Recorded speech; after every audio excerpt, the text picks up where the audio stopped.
Good morning, everybody, and welcome to an absolutely beautiful morning here at Homestead-Miami Speedway as the third season of the rejuvenated FARA, or Formula and Automobile Racing Association Championship Series, kicks off at what has become known pretty much as the home track here at Homestead-Miami Speedway. I'm Greg Kramer, joined by Tiffany Alexander, and we're going to be bringing you all the action throughout the weekend here. First of all, I need to say, of course, a huge thank you to the folks at Rue Helmets, Mazda Motorsports, Colosso, The Race Tailor, JRZ, Fixie Wheels, CNE Marketing Consulting, Hankook, Alvarez, Deltman, Da Silva, and Costa, and of course, Headquarter Mazda, Garage Living, Milanese Auto Boutique, and Mission Foods for all their wonderful support of FARA, now entering its third year with the new ownership program, and a year that is actually going to see a lot of expansion. First time ever, this series is going to be moving outside of Florida. Yeah, that's really exciting. Yeah, it's going to be great to see, sort of spread the word about FARA a little bit more nationally.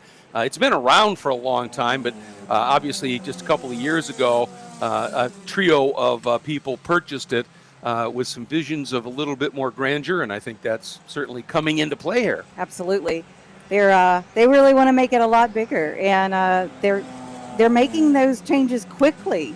If you look at the schedule, every time I look at it, it's updated. Yeah, well, and it is. And, one of the things, yes, they're looking to grow it a little bit, to expand it a bit, but what they are not looking to do is to change the ethos of this championship. And what that means is just because they're going, out of Florida and the like, they're not changing the fact that it's still, in terms of race cost to come and compete here, one of the lowest bang for the bucks you can get. And from a spectating standpoint, there are no costs to come in terms of buying a ticket. It's simply a parking fee per day for your car. Pack as many people in as you want. We want you here and watching some absolutely spectacular racing. And one of the cool things, Tiffany, about this championship is if you like open wheel racing, like we're seeing here on our live coverage here on the stream, they've got Formula FARA. And this weekend they have the Winter Series, which is, as it sounds, it's a special winter series to try and help young drivers get their feet wet before the Formula 4 season and the Formula 3 season starts, right? If you're a prototype fan, we got prototypes. If you're a GT fan, we got lots of those. And in its second full year now, we have Pro Spec Miata, the only Pro Series for Spec Miata. There is no more fierce racing than Spec Miata racing. It's they got absolutely wonderful to watch, isn't it? Oh, it's a blast. And then, of course, they've got the high-performance driver education. So if you've got a street car and you want to come out and go, what is it like to drive on a track? You can do it. There's coaching. You have to meet some minimal safety requirements.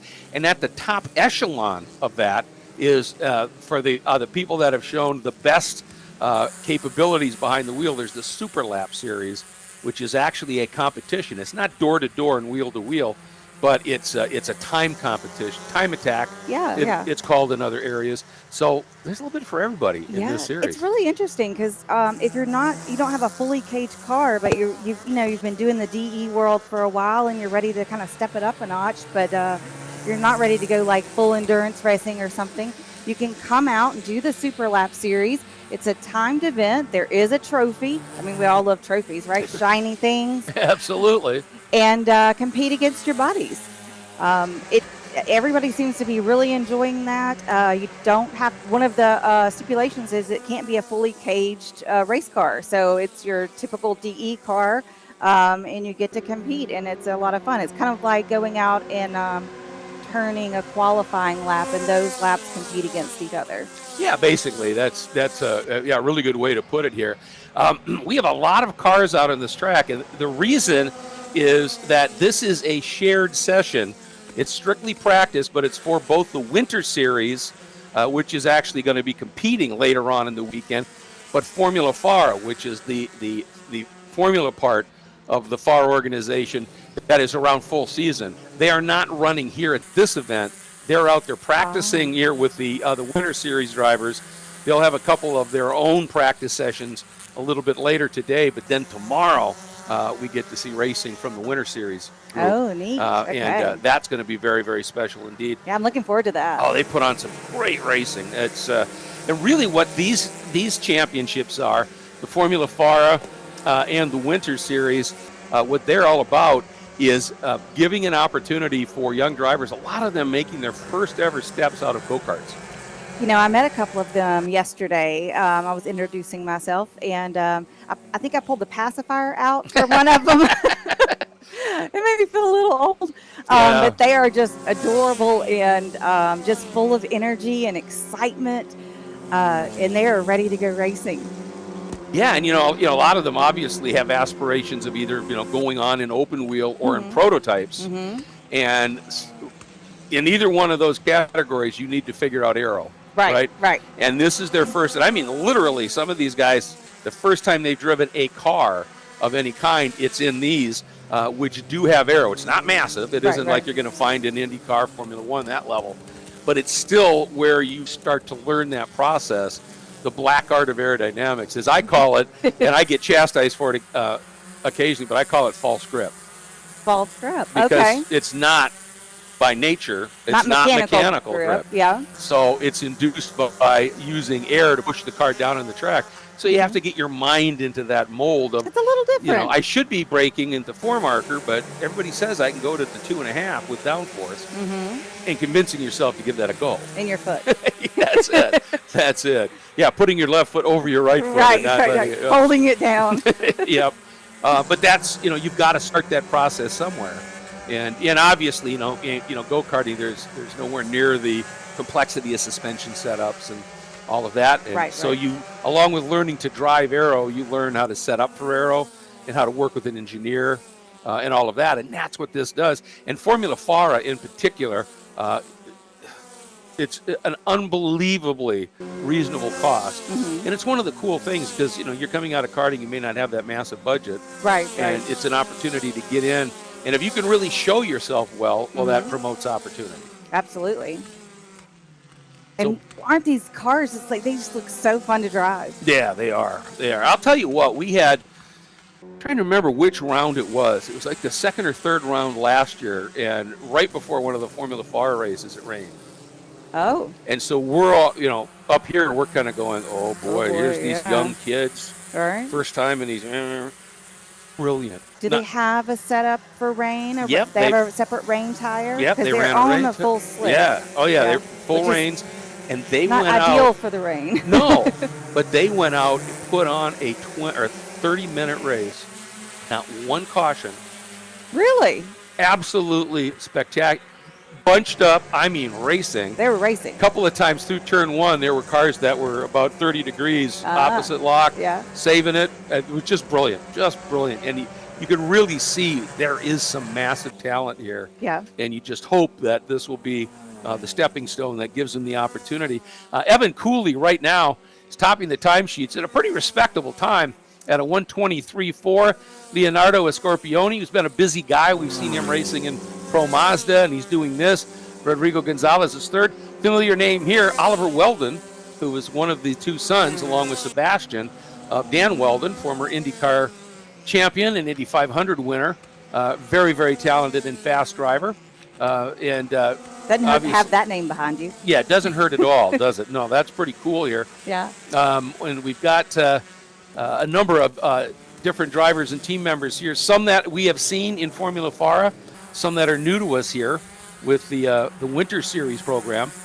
JT Hoskins running in 9th. He ran last year in Formula FARA. Nice to see him get that opportunity. Matan Achitov in the number 770. Same story. But a number of drivers here are going to be part of this Winter Series at this stage. So looking forward to seeing that play out. And I think one of the, and I need to confirm this, that I know the Winter Series runs the Halo on those Ligiers. Now, last year, Formula FARA, one of the things that kept it cheaper was they ran the previous iteration of the Ligier. Didn't have the Halo. Still very competitive car and everything, but since they weren't buying brand new stuff, they were able to keep the entry cost way down. And to be honest with you, I haven't seen anything that the Formula FARA is going to be stepping up to the full Halo newer version of the car. We'll find that out later, I guess. Oh, yeah? Yeah. So what really separates the Winter Series from the Formula FARA? How do we? In terms of following it, well, I mean, this is a combined practice, so we don't really have them separated at this point. But when we get now, as I said, later today, Right. Winter Series will have their own practice session and then their own quali. Okay. Formula FARA will have 2 practice sessions and then they're done. And then Winter Series races a couple of times tomorrow. Oh, good. So it'll be broken out that way. And then we have the Formula FARA racing at multiple events this year. Throughout, I yes. think I saw them on the Barber schedule. Yeah, I think they're. I think they are the FARA representative at Barber. So there's going to be some interesting things in play. Hey, Oliver Weldon just went to the top, cracked a 123 and did it nicely at a 123.3. So showing some really good pace out there, jumping to the top of the order here. Emma Scarborough in the number 26 doing a really tidy job out there to 123.8. Emma up into the 6th spot right now. I like the setup there. So live timing and scoring is on Race Monitor. On Race Monitor, correct. So they have an app and a web version if you want to follow your driver at home and see how their lap times are looking.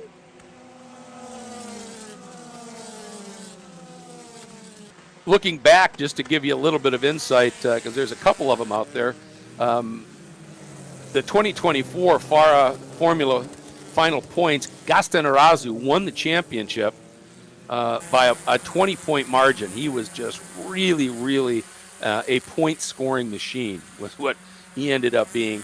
Bekim Yassir was second. Alex Popov, who everybody who's watched IMSA for many years, certainly familiar. Ooh, that's nasty. 3 abreast into turn number 6 over there. That's interesting to make that work, but they all did. This is a really interesting setup, this track. Yeah. You know, when I heard we were, I was coming here, I honestly just assumed that it was going to be mostly like a roval, but you've got a lot of different ways you can set this place up. Yeah, there are multiple configurations. The one, and we're going to be using 2 of them this weekend, so that's going to complicate things. Oh, good. But for a Pro Spec Miata and for the Winter Series, they're running what's called the B layout, which is infield 1 through 8. Okay. And then instead of diving back down in the infield for turns 10, 11, 12 and completing it, they basically run Speedway 3 and 4. Okay. And what that does is it turns, and I love this layout. I much prefer this to the full infield layout. Yeah. Because it allowed, particularly for these cars, and especially for the Mazdas, the Pro Mazdas, it becomes a drafting duel that's just spectacular. Ooh. And we saw last year. Oh, we got somebody off track there. Yeah, well, you got to find that limit sometime, don't you? We saw some racing last year. Brendan is in here. He's announced Enduros with me and everything. We saw some racing last year where the guy that was entering Speedway 3 on the last lap in 4th won. Oh. Because of playing the draft absolutely. I mean, it makes it so exciting. And these cars draft not quite like that big hole punch of a Spec Miata, but these draft pretty well too. So, and what this does is obviously in this day and age, certainly in the U.S., if you're going to get into the road to Indy or IndyCar, you better learn how to drive ovals along with road courses. Right. So that helps them with this. The other one that's very serpentine is you use the 2 straights essentially. And so you come out onto the front straight, then you dive down to turn 1, which they're doing here. Work your way. When you come out of 8 and then back up onto the speedway, it's a short burst, and then you turn into 10. And turn 11 is a wickedly fast, tricky off-camber corner. And then you get into some really tight 13, 14, 15 that leads you back up onto the front straight. And the infield here is a cheese grater on the tires. It seemed like it had a lot of grip, but maybe would run through those tires pretty quickly. Yeah, it's a tire chewer. And it's a pretty tight course on the infield. I mean, it's very technical. Yeah, and that's what makes this such a great training. Because if you can drive a technical track and be quick, you can drive any place fast. True. You just have to cinch them up on the faster tracks. Right. But if you don't know how to technically get through corners you're going to struggle everywhere a little bit. So if you can learn to drive this, and there are those who say, why don't they repave it because it's so hard on tires? Well, you got to learn how to manage tires to be, especially if you're going to do endurance racing. I mean, that's a big part of it, yeah. So, that's one of the things that I think Homestead-Miami Speedway infield is a really good training track to learn a lot of those things. So say you end up going to a Sonoma, which is about as technical as it gets, and now you're adding blind, apex approaches and over brows and everything. If you understand the technical aspects of it, you can apply that to lots of. Look at that.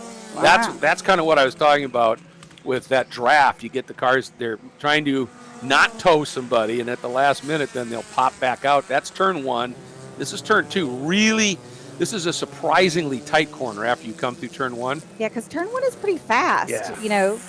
It comes down on the infield. It's quick, but then turn 2, you really got to get it woed down to make that one. Yeah, it snugs up big time. I found that out the hard way. I was here many, many years ago for a Porsche experience, and the first time I took the 911 Turbo flat chat down through 1. Oh yeah. And I made the absolutely unforgivable mistake of not backing my braking up a little bit. Oops.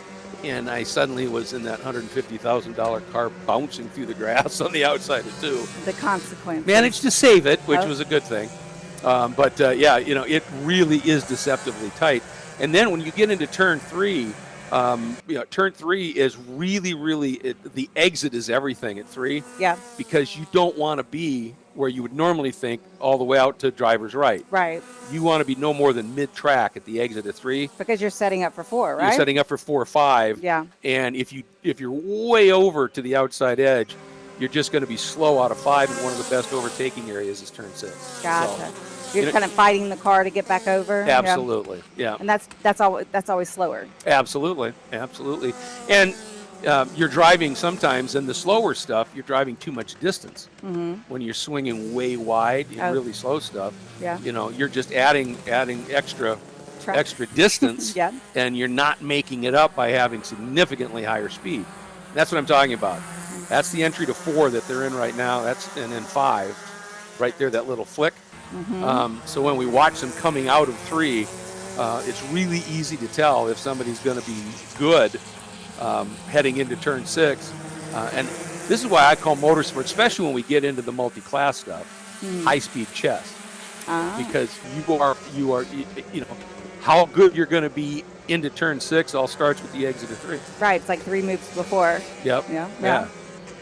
And what the other guy's doing. Exactly. Right. Can I take advantage of what he's doing? Is he showing? What's he showing? Yep. Or he or she? Absolutely. When I say guys, I usually mean everybody. Yeah, I'm with you on that. I do that too. I'm like, hey, you guys. So this is down the backstretch. It's out of turn 8 and 9 technically. And then here's the oval section here. For those of you joining us, big thanks to DriversEye Live in their second year, really, full year of doing the stream for the FARA series. And there's that dive into 1, there's 2. Now let's watch here. This is what I'm talking about. Now this is the approach to 3. You're exiting 2 into 3, and they were all looking really good there. If you see any car that exits and is all the way over to the grass on the outside of that exit, they're going to be slow all through here. And then this is turn 6, and this is a hard braking, late turn into an increasing radius, essentially, which is turn 7. And once you turn into 6, you're just feeding power all the way through 7. And then into in this layout, the most important corner. Because that's up on the straightaway, right? Yep. So, in this one, look how wide the entry is to 8 there. It's so easy to dive to the inside, and then you're just drastically overslowed or you're off. Gotcha. And then you're just crawling all the way around to start finish. Well, it seemed like the transition there was really smooth, whereas the transition to the front straightaway could be somewhat abrupt if you weren't on the the correct line coming through there. I was talking to somebody yesterday, and they were saying, that's kind of why they had the cones there, because it is pretty abrupt transition coming on the front straightaway, so they have it, you know, kind of coned off. So it cuts down on the abrupt transition there. Yeah, I mean, it is a belly cruncher if you go straight onto that, and it isn't fun. So Kind of kicks the car out the rear end. Yep. Yeah. That doesn't sound like a good time. no. When you're sitting in a rather stiffly sprung car, those bumps just go right through you. It's a little nice attempt at a pass down into turn number 6. Again, this is just practice, and it's Joao Vergara is up on top now in the number 10. He's lowered it to a 123.19 with Weldon in second in the 98, Evan Cooley third in the 91, Leonardo Scorpioni in the 55 sits fourth. Rodrigo Gonzalez completes your top 5 in the number 18. Great run here by the 770 of Matan Achativ, sitting in the 7th spot. He was a late entrant into the Formula FARA championship last year, and just actually ran the last race, but put up 2 really impressive top 10s in that short time. Right now, the guy who is doing a really nice job, JT Hoskins, finished 9th in the championship last year, had a number of top 5s, and he was having a good run. But Ty Fisher, who finished 11th in the championship last year with 2 top 5s, doing a nice job sitting in 9th in this sort of mixed group here. A couple of spots clear at JT Hoskins, so he's doing a really good job. But obviously up front, they have put up some numbers, and that's who's chasing. Right now, it's Vergara, Weldon, Cooley, Escorpioni, and Gonzalez, your top 10. Yeah, so we do have the checker flag out for this practice session. So there, everybody's finishing up. And I should maybe just make real mention here. I know it's early, it's only 8:30, but I can see a couple of the food trucks have already arrived and are setting up. Oh, yeah? And that's another aspect of these FARA events. If you ever get a chance, folks, who are watching on the stream, to come to one, and now that we're expanding a little bit, there's perhaps more opportunity depending upon where you are. But they really make an effort with the series to have food trucks, really unique and different vendors to be able to enjoy. There's always usually an ice cream wagon somewhere that's there. They'll have a kids area. We've had, I know at Sebring, when we've been there has been a concours and car shows. So all kinds of opportunities for the family to come out here. Bring the whole family out.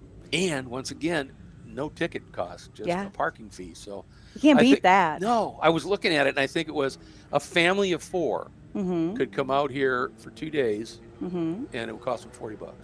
And then whatever they spend at a food truck. Go wrong with that? Yeah, that would be a $500 thing to go to an IMSA event or an IndyCar event, so that makes a big difference for sure.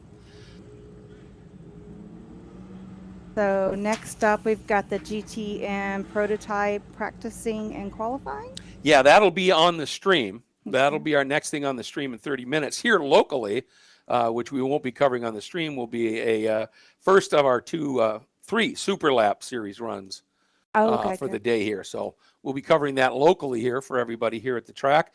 But yeah, 9 o'clock, we will be back up on the stream for the first practice. And it looks like it's going to be qualifying as well. So they're just going to get it done. Now, there was a test day here yesterday, so most everybody got some track time.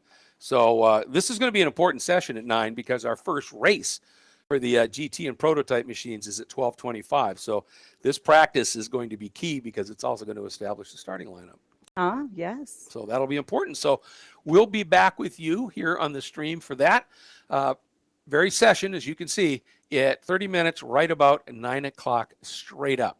We'll see you then, folks. Bye.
Miami Speedway as this third season of the new, put that in quotes because FARA's been around a while, but under the new management, is kicking off at the season opener here. It is the Miami 500 weekend. Some of these event names have been around with FARA for a very long time, and we continue to honor the organization from its inception by utilizing those monikers, obviously. But it's great to be here, opening round of the season, and the cars that are out right now. This is a very key session because you'll notice underneath FARA GT and Prototype, there in the graphic, it says practice/qualifying. And this is their only opportunity to set really good fast times to determine the grid. And remember, one of the things, and Tiffany, this is something that might be a little bit new to you, but we qualify here, and that sets the grid for race one, right? As it should be. There are 4 sprints. Yeah. And the second of the sprints today will be the first 30 minutes of the 75-minute Enduro at the end of the day. And we'll explain that a little bit more. Okay. But there are 4 sprint races. So what happens is qualifying sets the grid for race 1. Finishing order of race 1 is the lineup for 2. Finishing order of 2 for 3, 3 for 4. Oh, that makes sense. Okay. So obviously, if you have a bad qualifying here, it makes it more and more difficult to be able to kind of a domino effect, stay up front and right. get back up front. Unless you're a car that is just remarkably quicker than anybody else. So it's pretty key here to get out and get a good time. As we said, there was testing yesterday, and so they have had some track time. And but for those that may have just shown up today, unless they've raced here before, might be a little bit on their back foot as we get ready to go. And as always, lots of different classes here in the FARA Prototype and GT. And folks, first of all, if you look in that lower left-hand corners of your screen here on DriversEye Live, you see this is now using the full infield layout, where you can see down that front straight, and the cars then go into that really quick turn 1, then that turn 2, 3, 4. But now once you get back up onto the back straight, you don't go through oval 3 and 4 now. You dive back down to the infield. Like I said, that turn 10, 11, really tricky, fast section. And then it gets really serpentine, really tight and technical. What you're watching here right now, 12, 13, 14, right there. And then this next little bend is actually counted as 15. Okay. That's created by those cones that you were talking about to keep them from just slamming up into the banking. That transition back onto the main oval part. Yep, that's essentially turn 15. And we got many different classes out here. And just to give you an idea, the prototype classes are FP1 or FARA Prototype 1, FP2, FP3, and everything in this series is basically power to weight. Okay. So the FP1, they're going to be the most powerful cars in terms of power to weight. Now, there are some, like the little Pragas that are out there. They aren't particularly big monster motors, right? But they're so light. Yeah, I think somebody said what, a little at what, 1,200, 1,300 pounds? I mean, like, they're not much. No, super light, so they're very fast. And on this layout, because it's so serpentine and technical, we've had some of the bigger, we've had some LMP3 cars that have come and run. And the little Pragas give them a real run because they're so agile in the infield. Oh, good. That makes it really fun. Then there's FP2, FARA Prototype 2, FARA Prototype 3. You'll see lots of what are called Wolf Thunder cars in the FP2 and FP3 category, which are prototypes. They have more of an open wheel look almost. Yeah. But they are prototypes. And again, different power plants determine if you run an FP2 or FP3. And then we'll get the odd Ligier and some other cars, Radicals, that will run in that prototype category. Then we get into GT, and in GT, it's kind of alphabet soup because we have GT1, GT2, GT3, GT4, but each of those has an A and B split in it. Again, it's all power to weight. So GT1 is for the newest, most powerful, say GT3 Cup cars from Porsche, that sort of thing. GT1B would be for the one evolution slower. Okay. So from a 4-liter to a 3.8. Gotcha. Right? Okay. Then GT2 A and B, same deal. It just sort of drops down. You get down to GT4, and those are, we've got a Ferrari really kicking a lot of smoke huge on amount the. Of smoke. The pit lane, just tons of smoke coming from the back of that Ferrari. Yeah, we saw one earlier come down the pit lane and was laying a smoke screen. So No mosquitoes down there anymore. no, not at all.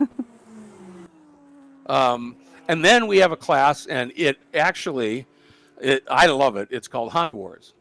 Well, I was just noticing it looks like a little Civic, like a little EF hatch coming down the. Yep, and that's pit one of the lane. front runners there. That's the number 6, and that is Wilbur Perez along with Richard Perez, and they run Honda Wars. And what the deal is there, it can essentially be any Honda chassis, Okay. but everybody has to run the same engine, Oh, okay. right? Okay. So it's like a spec engine, Okay. but you can have it in, Any kind of Honda. any kind of Honda. And What so- engine is that? I think it's the little 1.8 liter. Okay. I have to clarify that. Okay. But they end up having some absolutely phenomenal races. Wait a second. I printed out some cheat sheet here. So let's see if I find it in here. No, I don't think I have the Honda stuff here. Eh, for another day. Well, I've got it here. So let me- oh gosh, I got to remind this because this is some pretty exciting stuff. I mean, they really have a place for everything that's, the K20 and no, that's in the prototypes. Yeah. No, I see the K and I think but that is a Honda motor that are in those Yes. prototypes. It's the 1.8 liter B series. Okay. Yeah, 1.8 liter B series It's Honda like a engine. B18. Something like that, yeah. I think I have that in one of my cars. So, and what it does is it keeps them, obviously the different Honda chassis that it would run in are all relatively close. Mm-hmm. So it makes it a near spec class. So, when they are, when the whole contingent is here, man, they put on some fun racing. Oh, I bet that's fun to watch. And they get swarmed Yeah. by the faster stuff, and it's all really fun too. Hey, and I want to remind everybody while we're early in this session that Full Send Sims is here, and if you're not familiar with Full Send Sims, they are the best racing simulators that you can buy. They're absolutely phenomenal. I work with them. We do a Tuesday night SMX iRacing League on Tuesday nights that they sponsor. I met them yesterday when they were unloading. up, They yeah. had some really nice gear. Oh yeah, it's incredible. Court Schmidt, the founder of Full Send Sims, his whole career, he's a real world racer, Mm-hmm. but his career was building and instructing military sims. And spent a lot of time in Saudi Arabia. Yeah. And I mean, so his sims are military quality build. They're off the hook. And everything, you can get a nice basic starter one Mm-hmm. to a massive wraparound. Like a huge wraparound screen, not like I've seen on some where it's like 3 different screens set Yep. at angles. It's one massive wrap. It was really cool looking. Yep. They said they were setting up in the paddock area. Well, actually down in the garages, and they were Yes. doing a competition with each other. That's exactly what, I won't that's steal all your notes. beautiful transition there. Yeah, if you go over and experience it here, they're set up in the garages. I think I can't remember the garage numbers. I'm sure Cord will let me know. But It was in the 20s, I think. I think so. Yeah. And they've got a special discounted rate that they're doing, and it is a sim competition, and it's I think it's $20 for nothing, for yeah. a run, and you can literally get out there and you're going up against different competitors, and those there are trophies that are given to the top 3 in each of the categories really? on each day. Oh, really? Plus a couple of I think if you win on your day, Mm-hmm. you get a trophy and a complete free entry to an HPDE at a FARA event. Sweet. Second, you get, I think it's 50% off an entry. Third, it's 25% off an entry. So get on down there. Yeah, And these you can't sims beat that. are incredible. And one of the things that was really cool was Court. I was talking to him, and he does something that I think is really cool. He's had a few drivers. Mm-hmm. He goes to their shop, laser scans the inside of their car, Okay. and then builds the sim to absolutely replicate the inside of the car down to the tension on the shifters, Really? the pressure on the brake and throttle pedal, so that it basically, if you're sitting in the sim, you're sitting in your car. Wow, that's pretty cool. And there's a couple of guys that this one guy had an older NASCAR Cup car chassis, gutted the interior, and Court built a sim inside it so the guy can crawl into his stock car. Heck yeah. That kind of stuff. I mean, it's really some high-end stuff that they're doing. I like it. Yeah, get down there and have some fun in that sim for sure. Yeah, I think they do a lot of custom builds too. Yes, so exactly. All right, right now, up top overall in FP1, it's the number 7 of Danny Van Dongen. He's at a 123 flat already and booking out there. That's the Fellner Motorsports entry that he is running, as we said. It is the number 7, and it is one of the Pragas that we've talked about. And they are just so quick and agile that are out there.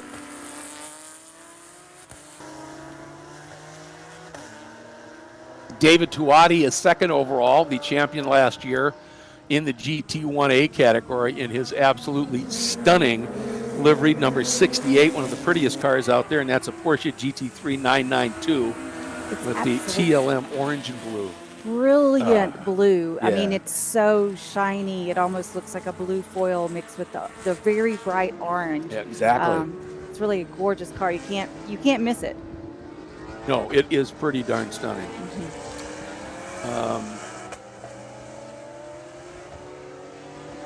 And David's driver's suit matches it. Oh, of course. Of course. And if you don't know David Tuati, I've often said if you could bottle his energy. Oh, I would totally buy that. Man, he's just ridiculous. Let's see. 2nd in GT1A, 3rd overall, the number 10 of Jody Miller. And not a name that I am super familiar with, but another one of the Porsche GT3 Cup cars, doing a great job. Mac Lewis is out there in the number 100. Great to see him back in his FP2 machine. And that is one of those Ligers. It's the JS53 Evo 2, the 2015 version. And Mac Lewis, interesting. He's going to be running with Robert Haug this year.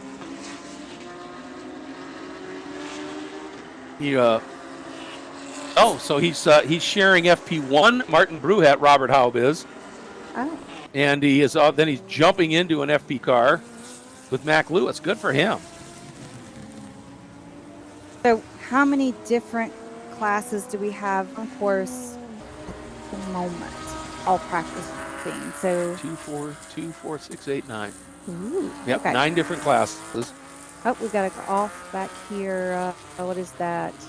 One of the last turns. Oh, that's the exit. That's that super tricky turn 11. Because really turn 10, that's turn 10. And you can just see it barely even exists. Right. But it's off camber. Once you get that curbing, it falls away. And then turn 11 is kind of like turn 2. Surprisingly snug left-hander once you get to it. And there it is. You can see him sitting there at the exit there. And that's another one of, you want to roll a lot of speed. Looks like he's going again. A lot of speed through 11 as much as you can, but you don't want to be so fast that you can't get swung out a little bit to set up for right there, that 13, 14, 15 complex. Actually, in the background, that's turn 12, not 11, my bad. Looks like he's headed in the pits. Yep, that's After right by that, pit entrance. yep. So good catch, yeah. Well, at least they didn't have to stop the session to go get him. Yeah. So, you love it when they're self-cleaning. Right. That's big. In no particular order here, just how the timing monitor has separated. I'm going to go through the classes here. Marco Pisa in the number 78 BMW is on top of that category over the 055 of Jose de las Casas, who is out there giving it a run here. And that is the BMW M3 of Jose and Marco, also in a BMW. GT1A, we talked about it. 68 of David Tuati over the number 10 of Jody Miller. The 210 of Max Polzer in another of the Porsche 992 Cup cars. And the 315 of Carlos Medina. That is a Porsche GT3. Then in the GT4 category, we've got Isabella Abreu, who, nice to see her back here in her Mazda Miata at the end of the year. She was dominating this class, GT4, last year, and it would have had the championship locked if you just ran the last race. Okay. But she got an opportunity to do Formula FARA. Oh. And so she decided, I got to take this. I got to take this. And actually, in one of the qualifying sessions, did a remarkably good job for having very little seat time, but then had some issues in the races. Okay. That one was mechanical, one was just racecraft. But she's somebody to keep an eye on here. And she does the FARA podcast. Yeah, I was watching that. Yeah. We've got like 2 episodes out so far. She makes fun of David, which is always fun. Yeah, you got to love that. And she can get away with it. Right. We can't. FP2 category, Mac Lewis, who we were talking about. And then Jorge Luis Cruz in the number 24. And that's one of those Wolf Thunder cars from Manny Sanchez Racing. Then in FP3, it's the number 9 at Gabriel Zanarchik. And that is the Radical, the SR3 RSX. Is leading in that category. In GT2A, the 84 of Manny Gomez. And it was kind of funny. Last year, Manny started off dominating one of the classes in GT2B, and then decided he wanted to switch and got a absolutely stunning McLaren Altura. Ooh. And moved up a category and went on a winning streak in that one. Oh. So if you would have totaled his wins, he would have won everything, but he didn't win anything. Because he was splitting it, but boy, did he have fun. Yeah. 67 is Robert Garza. I'm going to make sure that Manny is still in that McLaren. Yep, the Altura GT4. Robert Garza, the number 67, next in that class, and that is an Audi R8 LMS GT4. Then it is the 27 of Connor Clave, and he is in a Porsche GT4 Club Sport. So this is the GT2A here is kind of like GT4 in IMSA Michelin SRO. Okay, that makes sense. So, yeah, 172, James Hamann. He has been a regular with us for a long time, and his Porsche came in. And then the 375 of Avi Cohen in a BMW N4. In GT1B, it's the 47, and that is Justin Levine in his Porsche GT3 Cup. Over the 13 of Colin Queen. And that is a KTM Expo. So we get some pretty exotic looking cars here. It really makes it fun. The 87 of Mark Julian. He is generally one of the absolute front runners in this category. Mark is in his Porsche 991.1 2014 version. The 132, Sophia Basler. And she usually is sharing with, Paulo Lima in their Porsche 991.1 GT3 Cup car. She was 2 years ago, she was the GT2A class champion. Okay. And so she moved up last year to GT1B and certainly has some speed and doing a nice job there.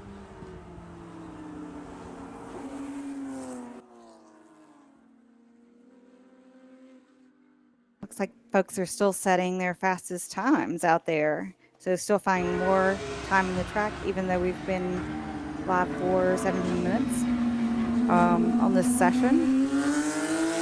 Yeah, and that's the thing. I mean, it's kind of warm out there. It's warm. This track is really sensitive to heat and shade, sun and shade. I don't see any shade. Yeah, there's not much out there right now. And as I said, it's a tire chewer.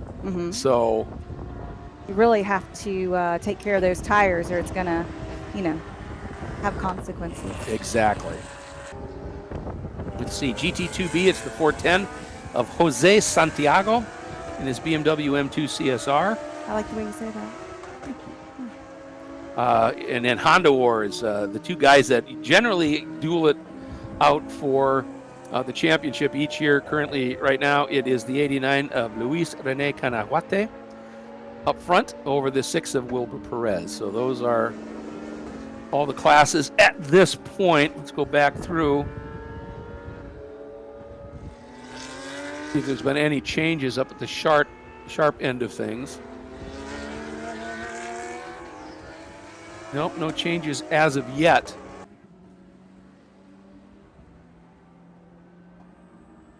This session scheduled to go. We got 10 minutes left in this session to see if anybody can throw down some Hot laps. significant times here. And obviously in this kind of a session, there are a couple of different ways to go about it. If you're really familiar with the track in the car you're driving, and now we've got some shade in some spots out there. But generally, I mean, we're at 9:20 in the morning. The track's just going to get hotter and slower. Right. So if you've been here before, you know the drill. I think you bolt on whatever tires you want for qualifying. You go out, jump out there, put in a lap, right, and just park. Okay. Right, unless you need some track time. Right. Because it's only going to get slower. Right. Right. You know, so the other people then that need more track time or whatever, hopefully they would put on a pair of old used tires and just go get around a little bit, then stop, put on some stickier tires and go out and give it a run. More looking to set their qualifying time towards the end of the session after maybe some of the traffic is cleared. Yeah. Yep. Gotcha. And that's part of it too, isn't it? I mean, you're out there, it's multi-class racing. So Well, you've got vastly different Yeah. speeds from the cars. Is finding a gap. Getting around your slower competitors or not getting in the way of your faster one. Exactly. Yeah. Exactly. Kind of managing both ends there, unless you're on the one or the other, I guess. Yeah. Yep. Well, and that's part of the game too. Is the guys. And again, guys to me is guys and gals. So I'm not We're eliminating just gonna anybody put that here. public service announcement out there to start with. Bingo. But that's part of it. And one of the things that I love is when and we see it here. I mean this certainly when you're seeing it in an all-out pro scenario, like IMSA, right? Oftentimes when they go to Long Beach, for instance, they don't. The Pro-Am classes don't go because Long Beach doesn't have room for the entire field.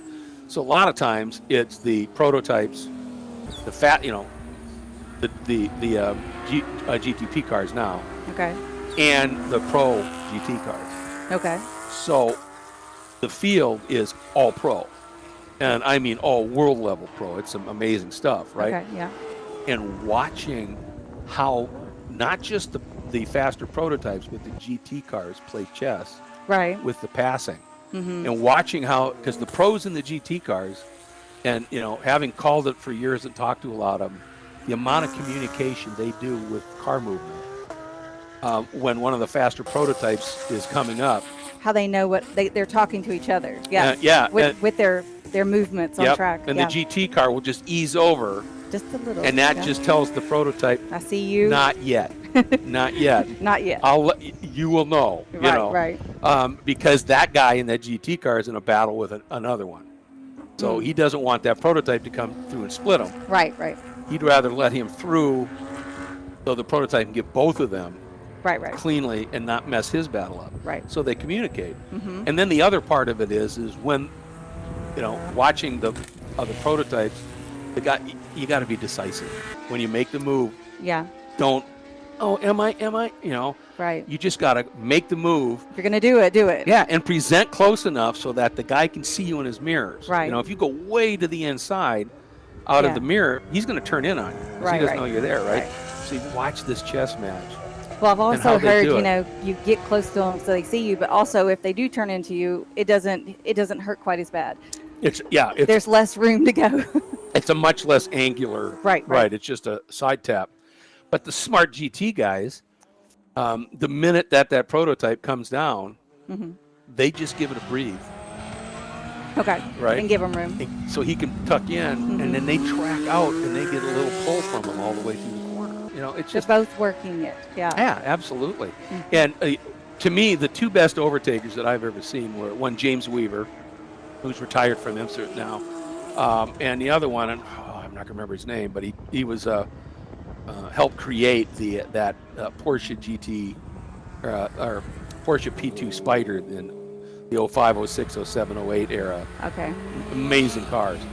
Watching him work traffic, he was one of the guys who he'd come up on a GT car, and I would see him while other guys would have tried to force it, and then they're both parked at the apex. He'd just breathe. Just give it a breathe. Let that GT car turn in, and then he would square the corner up with all his downforce Oh. and he'd be by the GT car before that guy was straightening the wheel out, and would never get into him. You know. Some beautiful racecraft there. So he'd give up a 10th Uh-huh. as opposed to getting parked at the apex and lose 6/10. Yeah, just Brilliant. watching it work. And you know, and that's the magic of multi-class sports car racing, is that high-speed chess, because all the pieces move differently Yes. on the board. Some front-wheel drive turns in different than rear wheel sometimes. Absolutely. You know, all those little things. And just making it all work. You know, when you're competition, you bet. All right, any big changes here? And some of the cars have 2 drivers during Yes. the race. So, like, they're going to swap out, and it might be a different driver. So, knowing that, it might not be the guy that was in there right before. Exactly. And, you know, we've got a 75-minute Enduro tonight at the end of the day. The first 30 minutes we were talking about, that is also the second sprint. So if you signed up to run the sprint and the Enduro, Okay. at 30 minutes, they throw a special series of flags.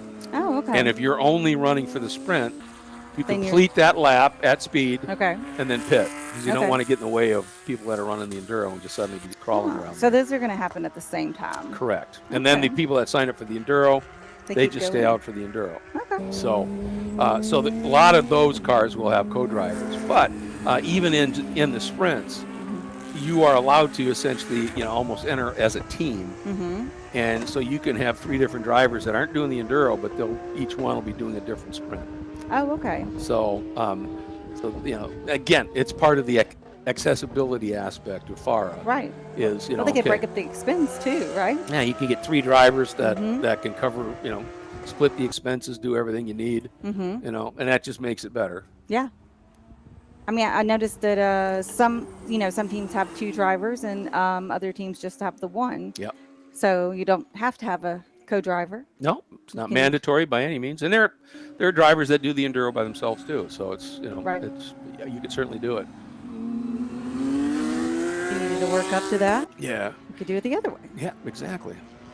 I remember, you know, back when I was doing some racing, and especially I liked to, I would do a fair number of the Enduros when I lived down, was racing down in the Atlanta area a lot. Okay. And they had their regional Enduro championship, and it was just a blast. And what was cool was, you know, you'd get a call from somebody and they go, "Hey, I got the car.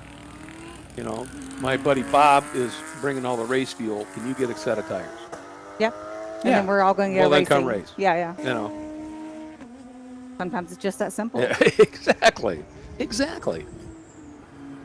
Especially if you have the right friends. Yes. Yes. Well, that's key, isn't it? It is. All right, a good lap here by the 72 of James Hamann. He's jumped up into 3rd in the GT2A category. Looking for any other big movers here. Wow, this GT1B category, Tiffany, is going to be spectacular. Colin Queen right now is 15 1/1000ths of a second behind Justin Levine, 1-2 in the class. Mark Julian is another 1/4 of a second back. Oh, wow. That top 3 are so close right now. Then a little bit of a gap back to Sophia Basler. Then Gary Young is only a second off of Sophia. And then Greg Lambert, the number 23, is back a little bit. And I want to check.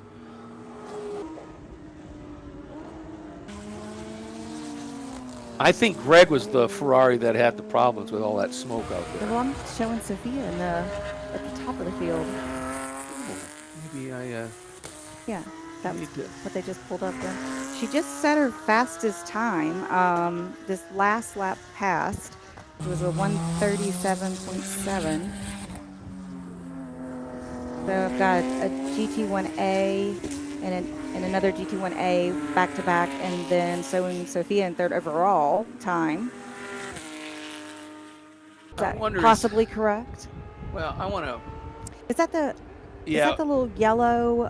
What you're looking at is the race, so that's who's overall? done the most laps. Oh, okay. So there's So a not the tab. fastest There's a little time. tab. Yeah. Okay. That's what it popped up over on the thing too. And Teddy Alvarado now has turned a couple of laps, and Teddy is a rocket ship in the FP2 category. Won the championship last year, and he's second in the overall right now. It's Danny Van Dongen, then Teddy Alvarado, that's FP1, FP2, David Tuati in the GT1A, Jody Miller in the GT1A, Mac Lewis then in the Ligier in FP2, Martin Bruhat in the Praga in FP1 is 6th overall, Justin Levine in GT1B. That's a fast lap for a GT1B car to be up there in that 7th overall. He put something together there. That's pretty impressive. Looks like we got the checkered flag out. We do.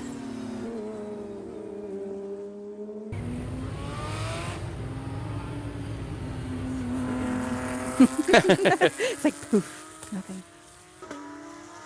And in very short order, in about 4 minutes, we make a transition from the prototypes back to the combined Winter Series Formula FARA practice. Okay. Then we'll get some open wheel machinery out on track again. The kids that are transitioning from go-karts, right? That's it. Okay. That's what's coming up. So they all seem really psyched to be here. Oh, they are. They are. Crawling out of a go-kart into a car. Mm-hmm. And Homestead, obviously, it's got that NASCAR affiliation, so Mm-hmm. it's considered a pretty big thing, obviously. Yeah. And you get to drive a Formula car and on some of the oval. Mm-hmm. That's pretty choice stuff. It doesn't get much better than that. Exactly. So we're just going to take a couple minute pause here, and we'll be right back with you for Formula FARA and Formula Winter Series Practice 2.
have a large contingent of beautiful Formula machines out on the track. Basically, these are F4 category cars that are being used.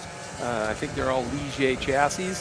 And we've got two different groups out there. One is just practicing, and that is the season-long Formula FARA category. So they are not actually racing here this weekend, but they will be racing at numerous events as the season unfolds. The cars that are going to be racing are the Winter Series, and it is a winter, a very compressed competition. I think the whole thing happens over a 2-week span. And they were at Sebring. Usually what it works, they go to Sebring. Okay. And they do, practice, qualifying, and then a slew of races. And then they transition straight down here, practice, qualify, and do races. Okay. And so it's over like 2 or 3 weeks, they run a championship. And it's kind of like, Interesting. yeah. That's why it's the Winter Series, right? Exactly. I mean, there's no better place to be in winter than South Florida, right? Exactly. And it's just like a high intensity training program. Yeah. And yes, there's a championship to be had and all that. But and that's the interesting thing too about Formula FARA is instead of summer camp, it's winter camp. There you go. There you go. Yeah. And it's that that compressed training schedule to really get things done. And with the Formula FARA series, what's really unique about it, yes, there's a championship, and a big spin. That's the exit of that tricky turn 2 over there. Very easy to do, because you come through 1 and you're carrying so much speed, and you just miss your braking or you turn in a little bit for turn 2, and that track out point comes up in a big hurry. And now, of course, you saw there was a pretty good plume of dust that went up, so those tires that are probably hot and sticky from some hard laps already have picked up all that debris, and as the legendary David Hobbs would say, all that clag. The clag. That takes corners to try and get off of those tires. Oh yeah, you got no grip from it. Yeah, it's tricky. But anyway, what I was saying with Formula FARA, there's a championship, but it's 2 races per weekend.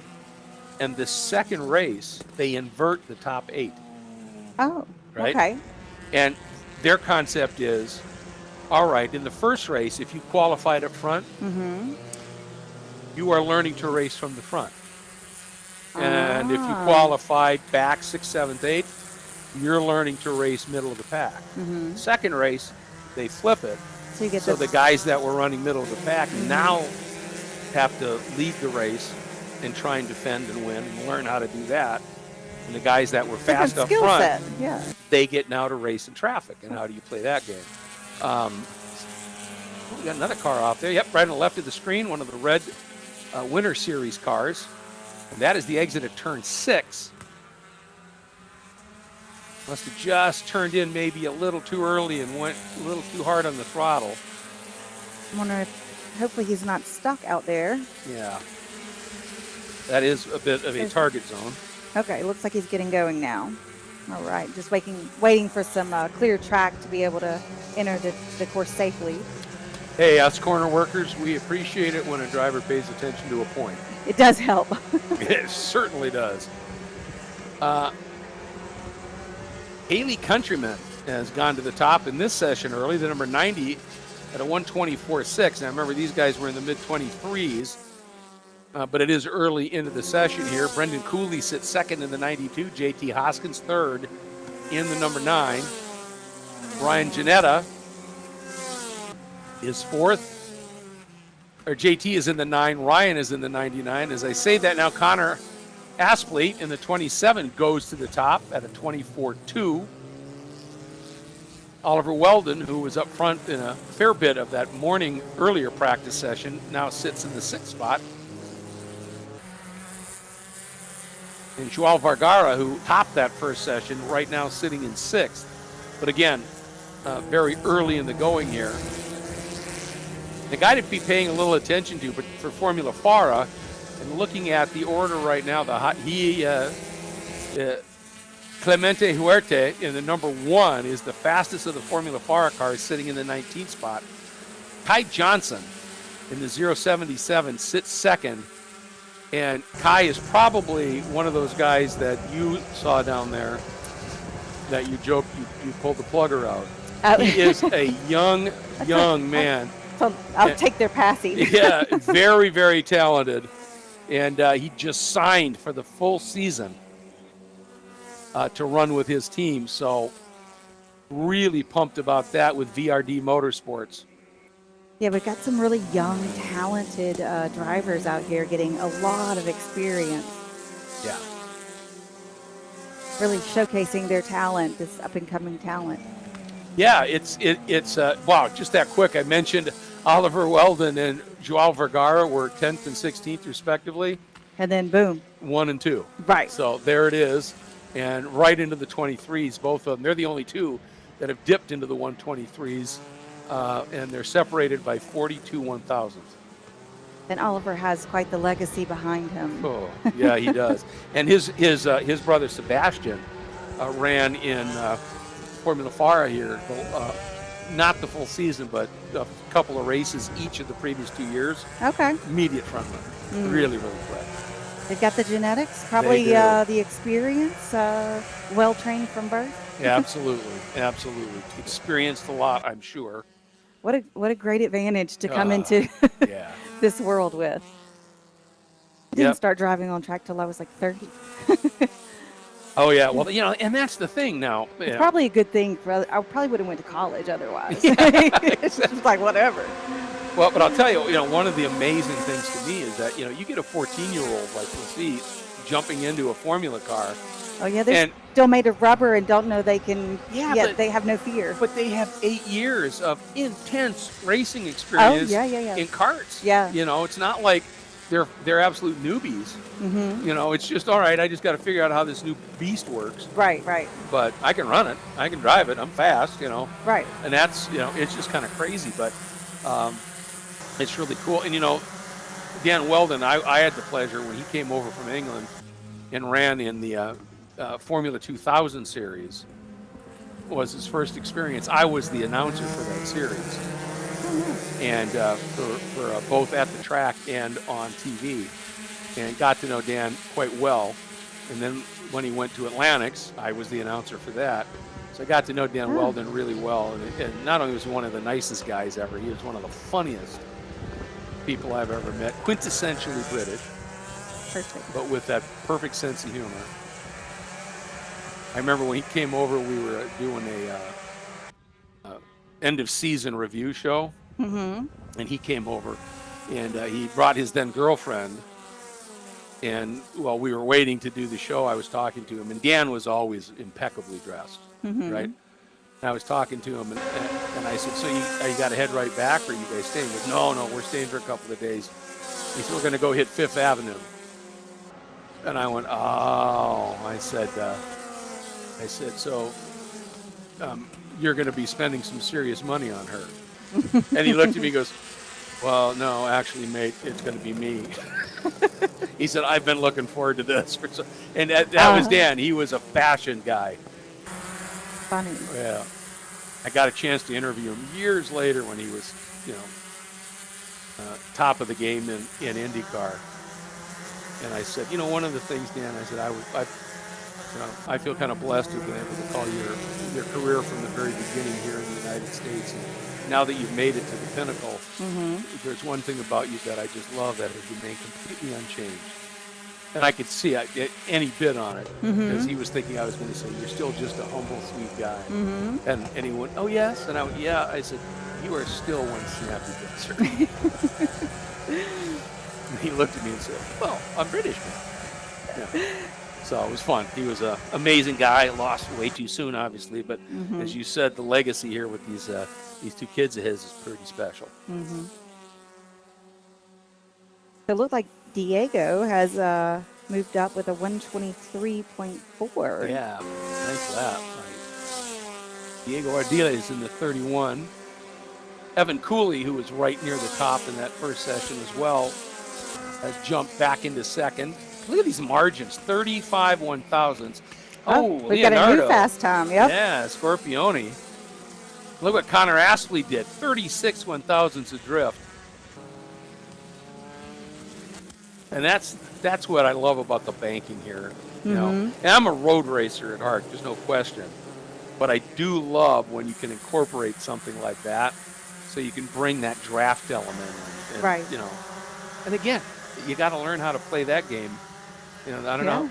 I don't think there's a lot of drafting in go-karts unless you're running a lay-down kart at Road America. But if you're doing, the other stuff, so you got to learn that art. And again, how it affects your aero. Right. You know, all of that. I mean, that's where these. You got to put all those pieces together to have a good race come together, right? Yep. So Leonardo is at Zanella Racing. Has stepped up to the top with Connor Aspley. Yep. Right behind him, just a tenth of a second off of his time with pole position motorsports. Yep, Diego Ardiles now sits third for Zanella. Joao Vergara jumps up into fourth. He's with VRD. And that's that same team that Oliver Weldon's running for, and that I was talking about, that the young man Kai Johnson has signed up with. So, and that's a large part of it. Obviously we always talk about the drivers. But, there are certain teams that are just acknowledged as being, if you can latch on to one of those teams, right, they just have a record of success.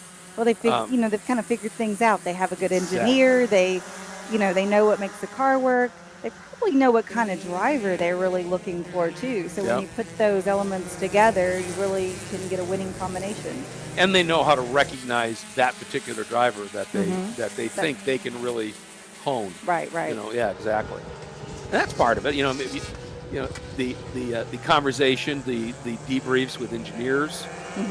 That if that dynamic is a little bit tense, it's not going to work. Right. I mean, these kids are learning from a very early age how to tell their engineers what they need out of the car, what the car is doing that they don't like, or that sort of thing. And that communication is key because the engineer is not out there driving it, right? So, you can't just be a good driver. You have to be able to communicate. Exactly. And tell them what the car is doing or not doing, and maybe what you would like it to do to get really at the front end. And you also have to, as one of these young drivers, you've also got to be willing to listen. You've got coaches and you've got engineers that are working with you. And I've been to a number of driver schools that I've been in, and they're the guys that they just think they know it all already. Well, at 14, I probably did too. I thought I knew it all. Yeah. Well, yeah. But that's where, if you get the right coach, right, and the right engineer that can say, look, we've worked with these guys. We know what we're talking about. We want the car to be right for you, but there are some times where we can help you too. Absolutely. And if the young driver has the awareness, the big picture awareness, to be able to say, hey, I'm a sponge. I'll listen. That's what I was just thinking. The sponge. Sponge. Let me pull in whatever info you have to give me. Sure. And it just speeds up the progress. Absolutely. Anytime you don't have to figure out everything for yourself the hard way, it's always better, right? Yeah, absolutely. We do learn that as we get a little wiser. But the maturity you see in some of these young racers is just astounding. Oh, it truly is. Hey, I'm Ty Fisher doing a really nice job. As I said, he ran a few of the Formula FARA events last year, and he just went to the top. About like 100th of a second over Leonardo. It's crazy close.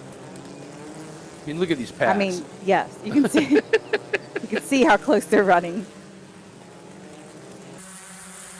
That's not even a sneeze difference. No, it's incredible. And what's really impressive here, I'm watching, not just on our monitors here, folks, but we can overlook a lot of the track.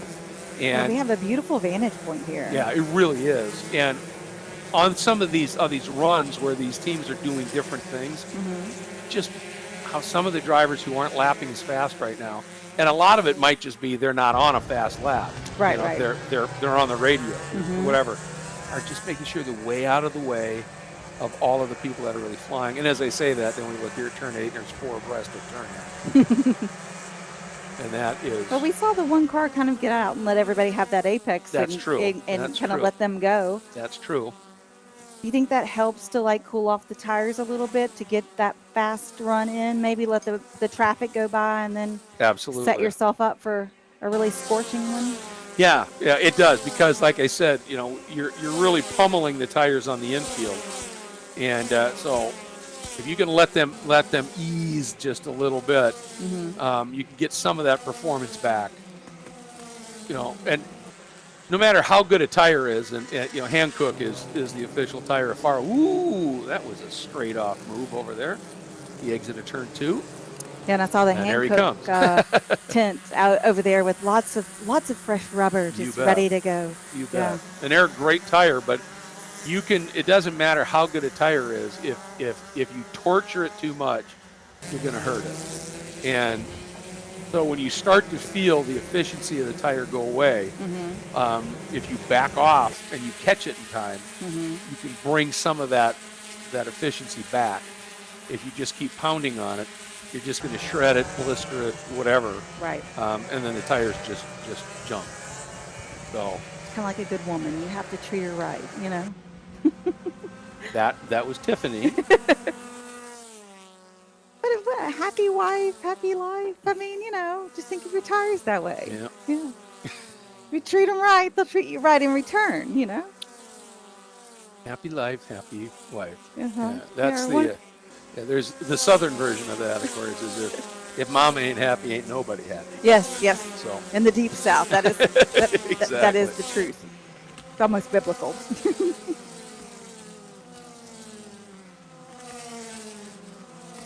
Oliver Weldon back to the top, and he is at a 123.1. So looking to see what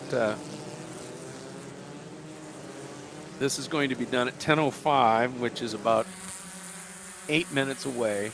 Or excuse me, about 10 minutes away. I'm wondering if we're going to see anybody crack into the 122s here. Oof, that'd be quick. I think you need to have one heck of a toe at the right time.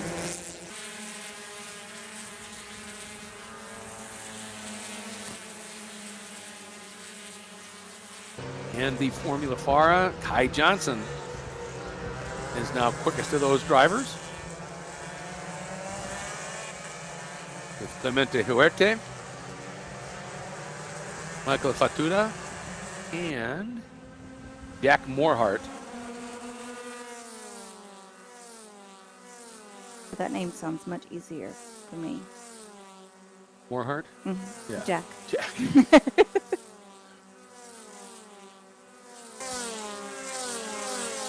I just love that we're seeing some of the Formula FARA competitors are really doing a nice job in this winter series.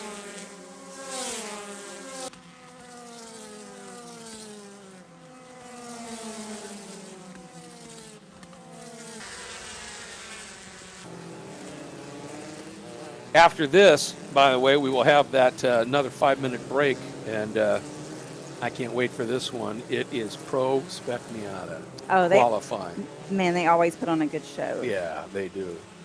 Some of the best racing out there. I remember the first Spec Miata race I ever watched, and I was just astounded at the.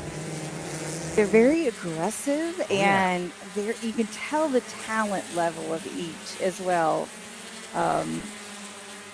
It is entertaining from start to go to end. I mean, it never stops being just, quite captivating. Well, yeah, and you get, they run on these packs. You're looking through 4 or 5 windshields, because you're so close together, and it's such a strategy race. I mean, they are very much what you would call a momentum car. Oh, underpowered absolutely. For their weight. It's all by design. So, and I feel terrible for these people that have money and buy a really fast car. Yeah. With a lot of power and get in it, and then struggle and can't figure out. I got all this power and everything, and I'm they're not, like still slow through the turns. and they're not, and it's like start in a Miata, Absolutely. start in a Spec Racer Ford, Yeah. start in a V or a Yeah. Formula Ford, and learn how to drive momentum, because if you learn how to carry speed through a turn, then when you move up to 100 or 1,000 horsepower cars, and you got another 1,000 horsepower car around you, and you can roll a little bit more corner speed, Right. you're faster. Well, what I've always heard and what I was told was if you can drive a slow car fast, then you can drive a fast car fast. That's exactly right. Because when it goes wrong in a fast car, it goes wrong much quicker. Yeah, that's very true. So building that muscle memory and that feel behind the wheel works much better. Also, this Miatas don't have the nannies. They're not fixing the car for you, so you're learning exactly what it feels like behind the wheel and what you need to do to fix it when it doesn't feel right. Yeah, that's a very good point. I remember when Dorsey Schrader, back in the day, they used to have, it was the Pro Spec Racer series. And Dorsey, he'd been running like Formula B cars and stuff in SCCA, and then this Pro Spec, back when it was the Renaults, the original Spec Renault, and they ran this big Pro series with big purses, and he ended up winning the championship. And then he went to, you remember Roush's famous gong show way back in the day? Okay. Jack Roush's gong show, they called it. And he went and did well enough that Jack hired him. Okay. And he ended up going to Trans Am in those 900 horsepower, under tired, no aero cars, and won the championship as a rookie. Be a beast to drive. Oh, amazing. Won the championship as a rookie. And I asked him, I said, how did you do that? And he said, I ran 2 years of Spec Racer and learned how to drive momentum. And that was it, Yeah. So build that driver skill. There's a reason why we have starter series and, you move up that way. It builds, it's not just, it's not just the purse strings, but, it builds your skill as a driver. It's educational. Yeah. Exactly. Hey, we got our first sub 122. Oliver Weldon, a 122.957 for VRD. That, folks, in these cars is a lap. And Emma Scarborough has leapt up into 5th in the number 26. Oh, look at her go. At a 23.4. She is flying out there. We have 7 minutes to go here. Now, this will be the last combined session that we're calling right now for Winter Series Formula FARA. At 11:05, the Winter Series will have their qualifying session, and then they will have a race shortly after lunch, and Formula FARA will then separate out and do 2 practice sessions this afternoon. Yeah, and if you're anywhere near Miami, hop in your car and roll on over here because the entrance is free, and you can watch this race live. Yeah. Absolutely. Beautiful racetrack here. The palm trees in the background. I just love it. Yeah, it is. It's a pretty cool place. Yeah. Nice sunny day, little clouds, perfect day to be at a racetrack. We've got the little lake in the background. Yeah, I don't remember what the name of that is. It's like a mini Lake Lloyd. That's what I was thinking. Next, we'll have jet ski races out there, right? There you go. You bring anything around racers, and they will learn how to race it, right? Golf carts, whatever, lawnmowers. Yeah, no question of that.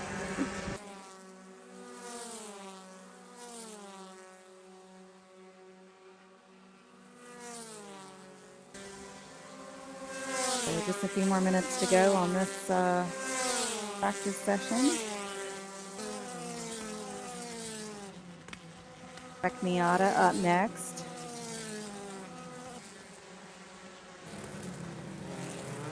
It'll sound like a swarm of angry bees coming by. I can't wait. Yeah, it's going to be fun.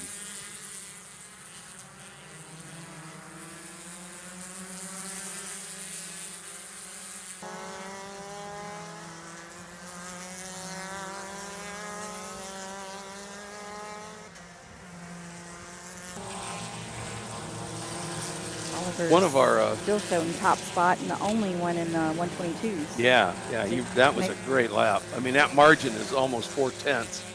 Might hold on to that one. Yeah, we've been talking. I mean, look at the margins behind him. Aspley in second to Fisher in third, 24 1,000s, 9 1,000s. Fisher to Scorpioni, 43 1,000. I mean, it's that. So that lap by Weldon, either he got a massive toe, or he had on a really fresh set of stickies, something, or he's just that good, and that's possible too. Yeah, he's figured something out for sure. Showing everybody up out there, you know. Oh, yeah. Wait. Oh. Just missed the number there. No.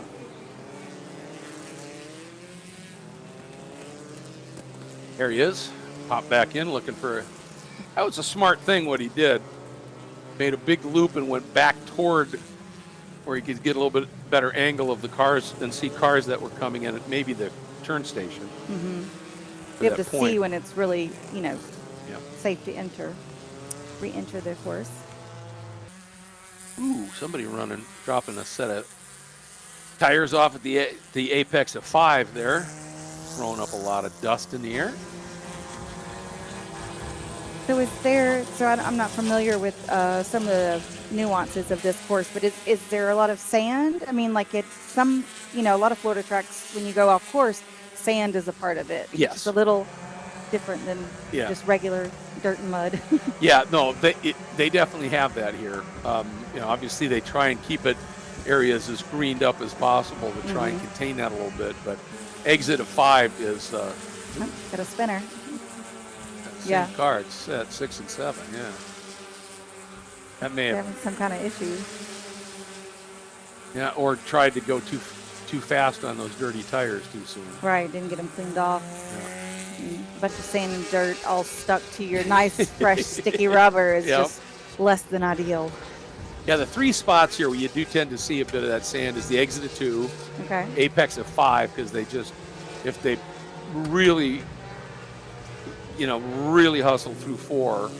Yep, see that's that exit of 2. So this is, late in the session here, we've got a minute and a half left and people are really pushing right now. Trying to get that fast time. Yeah. But then, I'm thinking that they're probably bringing some of that debris back on the course. And so the next car comes through and it's like, I had great grip last lap. And then maybe not so much this one. Exactly. At least until one of your competitors cleans it off for you. Yep. And then the other one is the exit of 12, because that is very much like 2. So you get a bit of dirt over there here.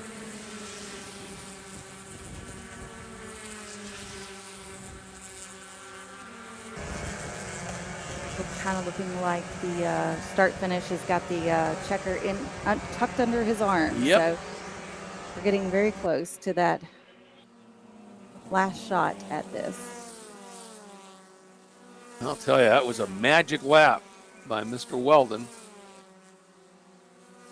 About 20 seconds to go in this one.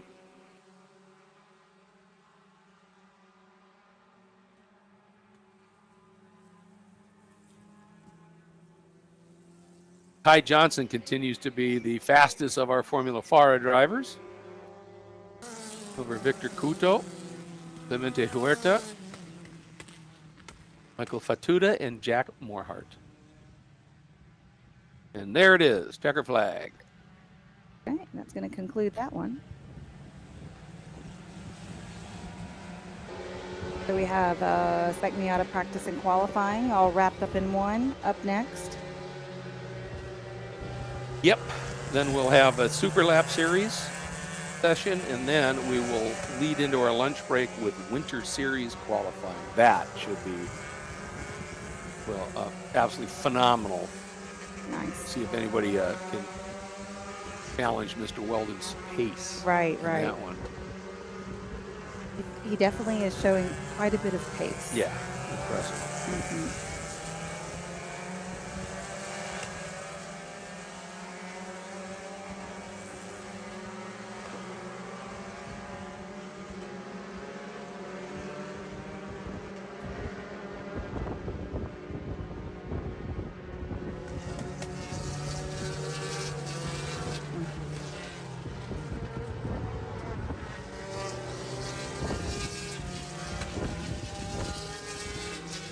Thanks.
A very busy weekend here at Homestead-Miami Speedway continues here for the opening round of the 2025 FARA Championship season. It is Spec Miatas, and not just any Spec Miatas. This is Pro Spec Miata. The best of the best are going to be out on track and setting sail here in short order.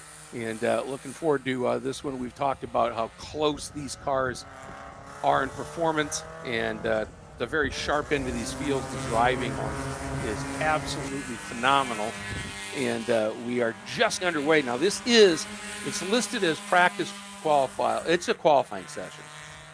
We're just going to call it that. There are two, and what they will do is they will take whichever session you put your best lap up in, they will take that best lap and use that to set the starting lineup. So Perfect.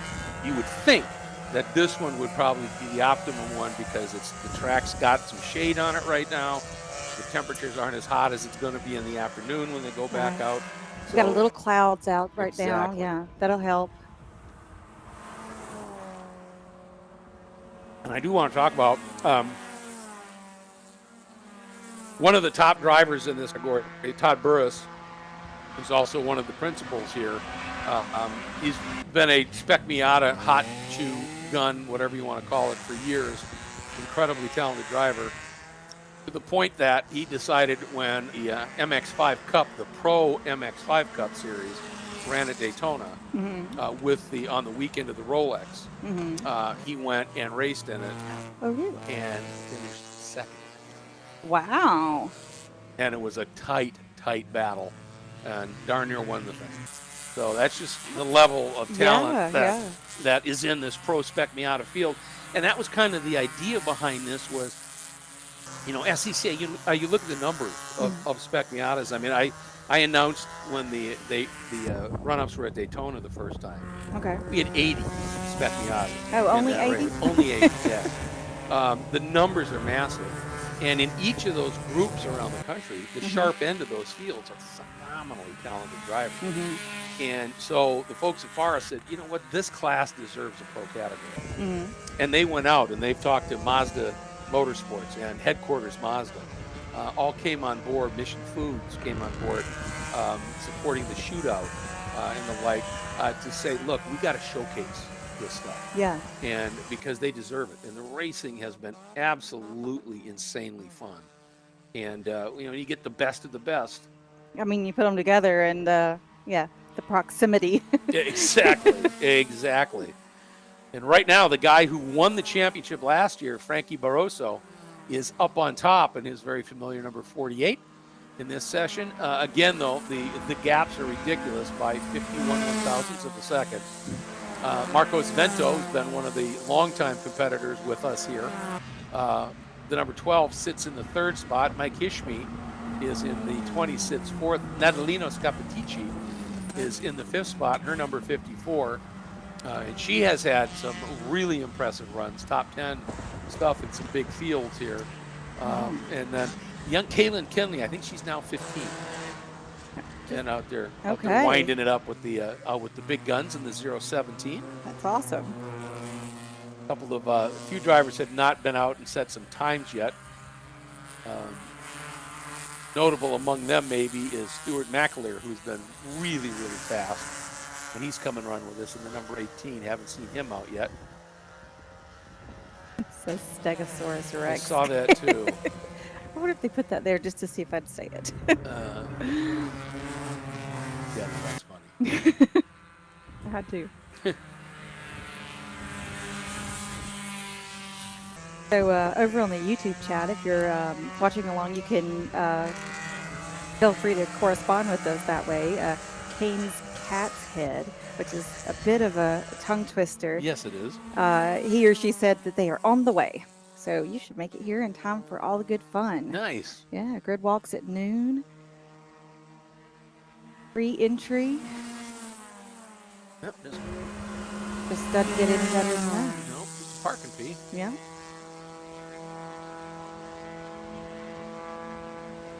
A massively cool place to watch a race. So, I see a black flag out on start finish.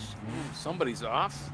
And I guess they were holding up a number. I did not see that from my vantage point, maybe. Yeah, that was a wave black, wasn't it? So that's just usually a car that's... Are they shaking a finger at someone? Putting the number board up, so maybe that was conveyed. 46, that's Mike Leo. He in trouble a little bit? Yeah, Okay. you never know. You know, sometimes it's Sometimes it's a car. they can notice something. Driver. Sometimes it's a driver. Yep. Sometimes it's an issue with the car. Normally, if it looks like it's something seriously mechanical, that flag would have a big orange dot in the middle of it, which is Often called the called meatball. a meatball, yeah. Which Means we have a problem with the car. Yeah. The minus the meatball is we have a problem with your driving, usually. Yeah. Or it can be something as simple as your transponder's not hitting. We need to get you to, I mean, it's, yeah. You know, it's just a way to get their attention and get them into communicate with the driver. Yeah. What it is, Because they don't want to be out there if their transponder's not hitting, because that means their lap times aren't counting. Yeah. And this is quality, so you're just wasting tires. Right. Essentially. I'm going to start at the back of the pack, which is not really where you want to be in a Spec Miata race. Wow, Frankie Barroso just uncorked a 140.0 in these cars. That's booking. He's almost 9/10 clear of the field right now. Wow. Yeah, Marcos Vento is doing everything. Nate Cicero, who was one of the drivers who didn't have a time come up, has just jumped up into the 4th spot, so that was a good run for him. McAleer now has a time on the board. And Mark Kendall is out there as well. I love that. Oh, a daddy-daughter setup. Yeah, exactly. That's cool. Yeah, it is. What a better passion to share. Yeah, last year, Frankie, who was our champion, had 3 wins, 7 podiums, 9 top 5s. And consistent, I mean, he had only one guy matched his fast lap total, and that was Todd Burris, who we were just talking about, who finished 2nd in the championship.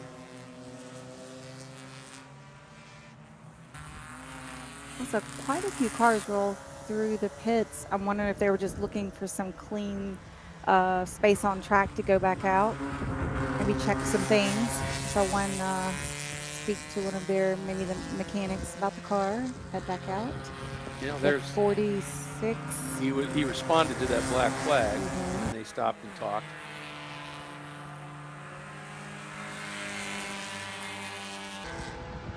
Or Leo. Yep. Pretty quick.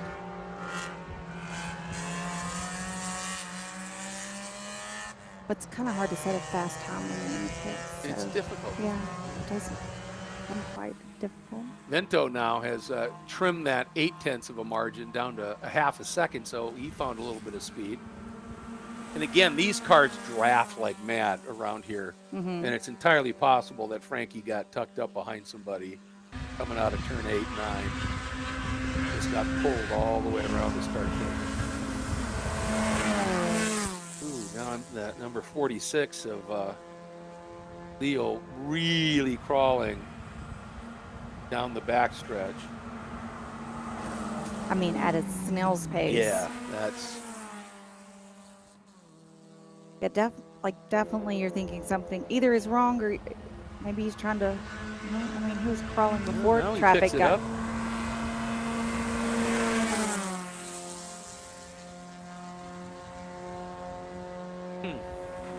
But still not up to pace by any stretch. And there's nobody behind him for a good way, so I wouldn't expect that he's like looking for some open track kind of thing.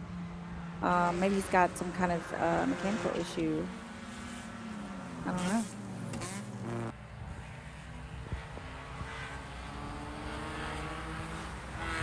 And I think this weekend at Sebring, there's a SCCA Enduro. Oh, yeah. For Southeast, for this Hear Florida region. And it had a funny name. What was it? Cabin Fever. Cabin Fever, that's right. I like So there's a few of the Spec Miatas that might normally have been here, might very well be up there, because if you're chasing points, in an SCCA series or an NASCAR or whatever. I mean, there are other series out there that run them, certainly. And you were wanting to be out of the cabin. Yeah, Yep. exactly, exactly. So,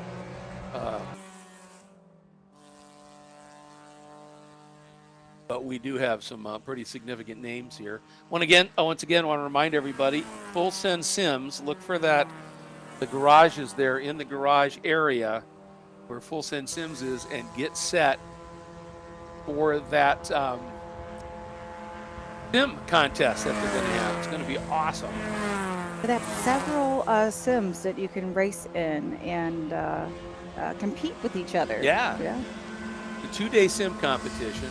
They're 10-minute sessions, $20 a session, and there's multiple sessions available. You'll be running on site at the infield garage area. It'll go from 10 until 2, so they just got started over there. 10 until 2:30 each day. Podium presentation at 3 p.m. both Saturday, Sunday. So you get your own podium. And first, second, and third place will receive a trophy and one of the prizes listed below. That's what I was talking about. On each day, they'll have separate trophy giving. And if you win, along with your trophy, you get a free FARA HPDE session. That's worth $400. Hey, that's not what bad. the entry fee is, yeah. If you're second, you get a half-price discount. If you're third, you get a 25% discount. So, and you get over there and drive probably the best sims on the market. They look pretty cool. Yeah, They really definitely. are. I was just noticing, I think they black flag number 46, Mike Leo again. He just came past the start finish, and I saw them waving a black flag with the number panel. So we saw that car going slow earlier. So I guess we're going to bring it back in and take a look at it. You hate to see that, as you said. There's, both of the sessions today are qualifying practice sessions, so the times count. You hate to see somebody out there struggling, having some sort of an issue. Right, because right now he's sitting in 8th place. Not terrible, not ideal. No, yeah, Not exactly. probably where he wants to be. And we just watch, folks watching here in DriversEye Live. Now we're starting to see these drivers pair up. We're seeing it all the way through the banking year. We're seeing a number of drivers and teams that have found a drafting partner, and you work with them all the way to the braking zone of 1. And then you got to, if you're given the push, that's where a little bit of discipline happens, because the last thing you want to be doing is still pushing somebody as they're turning into a corner, because then that can snap their the back end of their car around. So you have to be disciplined. You can give them that great shove, and then right before you get to the braking zone, the pushing cars just got to ease out of it a little bit. And what happens in these scenarios is you need to really trust that if you give that guy a tow on a lap and he gets a good time, and you let him by at the right time to get that tow, that he'll return the favor on the following lap. Bit of teamwork, yeah. Bit of teamwork. The dream work. Yeah. There you go. When you say give them room, I think that in Miata, in the Spec Miata, room is like what, 2 inches? Room is like 3 sheets of 20-pound paper. Yeah, exactly. Not a lot. Not a lot. These drivers are very comfortable with where their car is and isn't. Yes. Yeah, they know exactly the parameters of the vehicle. And you can tell by their driving style. Yep. There, look at those two that just went out of frame there. That is a classic draft scenario. They're going to be coming through here. It's that third group of cars. The 2 alone, and then look at that double behind them. Now they're picking up a tow of that second car in line. They're going to get an extra little pull, a double car tow, and then they come down the front straight, and usually the car at the back will pop out and try and get to the line first. As you saw them as they're diving in turn 1 doing that, just as Greg pointed out. And guess what? One of those cars, I thought it was the 18 of Stuart McAleer. She just went to pole. Look at that. With the tow. By 19 1/1000ths over Frankie, who gave him the tow. Marcos Vento, then the 55. Don't have a name for the 055 right now. Nate Cicero, Mike Leo, Natalino Scapitici. I love saying that. There's a certain zest to it. It does, doesn't it?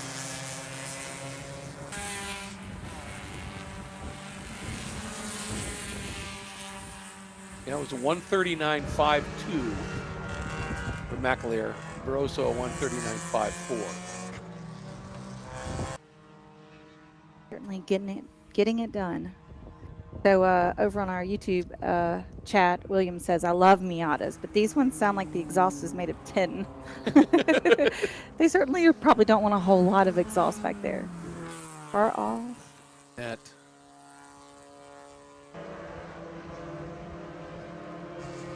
See smoke or dust. Yep. oh, okay. All right. It looks like they may have just ducked into the pits. The car that had that little bit of an off. Here goes the 787. Rob Ashcroft. There's a draft train coming by here. See the number 11 coming in and going to the paddock, actually. Ooh, Louis Bastani. He doesn't have a whole lot of laps in the session. That's unfortunate. A little early to be giving up, so you think something's up with that car, maybe. And the 56 of Todd Burris, who we were just talking about, who hasn't been out yet, is now out on track. You would expect him to relatively quickly start leapfrogging up through the order here. And this session's scheduled to go until 10:35, so he's got 6 minutes. Gonna have to get it done quick. Yes, he is. No time for lollygagging.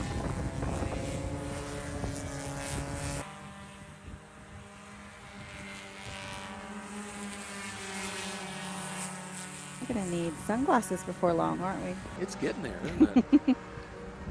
The nice thing is, at a certain point, it gets up and over the building here, and then we're not quite so. Yeah. All right. Looking to see where Todd might be. He's one of the orange cars, I think, that's heading into NASCAR 3 or Speedway 3. One of the ones that are tucked into the tail of the car in front. I think so. Let's see what we see when they come by, because there's two paired together towards the finish line. Nope. 69 and There he goes. Todd is in the 56, so he's neither of those two. Huh. Mark Kinley hop up a few places. And his daughter here. That was his best time of the day with a 143.9. That moves him to 13th. Oh, nice lap, yeah.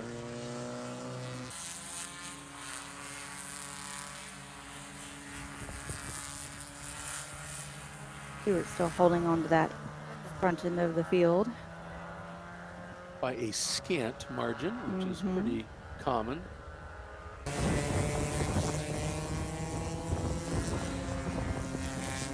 Our third, fourth, and fifth fastest driver all just set their fastest times in the last lap by. That was the 69 we saw in the tow. Yep. So that was obviously that worked out for Nate Cicero. That's why I said that, right? That sounded good to me. All right, we'll go with that. At 197 out there is Frank Gonalante. And I'm curious who Stegosaurus Rex is. I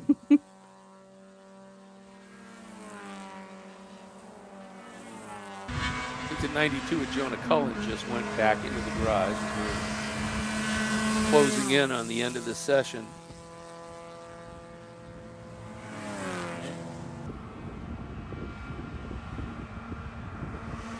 So Eric is saying Mike Leo is noted as both car 46 and 69. So maybe he has a twin with the same name. Oh, that's interesting. Yeah. Got him doubled up. Eric 6 Rex is Stephen McLear, but that's showing him in 18, the number 18. So Yeah, Stewart's top of the order right now. right, that's showing the 143 is the Mr. Rex. The Stegosaurus is the one with the pointy things on the back, right? Or is it the pointy on the head? The tail. No, the back. Not the back? It's the back and then the spiked tail. The spiked tail, okay. Yeah. So they whip And I'm their not tail sure, around, I'm right? not sure there is actually a Stegosaurus Rex. I Oh, think well, it's just true. a Stegosaurus. Yeah, I think you're But you correct. need 2 names. Yeah, you have to have a first and last. So, I mean, like Rex is the There you go. go-to. Eric says that's his brothers, Stu and Steven. Oh, so it's, that's Stephen McBroom. Oh, okay. All right. Well, he's quick too.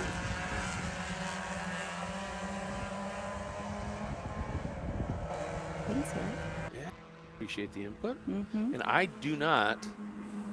I think Burris went out, just did a couple of laps and went back in.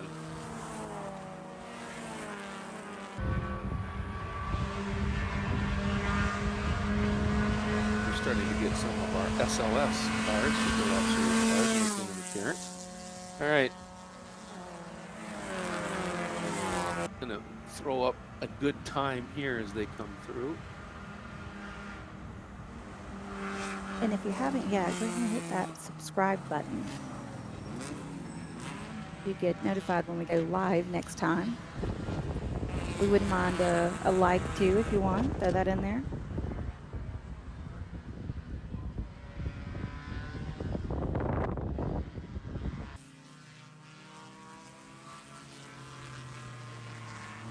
Well, now we have a name with the 55, Center Smith. It's fourth right now. Twice. Yeah, I see that too. Well, they're getting it all sorted out. Nate Cicero, then Mike Leo, then Natalino, Ishmi, Nicholas Bazzani, Luis Bustani.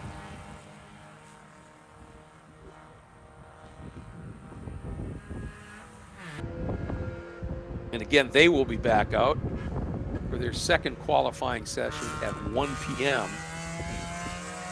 You do get another shot at it, but of course, day continues to warm up. Yeah, And oftentimes that means the track slows down. So right, you don't really anticipate it getting any better than it was in this last session with the cloud coverage that we saw. It's not cloudy, just enough clouds out to knock down the fireball in the sky. Just take it down a notch. the sun, what is it? Well, it's a large fiery orb at the center of our solar system. That's not important right now. Sorry. Airplane humor. All right, checker is indeed out. So unless somebody really puts together a lap, provisional pole will be Stuart McLear, the number 18, and came as part of an absolutely fabulous draft that he and Frankie Barroso worked together on. Paid big dividends, as the next car is about a quarter second back, so that gives you kind of an indication of how valuable that draft can be. Absolutely, yeah. And we saw the 69 car of Nate Cicero jump up several spots as he got that pull through. Yep, makes a huge difference.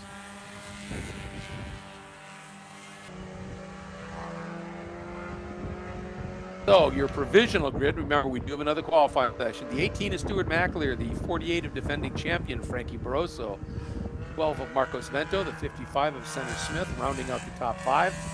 The 069 of Nate Cicero, in 6th, the 46 of Mike Leo, in 7th, the 54 of Natalino Scapitici, 8th, the number 20 of Mike Hishby, 9th, we've got another Mike Leo entry there. That'll be cleared out, I'm sure. So let's say 9th will be Nicholas Baizani, and 10th will be the 11, Luis Bustani. Then in the 12th spot, Todd Burris, who was second in the championship last year. 3rd, Rob Ashcroft. 14th, Mark Kinley. 15th, Jonah Cullen. 16th, the very talented young 15-year-old Kaylin Kinley. She's really quick. 17th, Stegosaurus. I think that might be Steve McAleer. And then rounding out the field right now, Frank Analante. So that wraps up our coverage of the first qualifying session of Pro Spec Miata. Coming up next, Here at the track will be Super Lap Series. We won't be covering that here on our great stream here. Again, a big thank you to the folks at DriversEye Live for providing our stream coverage. But we will be back at 11:05 for coverage of qualifying for the Open Wheelers, the Winter Series. We will see you on the stream then here at Homestead-Miami Speedway. Because that's going to be super exciting. That should be a blast. Yes. Back shortly.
Welcome back to Homestead-Miami Speedway. All of you joining us here on our DriverSeye live stream. Great to have you with us. And we have now stepped into qualifying for the Winter Series, which is all part of the Academy, as it's called. And a large group of cars are going to be part and parcel of this Winter Series that will be running here. And we had talked earlier, if you had joined us, that this is one of those scenarios where it's a very compressed, high-intensity session that it really encompasses. Usually they do a big group of training, practice qualifying racing, usually up at Sebring, then come right down here and do it all again. It's compressed into 2 or 3 weekends, and it's just sort of a high-intensity one training opportunity for these young drivers that are looking to get into U.S. Formula 4 racing or maybe U.S. F2000 racing, the road to Indy, whatever it might be. Just a real intense session for them. And we're green. And we are green for this qualifying session. And so great to have them here at the remaining races for the FARA Championship. Formula FARA will be part of that, but they were just practicing. They'll have a couple more of their standalone practice sessions. But it'll be Winter Series that qualifies now, races one of their races later this afternoon, and then gets their second race in tomorrow. So this is it. This is for the qualifying for the Winter Series races here. And the guy who set the time that we're really going to be kind of watching here was the 98 of Oliver Weldon. And Oliver put up a time that was remarkably quick in that last combined practice session with the Formula FARA group. And we're going to see what he's going to be able to do. Joao Vergara in the number 10 was very quick. The 91 of Evan Cooley showed some really, really good speed. We also had a couple of other drivers. Emma Scarborough was really fast in those combined practice sessions. Diego Ardiles was very quick as well. So certainly some drivers to be paying attention to here. And right off the bat, we have a red flag. Oh, a red flag has come out. That's not how we want to qualify. No, looking to see where the issue might be, and I don't see anything. Yeah, off track, any kind of indication. Everybody's over there. Well, there's one car really slow through like 2, but doesn't seem to be an issue. Yeah. Okay. Well, it may have been one of those things where, a car spun, sat there, and right as they threw the red, the guy gets it started and drives off. That happens. Yeah, that happens. But you always have to be safety first. And absolutely. Yeah, there is there's a response vehicle on the track in between turns 1 and 2 down there. Oh, so, it's right behind the Sunoco sign. Maybe there is a car back there. So hiding. that's the issue. Okay, we've brought all the cars in then. Everybody's coming down the pit lane. Well, they've addressed whatever that is. And you can see these cars, all of the Winter Series cars, and it'd be interesting to see for the Formula FARA cars if they've updated to the newer chassis with the halos. But all of these cars are running it, and it's because this is essentially what the cars are if you step into Formula 4 in that U.S. Championship and the like. So just trying to keep it to apples and apples, as it were. And they're sending everybody right back out. So it was right back underway. It looks like he just kind of addressed the grass area over there, and then the emergency worker came back in. So maybe they thought they had you don't want to set the grass on fire. Yep. Or a piece of debris that was really close. Yeah. You never know. Yeah, so. Something like that. Just a quick little. And this is a healthy length session. It's 35 minutes. Okay. For them to get out here and get some time in. See what they can do.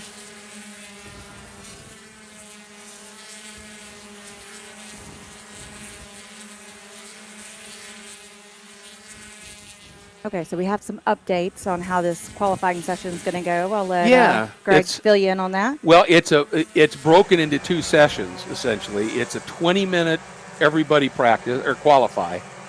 At the end of that 20 minutes, they will bring everybody in, and then the top 8 essentially get to go out for, let's call it a Super Bowl session. Okay. And we'll give it that moniker. I don't know that that's the official name, but it sounds cool. I like it. Yeah.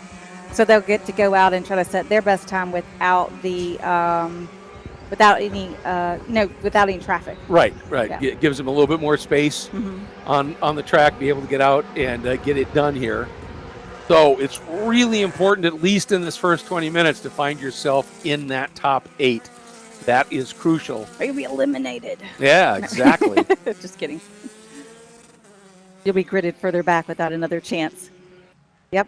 Yeah, heading into turn 1, we've got a guy going really, really slowly. Did a nice job trying to get out of the way. Yep. Looks like he's just getting out of the way, maybe. So. Still slow, though. He hasn't picked it back up yet, so. Just kind of limping that car around.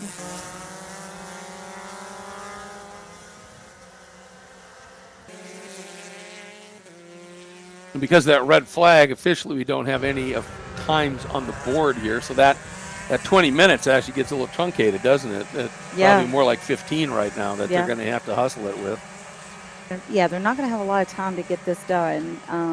Everybody's going to want to be in that top 8 to get out, did that last shootout towards the end for qualifying, but obviously everybody can't. Ooh, and a guy really slow, right down low on the line.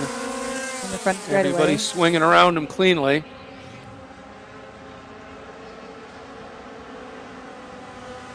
Wait till this group gets through and give you some early times, and perhaps not a surprise.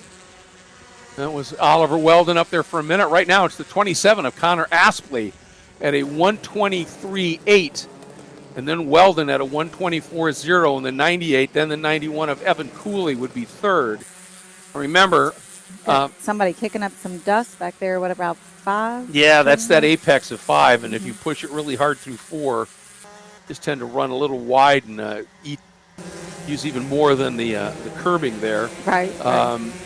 Remember now, Ollie Weldon got down to a 1:22.9 in that earlier session, so that's sort of the target time here. But there's a lot more sun out on the track than there was during that session. Absolutely. And so the track heats up a little bit, and obviously just the ambient temps go up, and oftentimes that can just create slightly slower conditions.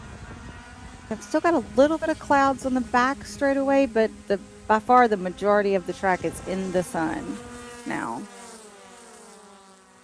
which will definitely add to the temp. Absolutely. And remember, you do need to be cognizant of just the toll the infield takes on tires here. Look at this angry bunch coming through here. Let's see what happens. Trying to get a side draft. Setting up for turn 1 there. Joao Vergara goes to the top at a 23.6. Well, that's over a quarter of a second clear of the field, with Connor Aspley in second and Weldon third. Great lap by Joao. Oh, yeah.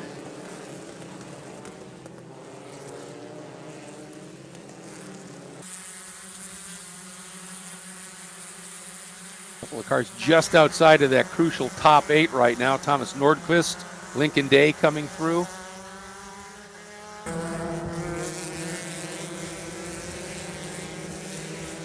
All right, there's your pack heading through turn 6, exiting 7, the lead group working their way up into turn 8. Again, most important turn on the track here is turn 8.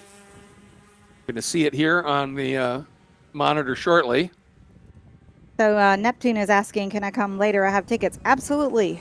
Bring yourself out here. Yeah. And whoever you want to bring with you. This is open to spectators. The event is free for spectators. So we'll have a grid walk at noon. So you definitely want to be here for that. Absolutely. And then we're going to go racing with the prototypes and GT cars. And speaking of racing, here comes our pack to the line once again. Looking to see if anybody gets that time of Vergara. So far, it holds. And Connor Aspley goes to a 23 flat. That's a half second clear of the field. That was a tremendous lap by Connor. That's the number 27. That pushes Vergara in the 10 down to second. Weldon to third in the 98. Ty Fisher, a superb lap, jumps up into fourth at a 24 flat. And Evan Cooley now The 91 is 5th. Leonardo Escorpione is 6th. 7th, 92, Brendan Cooley. And in that crucial 8th and final transfer spot to Super Pole, the 26th, Emma Scarborough. Hope she can keep it up there. Yeah.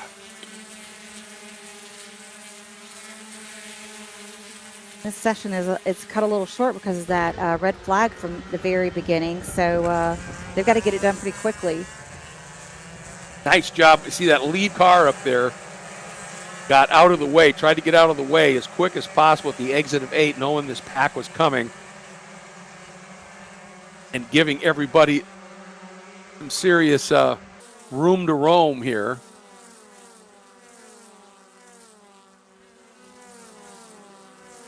What was that? Here we go, coming to the line once again.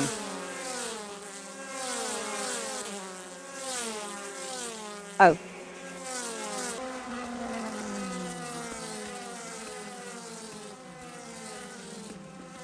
It's still Aspley, Weldon, Vergara. Emma Scarborough just jumped to 5th from 8th. You go, girl. And that's what you wanted. Kaylee Countryman, a nice lap. She'd been well out of the top 10, and she just jumped up into 6th. Doing a big moment at the exit of turn 2 there. They gathered it up pretty quickly and continued. That was a nice save. Here's this. I love this sequence of track. They call turn 4 the bowl, which we're seeing the exit of, because it's got some bank to it when you get into it. The bowl, like the horns? No, bowl. Boil. Bowl. Okay. Like a bowl. Bowl. Of cereal. Oh, like a cereal bowl. Okay. Yeah. Making sure we're following each other. Yeah, boil. Like that would be different. Yeah. It might be out there. Yeah, might have that. Well, forget it. But again, look at this. Is that crucial? This is turn 8. And if you are slow out of 8, you carry that deficit all the way to turn 1. And so that is by far, with this layout of the track using Speedway 3 and 4, you have got to get out of 8 incredibly well. And like I said, it's a very enticing place to make a pass too. But you make that pass, it can actually slow your exit up. You see a couple of cars popping out early, felt they had enough of a toe to do something here, to move early. We have 8 minutes left in this first 20 minutes here, and it's no change in that lap at the top. Although the in 8, the 37 is now Ty Fisher, doing a nice job. One of our Formula FARA competitors from last year sits in that 8th transfer spot and pushes Brendan Cooley and Leonardo Escorpione outside of that. And Leonardo had been right near the sharp edge of things in the previous session. Look at this pack of cars into 6. Hudson Porter set his fastest time of the day so far, so still finding a little bit more time out there for him.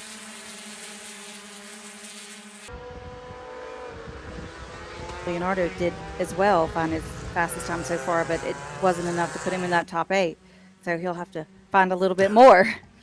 It's fascinating here to me is, you know, it almost looks like a race out there with this pack of cars. But that just really goes to show you how important the draft is. Mm-hmm. Is in these cars on this type of layout, you really don't want to be out by yourself. You want to be close enough to somebody that you can maybe get a tow with. Gotcha. Use that slingshot maneuver. It does look like the folks out by themselves are not doing as well as the pack, right? Yeah, exactly. Kind of shows itself there.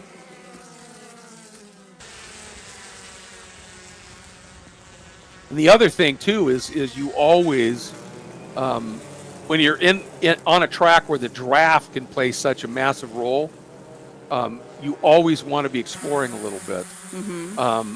Even during a qualifying session about, okay, where do I want to be coming out of turn 8 on the last lap? Okay. You know, and so you'll practice, okay, you know, I'm behind 2 cars here. Okay. So let's say I'm 3rd in the race. Okay. What can I do here now to use the tow to get them and get by them by start finish? Gotcha. So you'll always have that in the back. Kind of thinking of that strategy ahead of time and kind of checking it out now, right? Yep. While you're trying to get your qualifying time. Sure. So it's busy. This is busy, busy, busy out there. Testing some theories. Yeah, absolutely. Always Exploring learning. where the grip is, where it's not. Yep. As the shade continues to change out here, these kind of clouds come and go, and they're kind of going mostly now. So it looks like the full track is in the sun now. Got a couple of cars coming in. Yep. And quite a few going for it. See what they got. Here they come. Headed to start finish.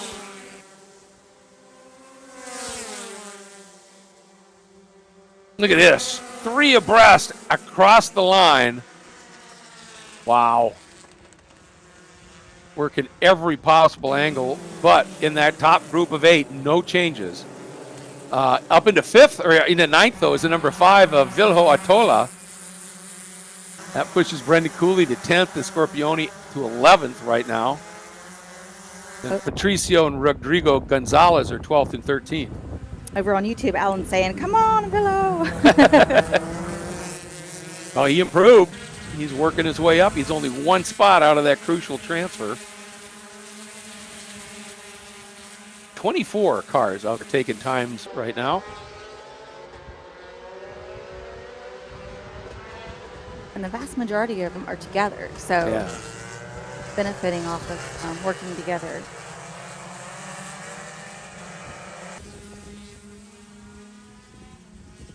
See him working it out on the back straightaway and jockeying you for positions. Yeah, nice couple of cars that are just not on a flyer right now, making sure they give plenty of room to the guys that are on it. Here we go. 4 minutes left in this first group.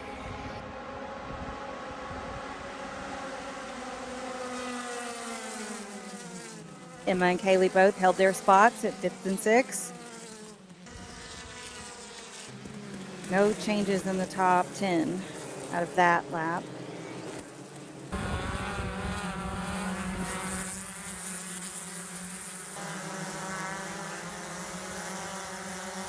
Ooh, we got somebody looking to, I thought he was going to try and make the pass. He is now. Slices down to the inside into turn 6, and I think he thought, I've got a little bit better pace than this car in front of me, so I want to get through. Sometimes, you know, if you're working and you've got, you know, somebody that you think is a drafting partner, and at a certain point you just realize, actually, I think I'm quicker. Mm-hmm. I can be quicker on my own, so you go through. It might help them, you know, when you make that pass and haul them around. Mm-hmm. But at a certain point, they're holding you up. It's got to be about you. Yeah, yeah. You know? And let's not even holding up, just right. like your car is a little faster. Yeah, you want to like get it out there and get some fresh air maybe. Somebody is smoking. Got a car heavily smoking there. I think that was more dirt and debris. Must have got a lot of it. Yeah, I think so. Well, and you know, getting back to what we were just talking about is, you know, let's be very honest here, right?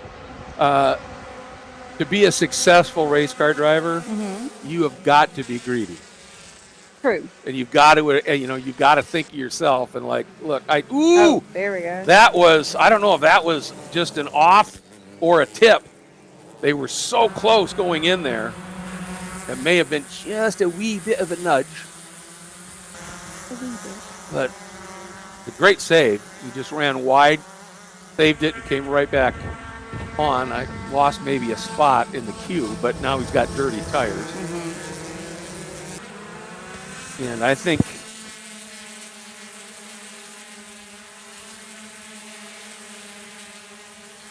that was a 77 of Matan Achetiv, one of our Formula FARA drivers, outside of that top 8 right now. So Leonardo just set his fastest time so far in the qualifying session at 123.7, which moved him up to the 5th slot. Ah, yeah, pushed Emma back a notch. Mm-hmm. So it's still Connor Astley, Oliver Weldon, Joao Vergara, Evan Cooley, Leonardo Escorpioni now, then Emma Scarborough, then Kaylee Countryman, then Hudson Potter. That's your top 8 that would transfer to Super Pool.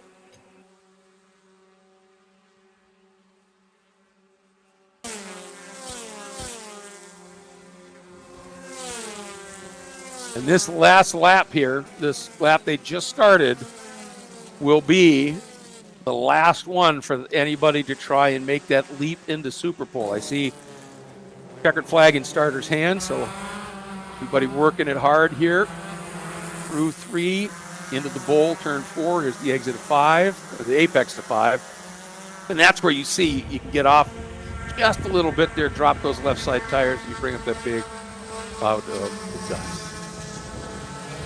There's a large cloud when you get in there. It is. It is. The poor drivers behind you. Yes. Down here it is the whitish sand. I remember when when going off at Road Atlanta, it would be that the red cloud of the dry red Georgia clay dust. Oh, it's messy. I have whites that still have that on the Right. You get that Georgia clay in something, you don't ever get rid of it. No, you wear it, it's almost like a badge of honor. Badge of honor, yeah. Place will give you a few badges of honor if you. This is true. All right, well, let's see what happens here. Boy, the second car in this cube is getting a great tow. That was the number 12, Diego Guyot. So far, no jump. I'll tell you that Leonardo Esquioni's lap, I just realized it's also pushed Ty Fisher back into 9th. Oh, dropped him out of that top 8. That's right. Mm-hmm. So your top 8 that will advance to Super Pole, the 27 of Connor Aspley at a 123 flat, the 98 of Oliver Weldon, the 10 of Joao Vergara, the 91 of Evan Cooley, the 55 of Leonardo Escorpioni, 26 of Emma Scarborough, the 90 of Kaylee Countryman, and the 25 of Hudson Potter. Oh, we'll be moving on. Yep, and the rest that will. So at this point, essentially then, starting 9th will be Ty Fisher. 10th will be Vilho Atola. 11th, Brendan Cooley. 12th, Patricio Gonzalez. 13th, Rodrigo Gonzalez. 14th, Cooper Shipman. 15th, Matan Achetev.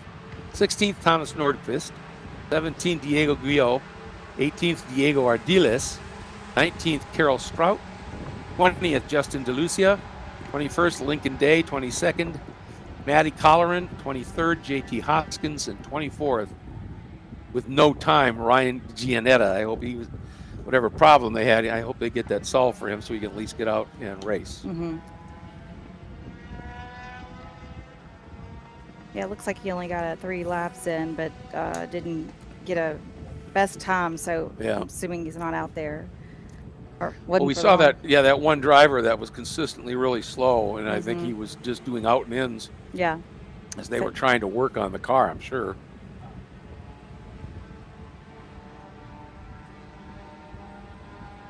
So they're just going to pull everybody in and then take the top 8 and send them back out, right? Okay. And the interesting thing here is, in terms of the time slot, I don't think there's time to do any work on a car. And there's not a lot you can do to these cars. They're very spec oriented. I mean, you could change the wing angle, tire pressures, suspension settings, but there's really not a lot else you can do. And so what they might be able to do is, if somebody was out there and a very astute driver who gets it, could say, what, temperature's coming up, it's getting a little slick, and I got a little bit of a push, so you could take a layer out of the front, trying to get it to bite, little things like that you could make some adjustments on.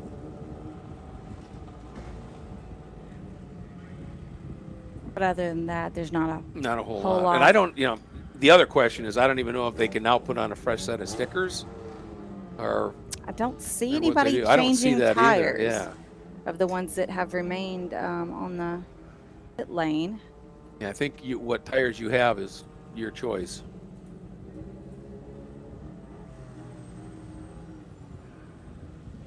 But this Super Pole now is going to turn into quite the shootout here.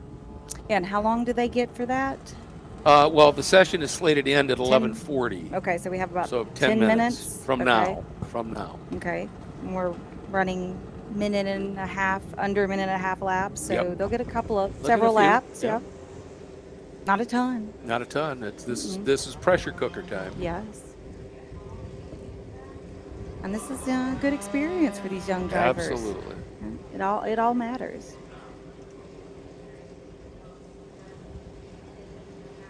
Part of the lesson that you have in this stuff is, for the people that didn't make Super Pole, how do you handle that? You know, when you think do you you- belong there. Yeah, how do you manage Yeah. that emotion? Because you don't want to take that into the race with you. Exactly. You've got to, you know, you are going to have disappointments Oh my if God. you're going to have a racing career. And, you know, sometimes the best tool that a driver can have is a short memory. It's just, yeah, that was 5 minutes ago. I don't Right. care about that. Right. But you've got to have that ability.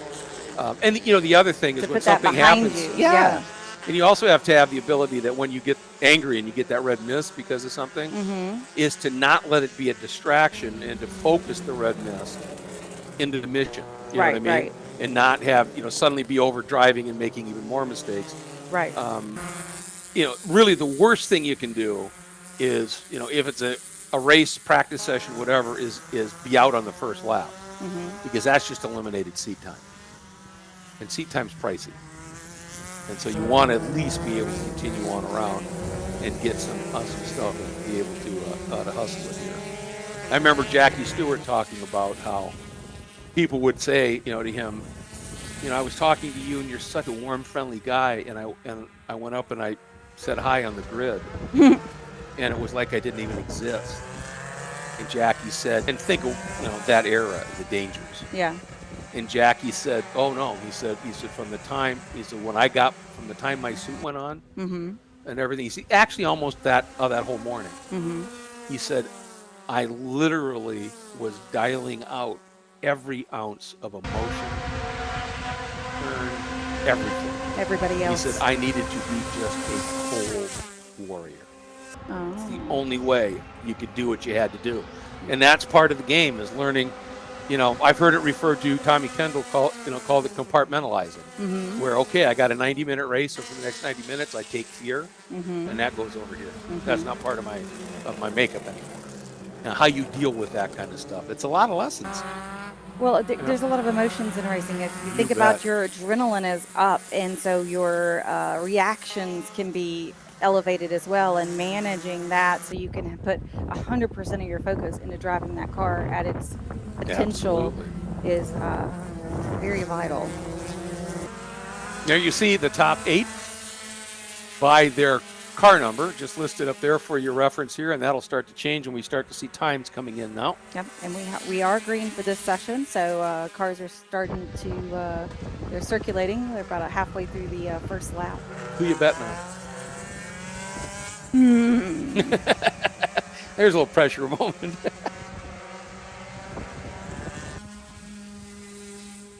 I want them all to do well. Yeah. So politics is in your future. No. But I know what you mean. They did a great job getting there. You know, Weldon, the only guy to dip beneath the 23. He did that earlier today when the conditions were better. Yeah, So, he definitely looks racy, yeah. Vergara, though, in the number 10, goes to the top first with Weldon second, Cooley third, Countryman fourth. But again, it's going to be the next 2 laps, I think, where we're going to see it.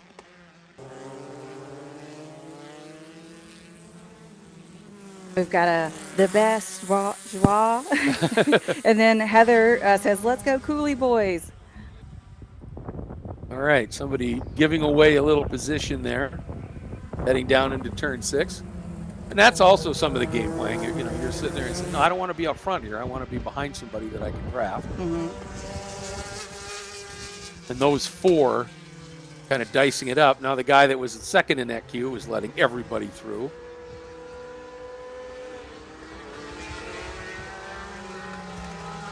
Out through 8, here we go.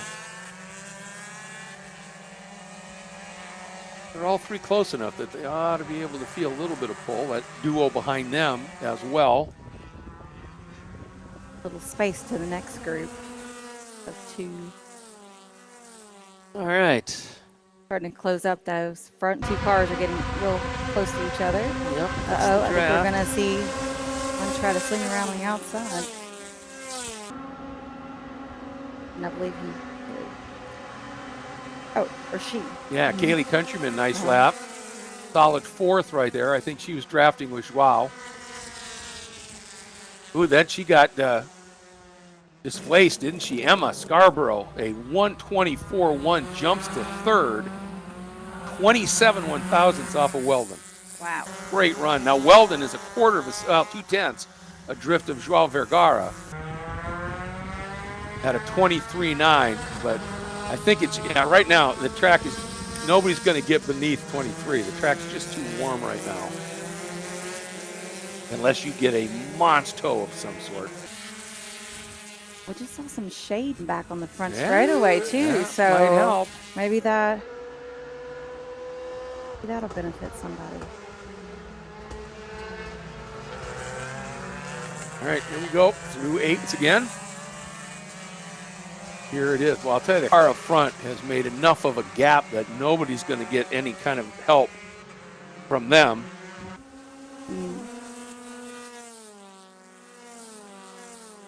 Definitely out there on his own, he or she.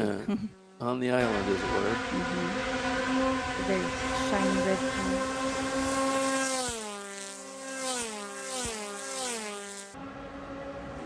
That's the number 91 of Evan Cooley in that red car up front. Emma holds onto that third slot.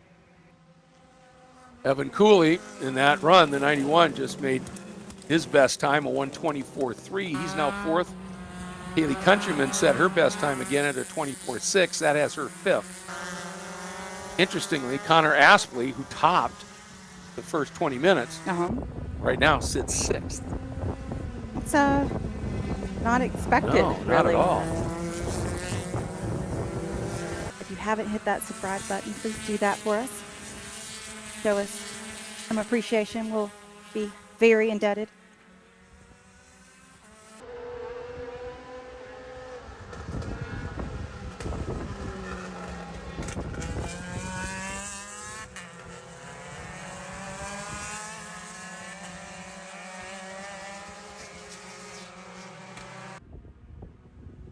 Things have settled a little bit in this one, haven't they? We have about, what, 2 minutes to go? About 2 to go, a little over 2.5, Yeah. So it might be a case of just everybody's kind of easing back a little bit here, because we talk about having to preserve tires a tad here. 91 just jumped up to second. Just did a 124.1. Ooh, and Vergara just turned a 23.8. That I want to be on the pole. Yeah, and you're right. Cooley jumping in front of Ollie Weldon by 17 one-thousandths of a second. But Vergara with that last lap, remember he was up by 2/10 over Weldon. Now he's up by 3/10 over Evan Cooley. So that lap by Vergara was a stunner. And he topped that first session today. So not a surprise to see him up at the sharp end of things. But that's in these conditions, I think that's a mega lap. That's a full send. Yeah. We're about to run out of time. If they have anything, in reserve, any of these drivers, this is gonna set our starting grid for the race later. Yep, I think this lap and one more for that group that's on the backstretch heading into Speedway 3. And this is just our top 8. There's what, 24 or so in this race entirely, but we're just kind of shooting out the top 8 for the starting position. Cooley improves again. Connor jumped up a spot. Yes, he did. Connor Aspley up into 4th. Yeah, that's a 2-spot jump, wasn't it? Because he was 6th when he came by last time. And Emma Scarborough now 5th. Hudson Potter 6th, who I just saw pull in and head back into the paddock. So he said, I've got the best out of this. Haley Countryman. He's that lone car, the blue and black one that has been sort of circulating by herself out there. I think Leonardo Scorpioni has pitted a while ago. That looks like he only did 2 laps, so.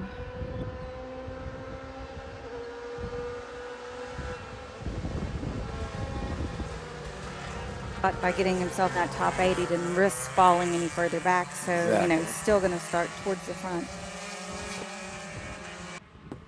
All right, it looks like got a couple of cars. It looks like team cars that are just played. I guess that, yeah, one guy got way down out of the way. He's going to pit. He did not want to give that car a tow. I love that. He's like, nope, not today. Part of the strategy. Yeah, you're too close. I don't want to help you. Connor Aspley, look at that lap. A 124.1 jumps from 6th to 2nd in 2 laps. Fabulous job by Connor, pushing Evan Cooley to 3rd, Ollie Weldon to 4th, and did it coming to the checkers. That's answering the call. That is.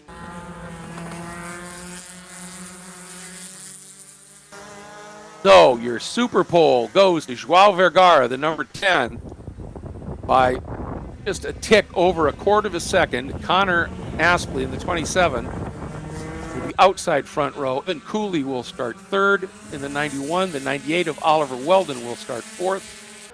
26 Emma Scarborough will start 5th. 25 Hudson Potter will start 6th. Kaylee Countryman will start 7th in the number 90. The number 55 of Leonardo Vesperpioni will start 8th. And that race is going to start at, where am I looking at? Let's see, 2:35? 2:35, yeah. Okay. 2:35, scheduled to be a 30-minute race. And that leads us into lunch break here. Now, got to remind everybody, and I want to make sure I do this on the stream because I want to be enticing everybody. Yeah. That they need to come to one of these events or more. Oh, yeah. Because remember earlier in the day, folks, I said I see a couple of food trucks. Well, now there's 6. They're all different types of food. I see the ice cream vehicle is there too. I see it says churros over there. Yeah, there's your churros. Yep, there's all kinds of great stuff. There's a covered area over by the media center with picnic tables and the like. A number of the vendors have little awnings up as well. The food here is fantastic.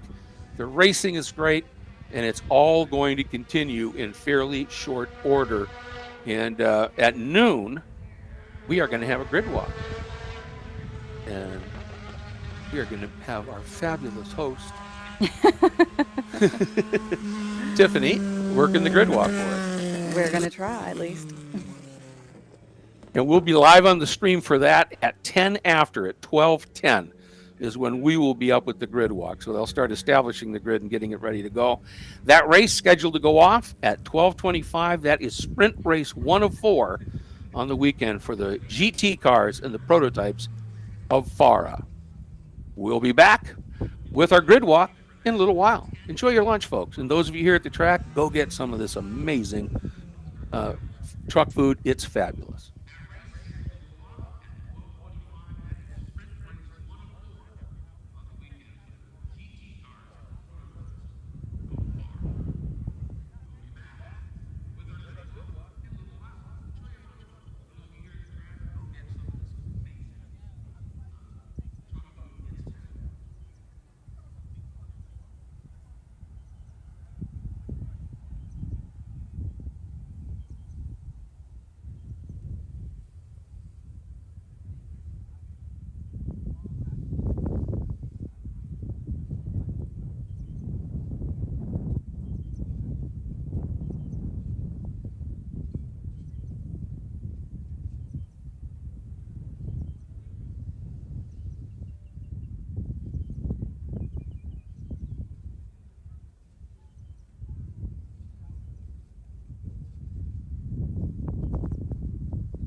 All right, everybody, welcome back to Homestead-Miami Speedway. We're just a few moments away from our first sprint race for the GT and prototype cars.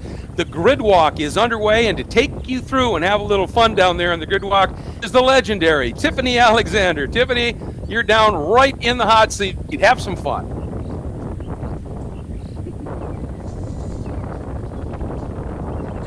Okay, welcome everybody. We're at beautiful Homestead-Miami for the FARA Miami 500. So we're at the front of the grid here with, of course, Mr. Tawadi's shiny car. You want to go look at that one?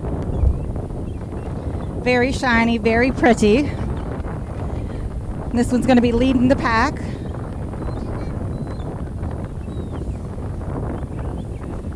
Isn't that gorgeous? You're never going to miss him coming from behind you. But it doesn't look like he's going to be behind anybody to start out.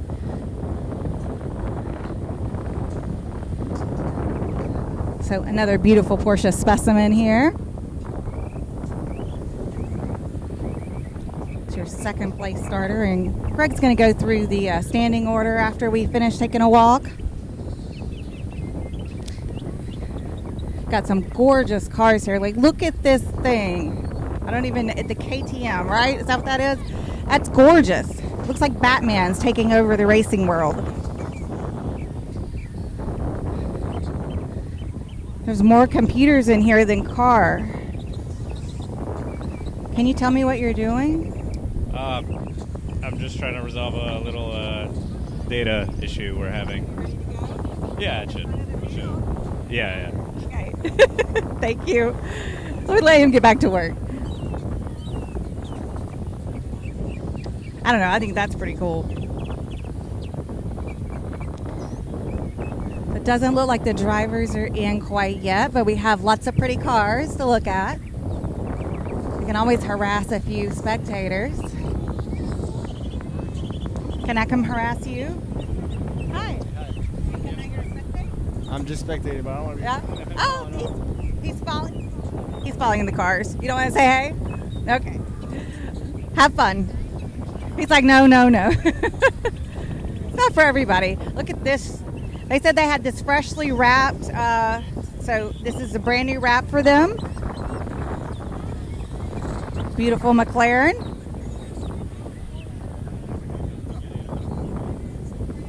Hi. So look at this gorgeous car. So I was told that this is the owner's favorite color. Are you the driver? No? Ah, let's go talk to him. Hi. How are you? I'm well, thanks. So is this your car? Yes.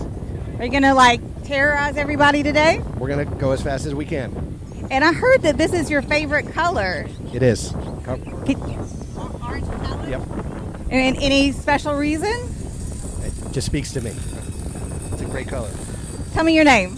Manny Gomez. Okay, Manny, good luck. Okay, we'll keep cruising around.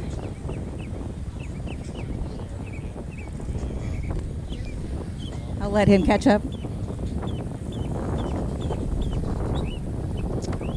It's a gorgeous Audi here. So this is Cupcake Racing, and I talked to the owner and driver. This was named after his daughter that he lost, so it's in her respect. So I think that's really cool of them to honor her that way. And it's a beautiful car. It's great honor. Some good music. So as you can see, there's people everywhere looking at these magnificent cars. Are you doing okay on time? Okay. Look at this Corvette. Right, I heard this one. Is this the one for sale? I don't know. I heard it. I heard some conspiracy theories about some Corvettes for sale. I think this is a fresh wrap for the TLM group. Can I talk to you? No. Is this your favorite one? No. Which one's your favorite? This one. This one. Okay. Good deal. We'll root for this one. I love this martini livery. This is gorgeous. One of my favorite cars, the GT4 Club Sport. It's hard to go wrong with that as a race car. This car is made to be a race car from day one. If you ever get a chance to go for a ride or drive one of these, man, don't turn it down.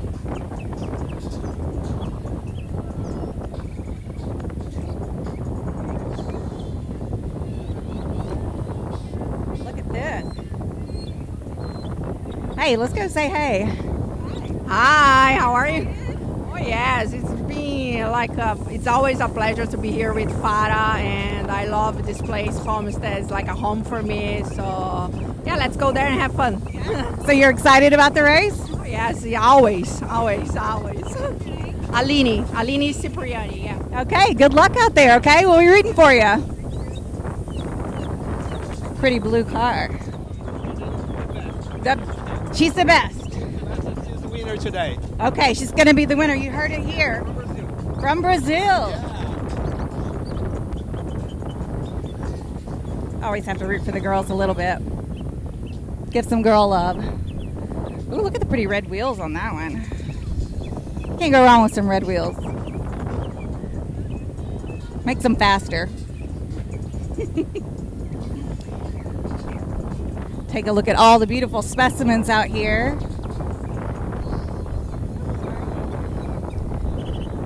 This one's really cool, this Ferrari. It says the Balrog on the front, like the Balrog of Mordor. I mean, how intimidating is that if you see that in your rearview mirror? It's like, get out of my way. What does Gandalf say? You shall not pass? I think that's what he's going for.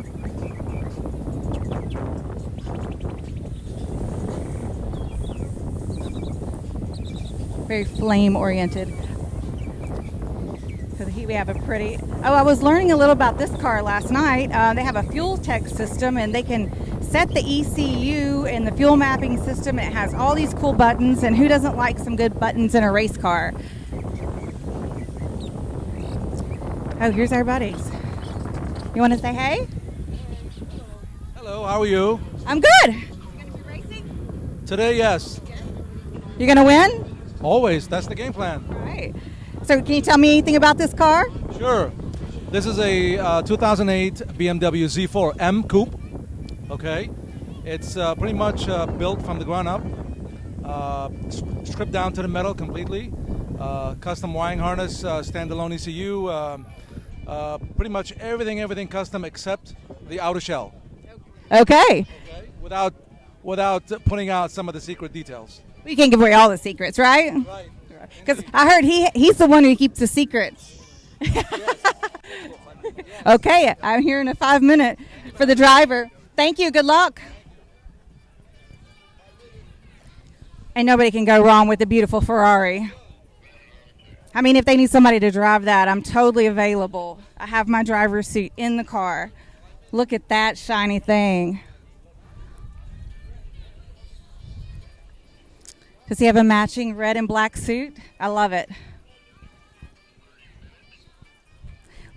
Looks like the drivers are starting to get in the cars. Okay, I think we have a couple more, and then we'll be throwing it up to Greg. The Empire Pro Body Tech. This is part of the Honda War, so these are our two Hondas. That one looks like mine. Look at these. These are so cool.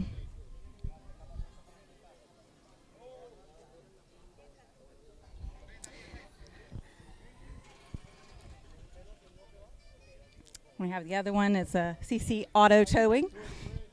Okay, we're going to clear the grid. So I'm going to throw it back up to you, Greg, and let you take it from there. See you in a minute.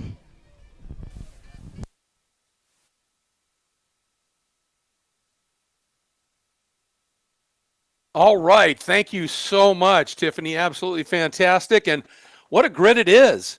Yeah, it's looking absolutely fabulous. And, of course, it'll be the prototypes that will be lined up, even though some of them qualified sort of in the mix to some of the GT cars. The prototypes will start in their own group.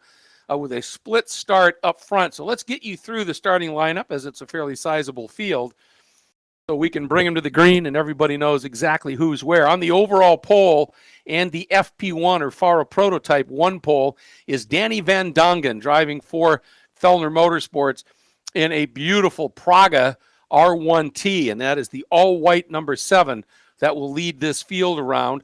Starting second overall and on the pole in FP2 will be the number 29 of Teddy Alvarado, and he was a champion in that class last year and driving the absolutely spectacularly cool-looking Wolf Thunder. Then, next up in the prototype order, we will be seeing the number 25, which qualified second in FP1. Martin Bruhat will be starting for Fellner Motorsports in their Praga R1T. It is the beautiful white car with the gold nose and roof and the blue highlights on the fenders. You can't miss it. It is stunning. And then the last of our prototype cars on the pole in the FP3 category, the number 9 of Gabriel Zenarchik, and he is driving for Manny Sanchez Racing in a Radical SR3 RSX, white top and blue bottom. Rest of the field is GT cars, and on the overall pole, it is the number in the GT category, I should say, is the number 68, and that is from TLM Racing of David Tuati and Nathan Bird, and Nathan will be starting that beautiful Porsche GT3 992 car.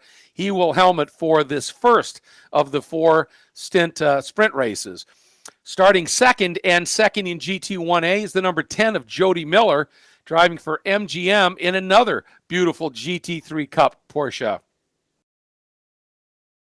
Then it'll be the pole sitter in GT1B, the beautiful number 47, and that is the Fellner Motorsports. That is the, make sure here. Another Porsche GT3 Cup car, the number 47, all white. And then we have one of our more sort of spectacular looking cars. That is second in GT1B, the number 13, started by Colin Queen from Ansa Motorsports, and it is a KTM crossbow. And that is a spectacular bit of kit, very, very futuristic, if you will, and very quick indeed. Starting third in GT1B will be the 87 of Mark Julian, one of the fastest drivers here in the paddock in his Porsche 991.1 for the Stack Auto Lift team. Then starting next in the GT1A third position is the number 210 of Max Polzer, another MGM team driver in a Porsche 992 Cup car.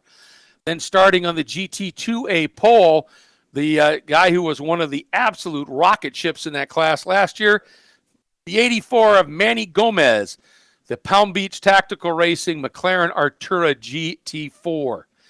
Right with him, however, second in GT2A, the number 67 of Robert Garza for Cupcake Racing, and that is a stunning Audi V10 R8 LMS GT4.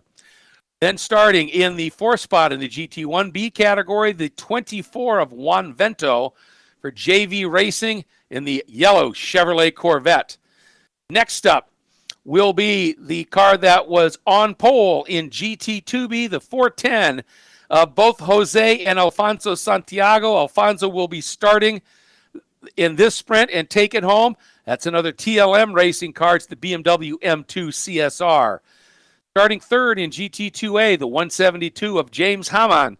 That is a TLM Racing Porsche Cayman.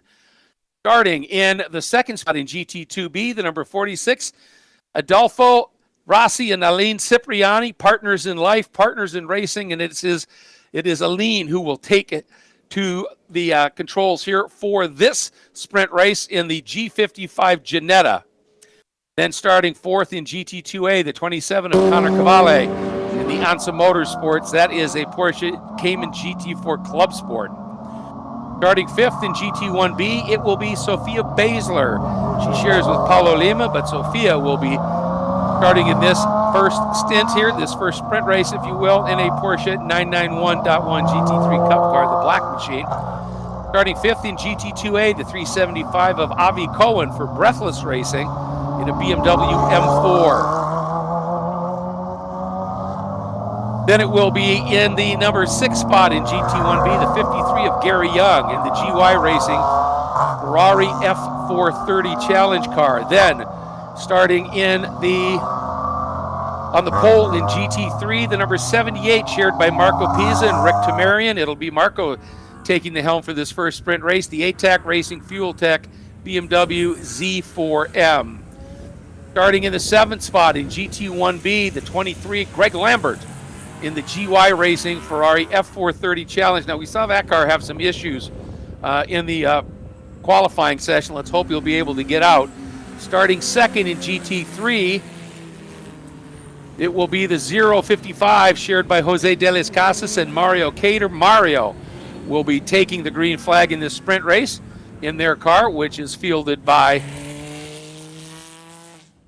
RSO, or Ronnie Sport Racing, a BMW M3. Then, in the Honda Wars category, on the pole, the 89 perennial frontrunner Luis Canahuate in the Canahuate Speed Civic, Honda Civic. Then, starting on pole in GT4, it will be the 11 of Isabella Abreu in the Abreu Motorsports Mazda Miata, co-host of the FARA podcast with David Tuati. Starting second in Honda Wars, another of the front runners, the number 6 of the Perez's, it's Wilbur and Richard. And Richard will be starting in this race, taking it for the sprint race, another Civic. Then, way at the back, if he's able to get out, will be the number 24. It is a Ferrari FP2 prototype car. Jorge Luis Cruz for Manny Sanchez in one of the Wolf Thunders. And also, looks like that is the field. So it is set. We are ready to go. 30-minute sprint race. And again, a split start. The prototypes will be up front.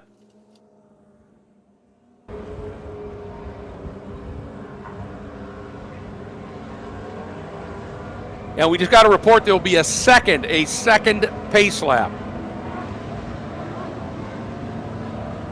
They will come around again. Lights will stay on the safety vehicle, and we will do a second pace lap.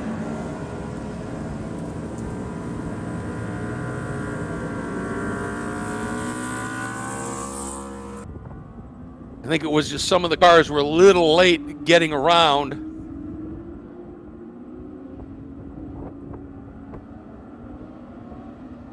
On the GT cars, I don't know that they got the memo and have closed way up onto the back here. Now the yellow, they'll see that. And Nathan Bird in the TLM Racing, that orange and blue pole-sitting GT car, will now start to back it off just a little bit, or he should.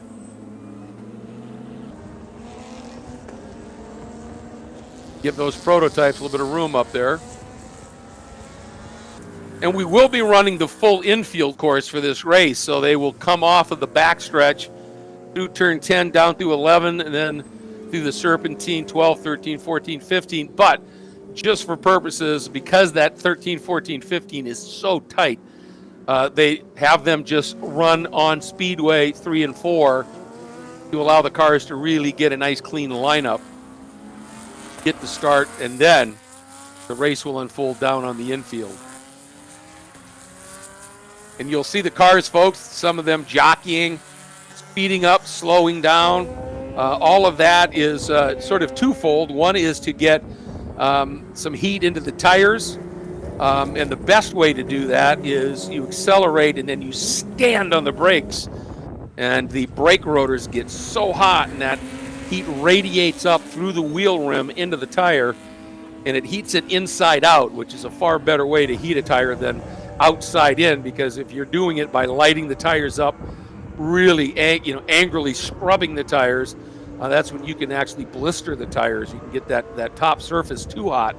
So if you can heat them inside out, that's better. You'll still see them going sideways a little bit. That's more to scrub any of the junk off the tires that they may have picked up. So that's where we are here. And there you see the lineup looking much better. And Tiffany has hustled her way back up here into the booth. Did you have fun doing the grid walk down there? I was looking for a ride. No. Yeah, I bet you were. It was a good time. Race drivers are greedy. You're always looking for a ride. I know you got your helmet and your suit somewhere here in your luggage. I mean, yeah. My helmet wouldn't fit, but I can. I know what size I wear. Yeah, you can borrow something here. All right, we made it up here just in time. They added an extra pace lap. Just for me. Yeah, just for you. Perfect. Just for you. Pace car is in. We are getting ready to go racing. And again, bringing them up, it is Danny Van Dongen. And look for that green flag to fly. Starters' hands were green. Sprint 1 of the opening round of FARA for 2025 is underway. And I would expect Danny to lead into one. And look at that great start by Martin Bruhat. He didn't get the greatest qualifying run, but immediately slots in right behind Danny and sneaks around on Teddy Alvarado and puts the two FP1 cars up on the sharp end. Now, here comes the start. We're green for GT. Does anybody get through on that beautiful Porsche? And again, that is being helmed right now by Nathan Bird, David Tuati, waiting for the start. And it is Bird leading down into turn number 2. Really critical here in this first lap to get the car woed down for turn 2. Understand, you're still not going to have quite the heat in the tires that you want. And so far, everybody being really, really good. Through turn 3, watching him here, down through the bowl in turn 4. A little bit of a wide run there by Gary Young in that Ferrari. I think he was just given, I think that was Marco Pizzi. He was just given a little bit of room there. And now through 5 and making their way down into turn number 6. Everybody playing very nicely right now, Tiffany. So far, I'm impressed. so, yeah. This is good. I mean, it does help to finish the race if you don't crash in the start. That, I mean, Yeah. I'm surprised how many race car drivers missed that one on the. Oh, you know, and it's the old cliche, but it's true. You cannot win the race in the first corners, but you can lose it. Yep. And everybody doing a really nice job. I'm really excited to see what Jody Miller can do here in that number 10. He was really fast in qualifying. I mean, normally David Tuati has the complete measure of the field. And in this one, the margin between Tuati and Miller was 3 1/1000ths. Oh. Incredibly close. Yeah, in they're qualifying. incredibly close out there, I do believe, too. Yeah, they have opened up a little bit of a margin. Back to the number 47, I believe, of Justin Levine. Yep. Jody Miller is hot on David's tail there. Yeah, it's actually David's got a co-driver this weekend. It's Nathan Bird. Oh, Birdman. Yeah, Birdman's That's what he goes by? doing this stint, or this sprint race stint, I should say. Okay, they've got the wrong name in the timing scoring. But so the 68 TLM car is the Birdman driving. It is. It's the Birdman. I saw him suited up by the car. I wasn't sure. I didn't get a chance to ask him. And Colin Queen in that black number 13, that really futuristic-looking KTM Expo, hustling right now, pushing hard. The 47 of Justin Levine, that is a battle for the lead in that category.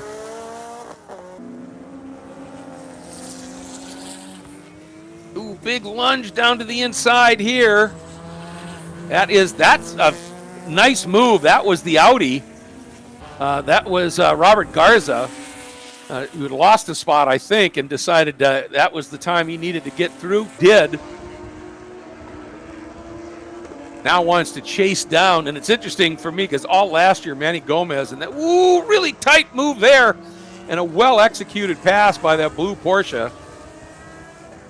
But Manny Gomez in that McLaren Altura, it was just absolutely pristine white last year, and changed the colors up a little bit for us, and it now is an absolutely gorgeous copper color. Just looks fabulous.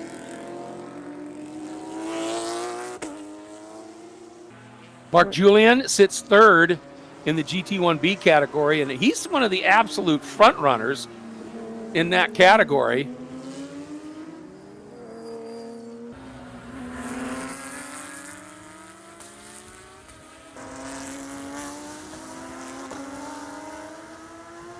Now, Mark Julian won the championship last year with 9 wins and 17 podiums. That's impressive. Very impressive. Again, it's 4 sprint races per weekend, so lots of opportunity, but he was right at the sharp end of things. And unfortunately, the guy that near the end of the year was giving him some really good fits in that beautiful maroon Porsche with the checkered flag pattern on it that had a Michael Manella that had that big off on Friday and not running today. Yeah, that car That's a saw a shame. little contact yesterday. Yeah, it's tough. It was a gorgeous car though, so I'm sure they'll get that put back together and be back at it before long. And we have a new leader in GT1A, Jody Miller, getting through on the Birdman. They're working through turn 14, now 15. And I'll tell you, the guy who's flying out there is that Onsa Motorsports Crossbow, Colin Queen, making a move now for second overall. And that's a GT1B car going around on the Birdman, a GT1A car heading down into turn 1. There's your leader. Look at the gap he's opened up. It's incredible. What's going on? All right, these are some cars a little bit behind. Ooh, we got a real slow-moving Honda. There's your leader. And here comes the Radical as an art check. There is that Crossbow. There is Birdman as they head through. So a little bit of a change up here. This is pretty interesting to see that car. Normally we see Twatty's car right up at the sharp end of things. Now, Birdman 1, when you're a co-driver, it's not your car. You cannot tear it up, right? You're going to take it back one notch. And 2, I don't know how familiar he is with the car, and he also probably just wants to make really sure that he's got those tires warmed up before he gets too racy here. Sure. Which makes sense. So there they go. I'll tell you what, that Colin Queen and that Crossbow, he has glommed right onto the back right now of the car of Jody Miller. Here they come. Look how close that is. Then Birdman trying to get around on the Radical as an art check. And here we go. We going to see a move here by the Crossbow and Colin? No, not there. But that is super tight heading down into turn 1, now 2. Colin Queen has lit the fuse early in that machine. That thing's just so cool looking, isn't it? It is that so black cool. Crossbow. Yeah, the cockpit lifts up, almost looks like a F-14. I'm like, I expect Batman to get out of it. Exactly. I mean, you have the Birdman already, so like, isn't Batman going to get out of there, cape and all? That should be right. Yeah, exactly. It is a very cool looking machine. Oh, to the point. Look at that now. We're seeing Jody Miller is sort of protecting a little bit going into turn 6. And, of course, that slows your exit down. And, they're different classes, but there's nothing worse, right, than when you're in arguably the fastest class, and you got a guy in a class that's a class lower that's hounding you. Yeah, knocking on the back. Yeah, it may not be for a class position, but there's a thing called bragging rights. And we have these egos in the racing world. Ego, that's the word I was looking for. We seek to protect our ego shot. at all costs. Isn't that a great shot? Nice down low. Like it. You see him hit a little a dip there in the track out. Yeah, there's a little. You said a little bump that if you don't hit it right, it can really unsettle things. This is a very fast turn. Oh, yeah. Yeah. And you're moving coming through there. Here he goes. Taking a look. Not close enough. Little peek. Well, whenever you're a pursuing driver and you're really chasing somebody and you're hounding them, when you see them start to edge over and defend, got a little loose big there. wiggle there. Yeah, that's that greedy thing on the throttle. But when you see the guy in front of you that you're chasing starting to protect, a lot of times, I'd go, got him. Yeah, because they're looking in their mirrors. Yep. Right? And so you have their vision. You get them offline a bit. I think they just went through, or Jody did, on Marco Pisa. He's another one of the drivers. He was on the pole in GT3 and had a tremendous season in that category. You've got them looking at you behind you, then they're not looking ahead quite as well. So, That's the it. car goes where your eyes go. Yeah, and any time, if you're not real familiar with racing, folks, the quickest way through a turn is to have the widest entry, arc to the apex, nice wide track out. And what that does is it opens the angle up, so it's not as tight a corner if you drive it that way. Well, the minute you defend going in, you've now tightened the radius through that corner. Decreased it, yeah. And that means you can't get to the throttle as soon, or you just push and destroy your front tires. Well, you definitely carry as much speed through the turn, right? Exactly. So that overall speed is going to come down, and it's going to, hinder your track out, and maybe, especially if you're coming into like a straightaway, that's really going to affect, you know, your overall capabilities there. And then, look at that. Jody worked through a lap car. Oh, no, that's a car that they're still chasing, so he is still looking for a way right around. on the back right now.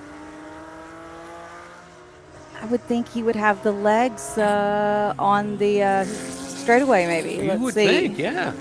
Trying to find them actually on course.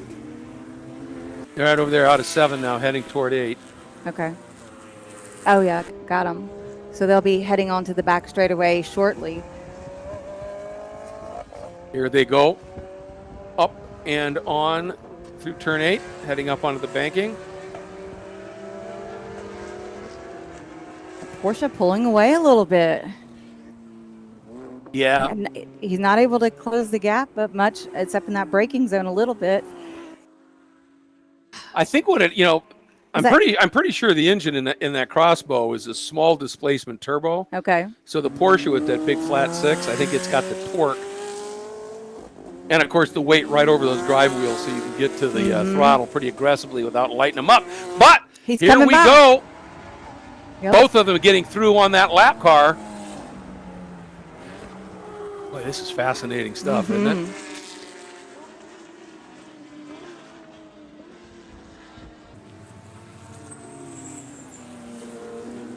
Jody Mueller's just taken the front of the GT1A group and just held on to it, even with other cars kind of hounding him, not giving it up.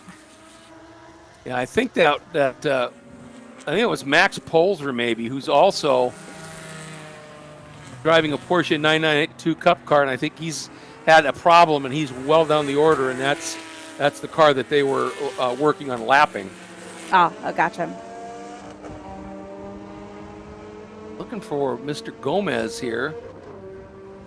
That's the burnt orange metallic. Exactly. McLaren. That gorgeous car. Sitting 10th right now. He said that's his favorite color. Oh, it's gorgeous. Yeah. It's a gorgeous car. Oh, There he is, heading over into turn 6 right now. anybody can look at a McLaren and not go, oof. Oh. Like, I don't understand. Yeah, the lines on those cars are They're just sexy, spectacular, yeah. aren't they? But I have to tell you, the best sounding car out there in my book Yeah? is the Audi R8 with that V10. That's hard to compete with. Just the howl out of that thing is pretty spectacular. I do really love the scream of the Porsches, though, as they're going through the gears. Yeah. Well, that's iconic. That isn't it? sings to my heart. Yeah.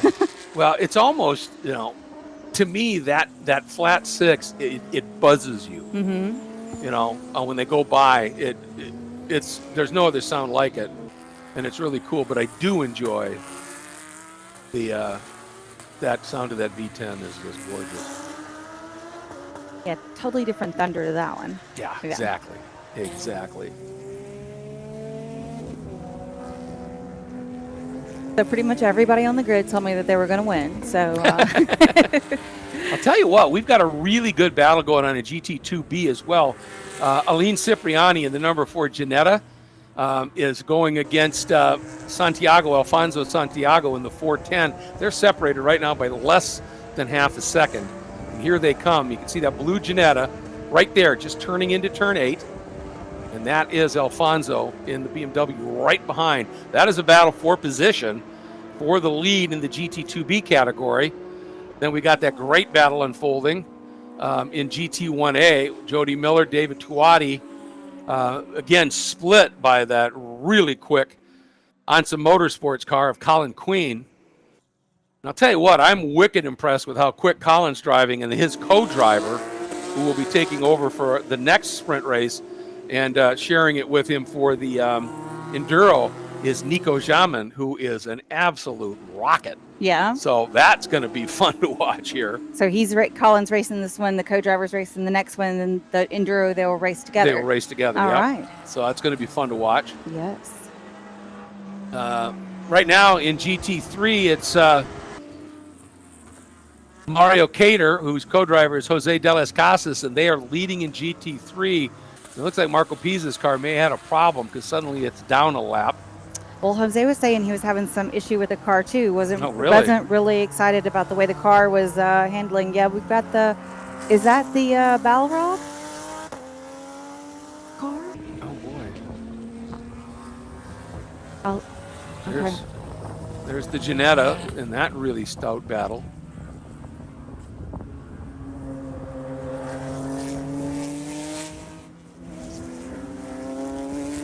In the card it says the Balrog out. There it is. Yeah. Oh, that was Gary Young in one of the 2 Ferraris that are out there. Good to see the Greg Lambert. It looks like was able to get out. He was the all red Ferrari that had that problem with a bit of smoke. Oh, okay. Yeah, it looks like he was able to get out there and run. Manny Gomez has already, this guy in this car is something else. He has opened up a near 20-second lead over Garza in the Audi. Oh, wow. That's flying. Taking off. And then Connor Cavalli is 3rd, James Hammond is 4th, Avi Cohen is 5th. Alan Queen continues to lead impressively in GT1B, dicing it up with the GT1A leaders. Justin Levine, 2nd in the 47, Mark Julian 3rd, Sophia Baszler 4th in the 132, and then the 2 Ferraris, Gary Young, who just had that moment, and Greg Lambert.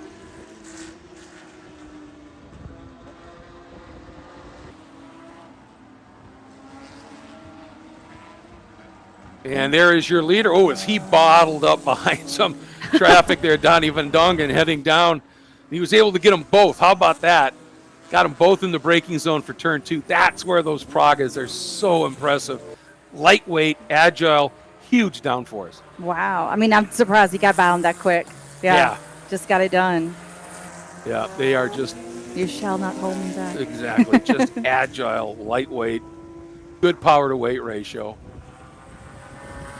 And Danny wheels it. There's no question about that. The guy is quick. As he is showing here, I mean, he's. Look at the gap he's got. Yeah, looks comfortable in that car for sure. Yep. Right now, he's got about 28 seconds on Martin Bruhat, who was last year's champion in a Praga. Oh, wow. So, yeah. Danny is wheeling it. There's the 2 Ferraris we were talking about.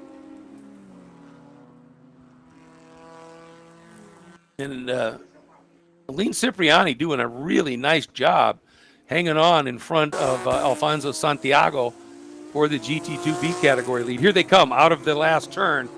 That all blue Ginetta.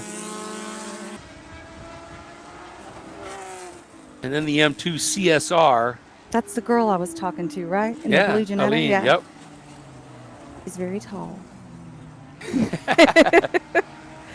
Yeah, she's from Brazil. Yeah, she's a pilot. She's a pilot. Yeah. Doing a really, really nice job. I love those Ginettas.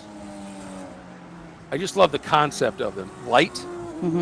The balance on those cars. You look where the driver sits in those things, and it's almost in the back seat. And then the engine is a stock Ford V6. Like if you buy one of the V6 Mustangs, yeah, that's what's in it. Really? Yeah, stock, bone stock. But because it's so light, the power to weight ratio is and good. The balance, how they have that car where you sit so far back, it just works. Interesting. And it's the great thing about it is when you get on a track like this, which is a tire chewer, it's super easy on tires. Because it's a lightweight car. Yeah. Right? That's a definite advantage, yes, right? Yes. So if you drive it smooth, you're going to get faster relative to other people later in the race. Right, as they chew their tires up. Exactly. And it's one of the great momentum cars, too. I remember in running it in GT4 at CTMP, Mosport, and in qualifying, the guy, I'm trying to remember who it was, anyway, got an absolute clear lap in qualifying there. Yeah. And the car is so light with good power to weight. It was an amazing lap. It's on pole by over a second with GT4 cars. And during the race, fell back to about 4th or 5th. Just stayed there, saved tires. And then when everybody pitted, for their tire change. He shot to He the just front. took off, opened up a big lead, pitted, still had plenty of time, and was gone. It's a great little car. It's pretty specific to tracks. Road America doesn't like it so much there just because it's not that powerful. Gotcha. One of Yeah, those yeah. things. That's a big, fast Yeah. track. Yeah. But they really work, and Aline is giving it a superb ride right now. That's awesome. I said I was rooting for her. Unfortunately, Marco Pisa, who was the competition for the 55 of De Las Casas and Cater behind the wheel, looks like he has parked it, had some sort of a problem.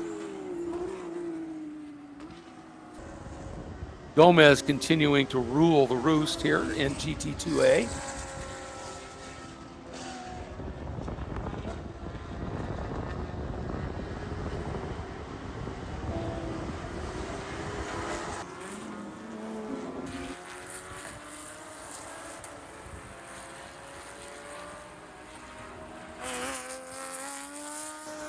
Wow, there's just so many different classes of cars on the course at the same time, and they're just, they work it out. They do.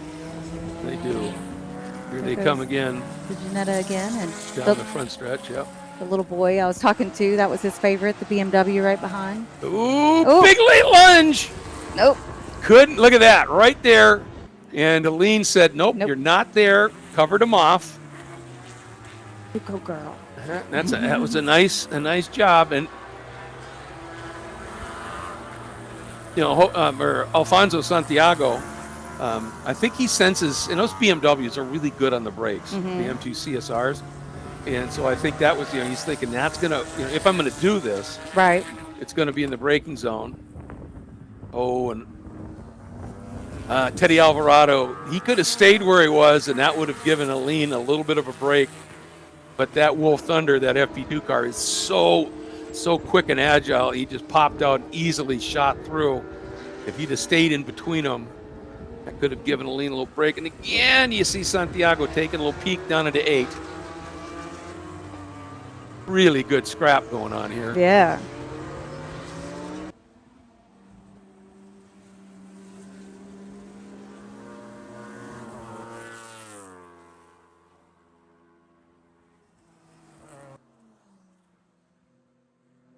Just trying to find the on course. Down into turn 2 they go. That's easily the best battle on the track right now.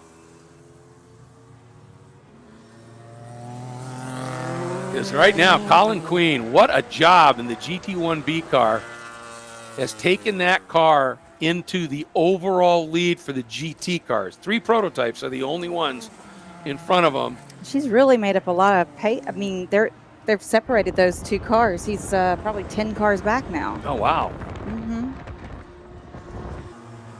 Yeah, she has. But Colin Queen, best lap. Pretty impressive here what he's doing. The only guy with a quicker lap than Colin is Danny Van Dongen at a 125 flat. Colin Queen in the GT1B car has gone a 26.4. Nobody else is underneath 27. That tells you what a job he's doing. Just a big wiggle there by the Audi as he powered up onto the banking for Robert Garza, but got it woed down.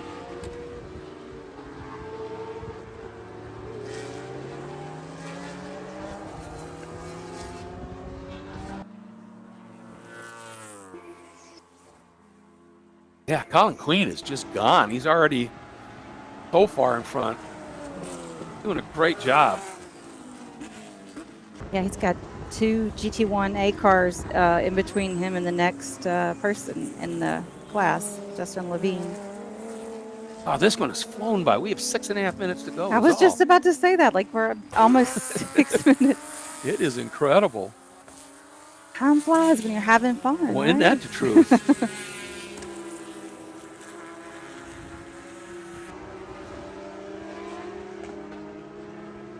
She's maintained that He that has. that space from the BMW. Hasn't been able to close that gap up. Well, I wonder if those couple of lunges and the pace, we talked about this track is a tire eater, and that lightweight Ginetta, the tires just tend to stay under it a little bit better. Looks like they've got that the shiny McLaren in their rear view. Looks like it's about to come around the BMW. And there it goes. So what color did Manny tell you the color name? Metallic burnt orange. Metallic burnt orange. Okay. I was going to say copper. Mm-hmm. So. But that's what he calls it. Yeah. It's gorgeous. No question. It's his favorite color. And I asked him why. He said it speaks to him. I mean, that's all you need. That's Whoa, all you look need. at this 3 abreast down the front stretch. How about that? That was one of the Porsches. That was a really aggressive pass. Well done. Ooh, big wiggle at the exit of 2. Can't pick up the car number. Okay. Man, this blue Porsche here is pushing. He's carrying drifts everywhere. Just dropping things. Ignore me. Get excited. Just start throwing things around. I'm just kidding. Yeah, I can get a number on there. Yeah, he's. How do you say the girl's name in the Janetta again? Aline Aline. Cipriani. Well, now I see why that blue Porsche was throwing it around here. He's trying to keep that white Porsche behind him, and he just dove underneath him here. Oh. Side by each coming through. I think he's gonna get him. I think so. I think there's a different class, and I think that that white Porsche got a little bit more leg. Certainly looks that way.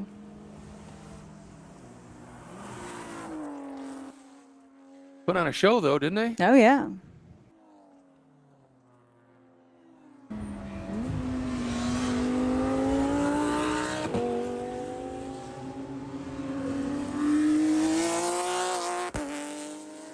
All right. Winding it down. Like just 3.5 minutes-ish to go. I see a white flag flying. All right, 1 to go. 1 lap to go. Yeah, that blue Porsche is Connor Cavalli. And he's driving, that's Ansa Motorsport, same team as that KTM Crossbow. So okay. they got some wheelmen in those cars. Doing a great job out there. So we're going to be calling around our winners.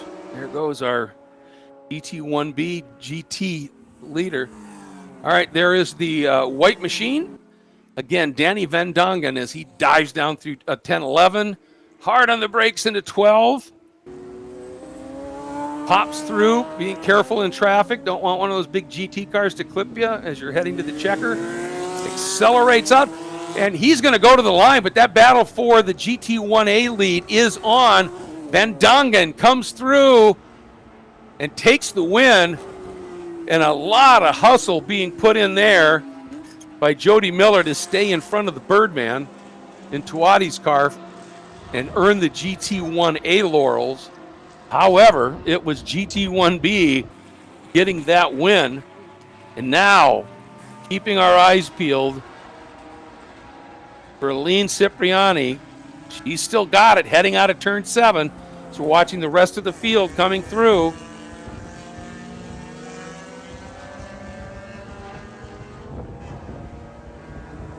All right, here we go, turn 8.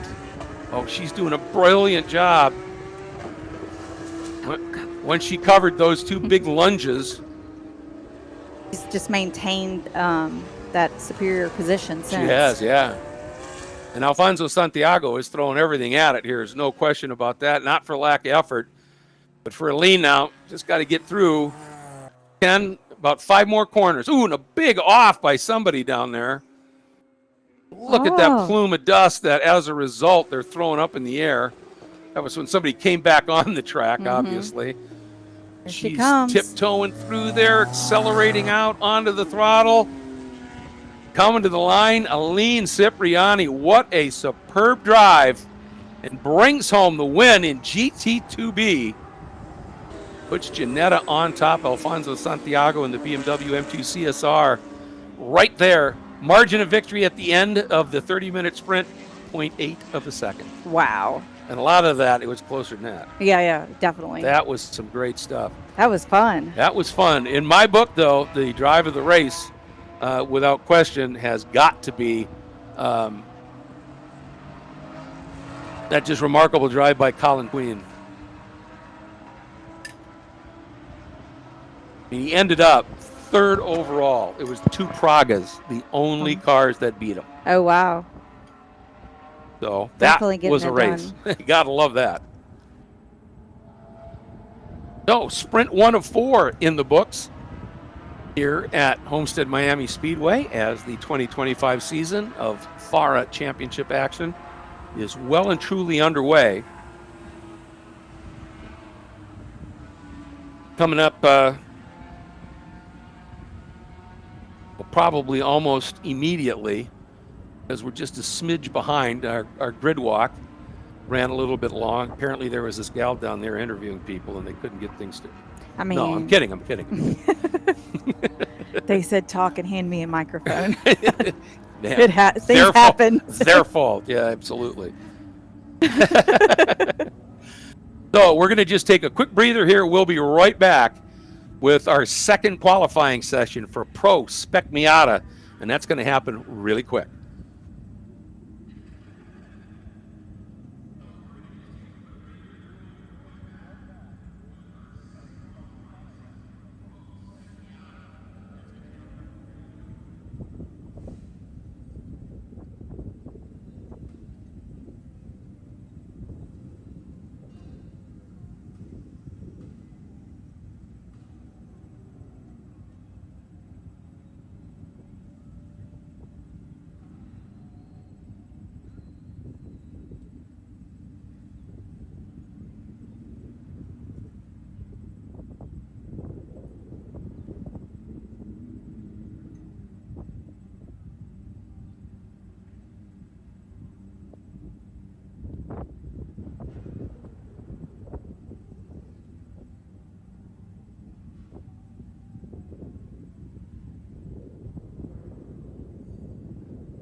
We are back at a very, very hectic weekend, and we wouldn't have it any other way here at Miami, Homestead-Miami Speedway for the opening event of the 2025 FARA Championship.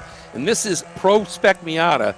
And to my knowledge, it's the only Pro Spec Miata series going, and an opportunity to really let these drivers showcase themselves. This is the second qualifying. Again, best lap of whatever session you set it in is what will be used here.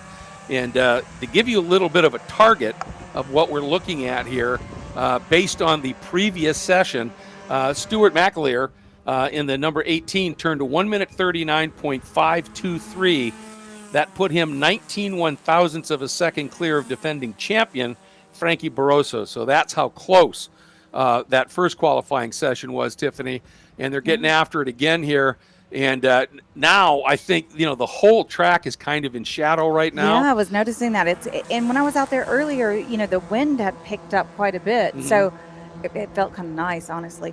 But I wonder if they'll be able to take advantage of any of that. I think they just might. And of course now this is going to turn into a strategic draft fest. And that's kind of what we're going to be watching for, pushing the limits a little bit. I'd expect to see a lot of that dust flying in this session. The limits in a little more. Exactly. What's a little dust between your friends, right? Exactly. And the thing is, of course, is, you know, do you have that guy or gal out there that you have talked to and you're going to be the drafting buddies? Right. Have you made alliances? Bingo. Kind of like Survival Island or one of those shows? Yes. I don't watch them, but I've heard. I don't either. Some of them, I've seen some. There's a new one, the Beast Games. That's pretty ruthless. Is it? Yeah, I like that one.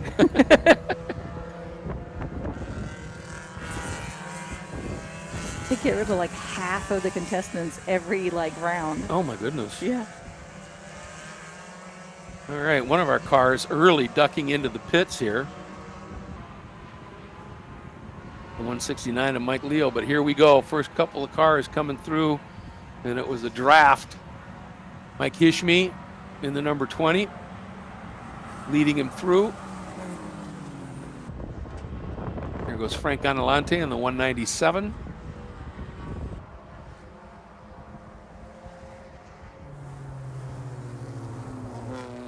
Number 92 passed. Yeah, the question for me is, are we going to see the 56?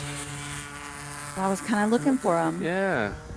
Saw him have some issues earlier, right? Yeah. Just The barely got a lap in. Yeah. There's two 55s. Does that make a 56? Oh, there Probably were two that were, yeah. They're back. I mean, they were right together.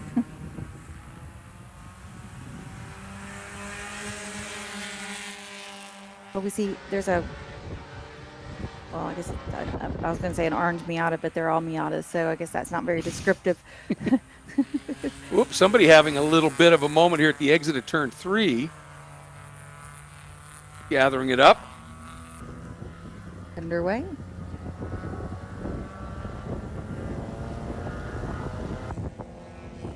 This car almost stopped on the back straightaway. Just really easing along, huh? Yeah. That white car? Yeah. No, that's not on the straightaway. Is that just a... That's on the infield. Okay. It almost looked, I was like, what? I looked up and went, ah. Huh? I think it's way up here. All right, here comes pack number 1. Hishmi leading the 54 and the 97.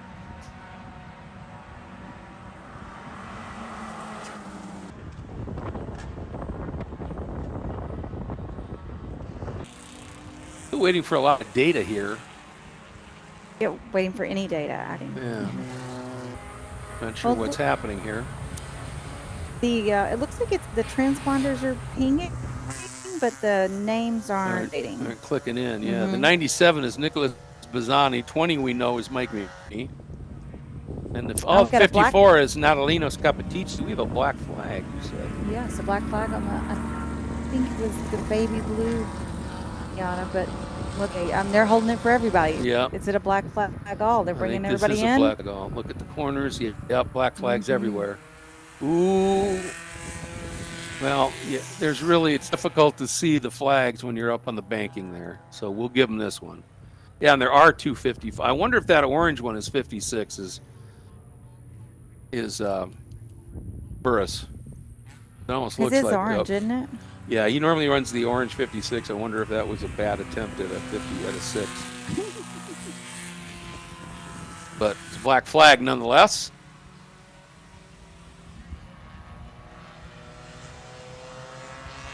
I don't see. We have a yellow and a on the, what is that, like about 4? And I see emergency workers headed over there. Oh yeah, Somewhere out of vision. See, it's probably hidden behind that wall. They do there's tend that to. one yellow there. What is that, 3, 4? Yep. Yeah, okay. My first time at this track. I'm learning my numbers. You're dialing it. You're dialing.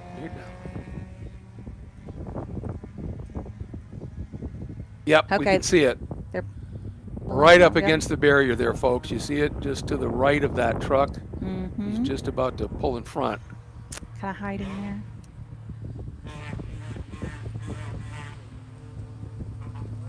A fair amount of data that hasn't loaded yet. It looks like Rob Ashcroft has second quick lap. Don't know who's got the fastest lap quite yet.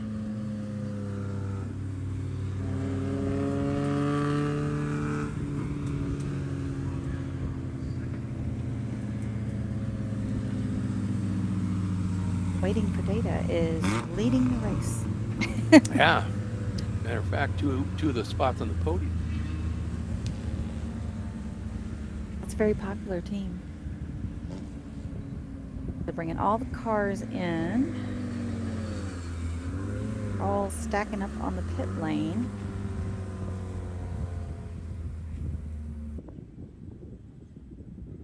See, there's a 54. We were looking for the 56 earlier.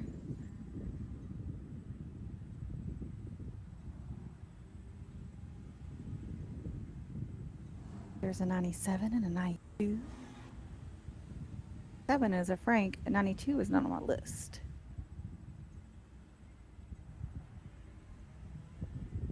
'92 is Jonah Cullen.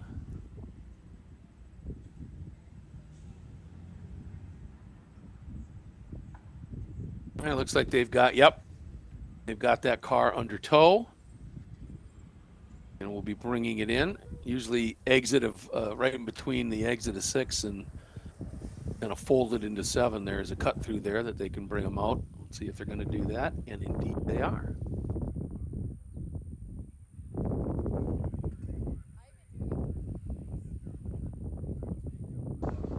All right, it was Nicholas Bazzani, the number 97.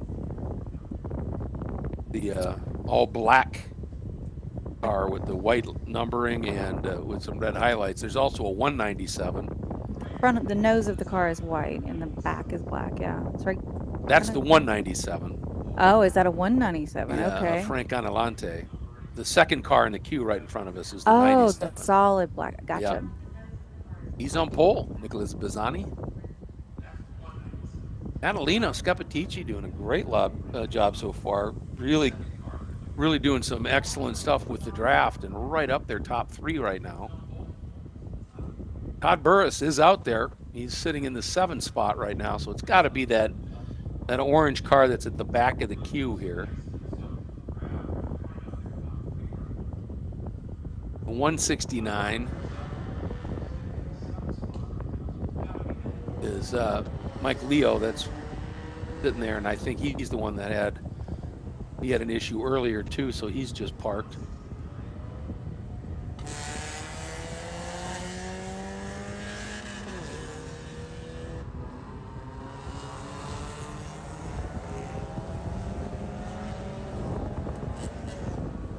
Yeah, that last car is a 6, 56. Maybe it's supposed to be a 6. Yeah.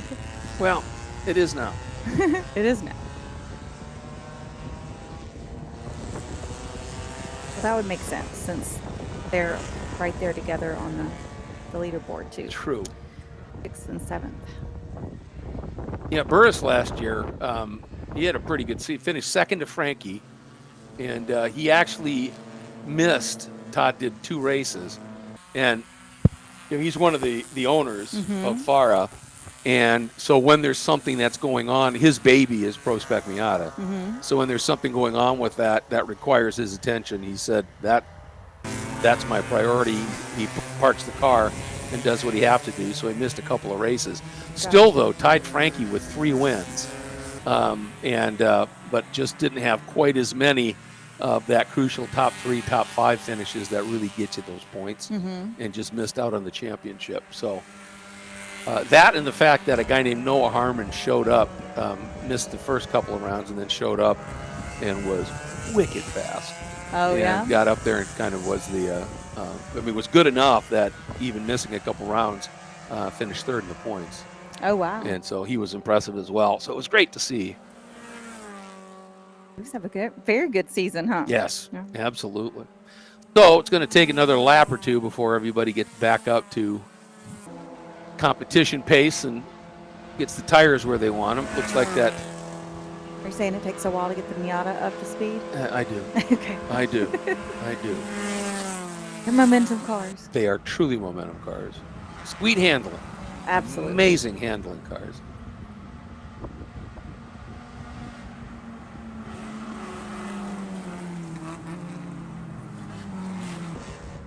I've seen a couple of time attack cars that are Mazdas that have V8 shoehorned in them. Oh, yeah, yeah. And blowers. And Like the LS in there. Oh, yeah. with turbos and Yeah. huge wings and everything, and the handling's too good, I would think a big lump up front would probably upset that balance a bit, but I've not driven. I've seen some of the eco swaps and stuff, and they're kind of quick compared to the other Miatas. But I haven't driven or seen. Been behind. I don't think I've even instructed in one that had the LS swap in it. Seen it done many times. It does seem like it would change the handling. I know a couple of people swapped the LS into the Boxster, and although really, yeah, it definitely changed the handling of that car, and, I would not think. not the way you would want. Yeah, I would think that big lump in the back. Yeah, and you kind of have to cut the what do you call it? The fire wall to get it in there because it's a little too big, Yeah, not ideal. All right, here comes 97 still leading. yeah He's got a Hishmi. huge lead. I mean, he's got a huge lead on the rest of the group. Probably Yeah, he's and fit he just 20 Miatas in between him and second place. yeah, and he just uncorked a 143.1 on his own. Uh-huh. So that's really, really stout. Oh, but Marcos Vento in a tow. So what we're talking about, a 42.2. And look at Burris Got the faster lap. absolutely pushing Center Smith, and the two of them go right to the front. The 55 of Center Smith had Todd Burris absolutely glued to his bumper coming by, and they go right by Marcos Vento up into the top 2. Vento's 3rd, and the 11 of Luis Bostani is 4th, and just that quick, Nicholas Bazzani, who had just set a really fast 143, is 5th. And Center Smith and Todd Burris both at 141.17. Well, Todd didn't do the qualifying before, right? The last qualifying, so this is really important for him to get a good time. Yeah. You have their times from early? I do.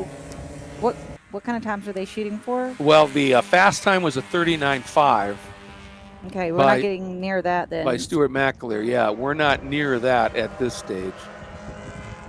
Probably a little warm for And- that, but And the other thing, now remember too that, time set. So right now, when you combine it, it would still be Stuart McAleer on pole with Frankie Barroso 2nd, Ventos 3rd, Smith 4th. because it'd be the best time out of either Exactly. qualifying. Right, okay. Center Smith would be 5th, Nate Cicero 6th, Mike Leo 7th. So Natalie Scapitici at a 141.2. He might be the first one. Yeah, she'd get dropped right now. one spot because Burris would have just flipped her. So Burris would be 6th and or 7th, and Scapitici would be 8th, and then everybody behind. So you think we're going to see Center and Burris swap spots and pull each other like the other, I'd sure try it. Yeah, I mean, give it another go here because they know. I mean, they've looked at the timesheets. They know what they need. Yeah. And they know what they need to do. The question is they've got. I just looked and I can see some traffic right in front of them. Now, if it's a fast guy and you could do a triple draft, that'll be even more effective. But they're heading into turn number 7 here, and you can see a couple of cars side by side. And now this group right here. There it is. He just went out of frame. So it looks like he's still behind the 55. He is. I was wondering if they would change spots and see if we could work it in that way, but we'll see. Being pretty tucked in. Yeah, he just did a really nice job. You could, even from here, you could see it, that as Burris, as they got to the almost turn in here of 8, he backed away just a little bit. So he didn't actually turn Center Smith with that bumper. But the problem is the car in front of them, I don't think, has the pace. Those two are hooked up. Yeah, they are. All right, now they've got to draft up, clear them, and stay together. Boy, they're working They're coming. They're passing. Got some speed on the field together like that. They're working the field. They're getting an extra draft, too. Wow. Wasn't good enough. Oh, it looks so good, though. It looked great. It looked great.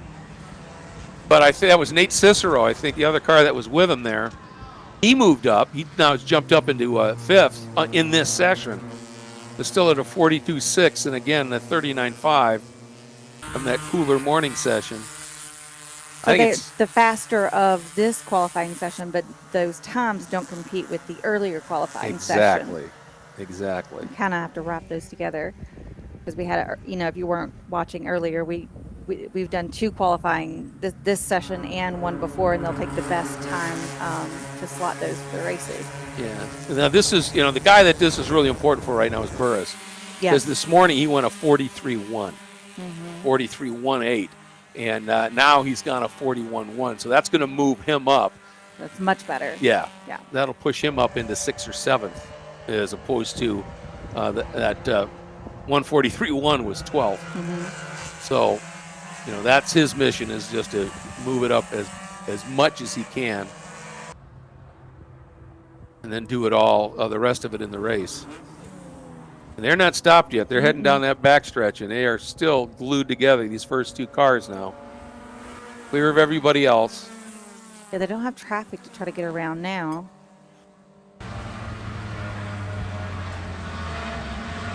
They're not quite as close as they were before, but now they seem to be snugging it up. Yep, here we go.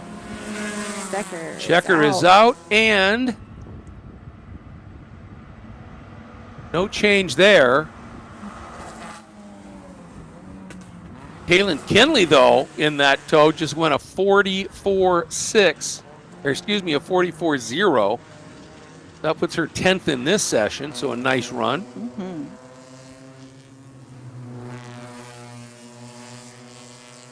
But at least right now, the best time in that session was a 41.1. And so the top 6 are locked in from this morning session. And that's McAleer, Barroso, Vento, Smith, Cicero, and Leo. Then Burris would slot into 7th. That's not a bad spot, being that he kind of missed out on qualifying this morning. So yeah, that's a really nice job. Natalino Scapitici had a 41.2. What is that, a 41.26? A 41. Okay, so she's good. 41, yeah. Whew. Makes it interesting, doesn't it? It does. That's going to be a great race. And here's the fun thing, folks. We have, for this Pro Spec Miata, the format is 3 races. One of them is a shootout. Okay. No points. Okay. 15 minutes. Just best win. 15 whoever's minutes, fastest. and Mission Foods has a nice check.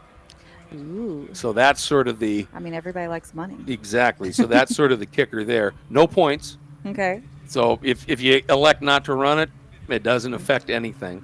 But It's if just you- for fun. If you win it, you might get some money for tires. Cover your tires and gas, probably. Sweet, sweet. Maybe a good meal. Yeah. And then they have 2 races tomorrow that pay points. Okay. So Lots going on this weekend. I mean, this is a jam-packed weekend with lots of qualifying and racing and practicing and all of the things. and Just- lots of different categories. Too. Yeah, That's what's yeah. fun about it. Yeah. I mean, it definitely keeps your attention. Like, it's something, it's constantly changing. Yes. Yes, indeed. Helps for us ADHD people. Say hey to my friend Billy. He's watching and listening and tuning in. What do they say? Smash that like button. Please smash it. Give us a subscribe as well. We could use a few more. I got bills to pay.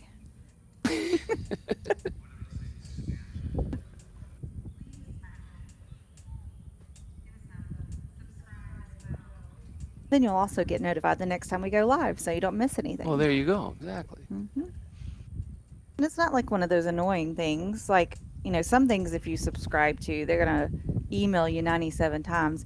It'll just give you a little notification in your regular notifications that one of your channels has went live.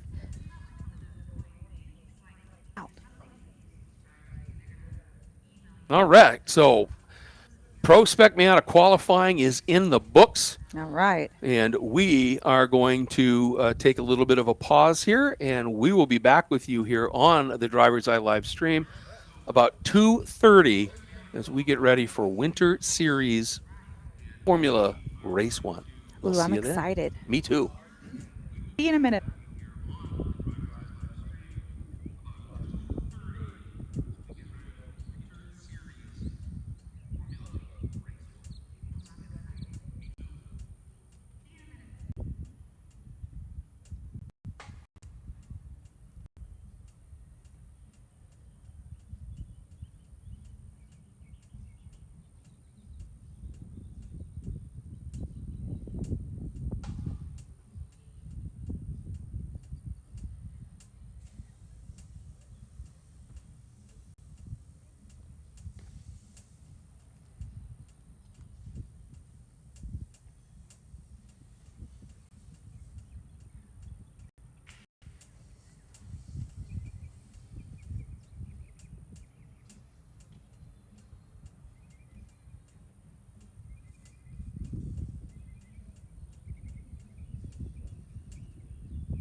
back to Homestead-Miami. We have a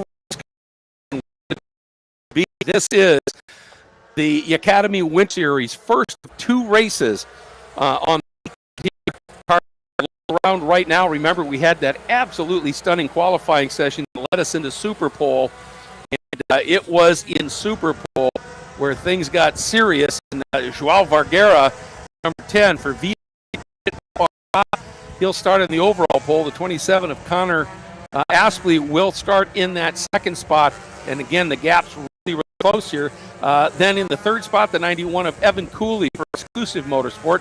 Connor driving for Pole Position Motorsports.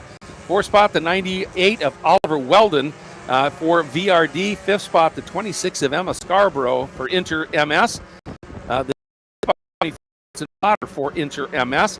90K Countryman doing a great job for Exclusive Autosport and rounding out that Super Pole top 8.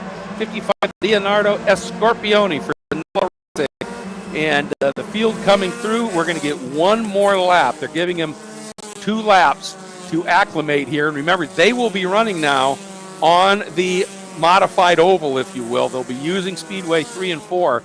So, starting in the 9th spot will be the 18 of Rodrigo Gonzalez, starting 10th, the 37 of Ty Fisher, 11th, the number 5 of Vilho Atola, 12th, the 92, Brendan Cooley, 13th, Patricio Gonzalez in the number 15, 14th in the 14 is Cooper Shipman, 15th in the 77 is Matan Achetiv, starting 16th is the 17 of Thomas Nordquist, starting 17th is the 12 of Diego Guillot, starting 18th to 31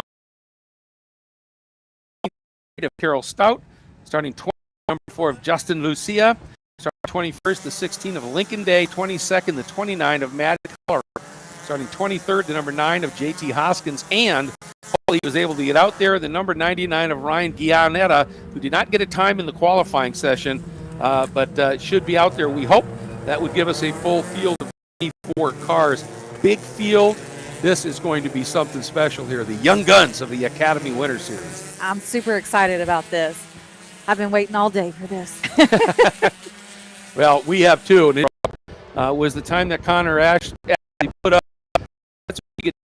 Not much of a spread. The lowest time I had recorded at 25.4. So basically, that's just a little over 2 seconds for this entire field. So I suspect we're going to get some absolutely stunning pack racing. Yes. And drafting, that is absolutely key here with this layout. This is going to be fun. You think coming in now, and they're coming around the back? Yep. Back straight. We should see the pace car duck in. They're starting to pair up nicely. Back of the pack, a little straggly here. You want to catch up, guys? Starting to line up in a nice formation there. Looks like, is the pace car going to do another lap? Or are they going to come in? They're coming in. All right. There we go. It's about to get serious here. And again, this is scheduled to be a 30-minute shootout. This should be pretty spectacular.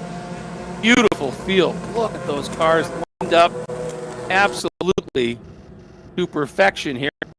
That is outstanding. Yeah, looks great. Connor Aspley bringing them along. We're green! Winter Series, race 1 underway. Connor getting a nice jump. Looked like he caught Ollie Weldon napping perhaps just a little bit there. Certainly, Connor, it was Vergara and Aspley were the 2 front row guys, and it looked like it was Aspley who got caught napping just a little bit. See if Ollie Weldon, who was right behind him, is going to be able to do anything about that. As they're working, big run off of the outside turn 2. Gathered it up, but is going to lose a lot of position as the field funneling now down through the bowl. Turn 4. Here's the exit of 4, apex of 5. And now, first time heading down. And really close action as they head down. Look at that. 5 abreast. Tiffany, are absolutely serious. I'm at a loss for words. Yeah, this is really impressive stuff. No. And our lead car has been able to make a little bit of a late lunge down to the inside. The lead car ran a little wide going to 8. And the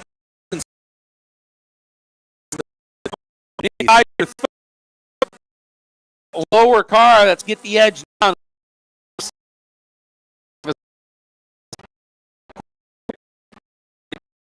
here.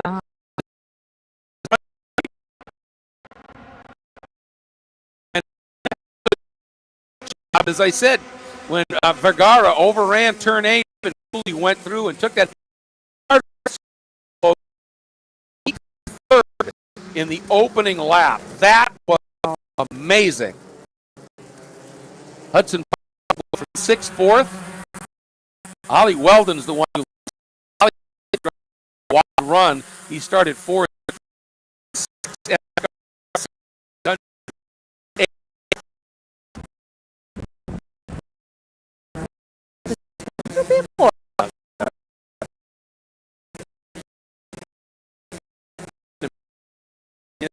Everybody just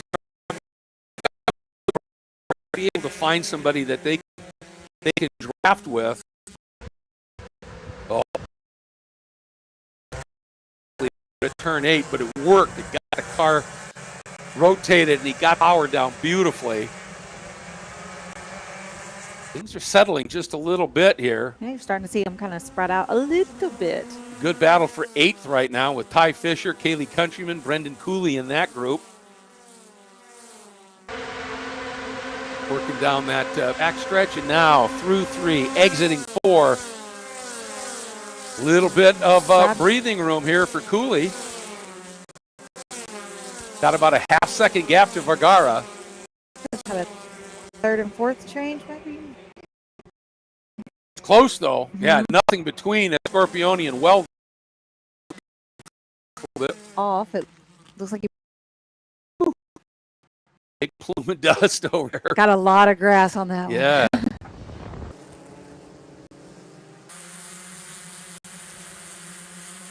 First 3, well, they've got a little bit of space. 4th on Ollie Weldon, Hudson Potter, Rodrigo Gonzalez, and Emma Scarborough.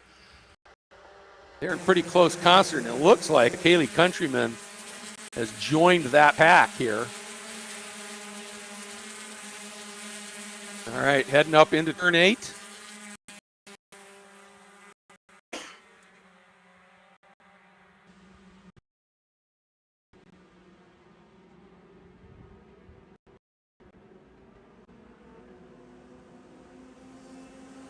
Oh, big run here by Rodrigo Gonzalez on Hudson Potter. Actually, I think that's Emma on Rodrigo Gonzalez is trying to make a move. Going low, not coming out of NASCAR 4, Speedway 4.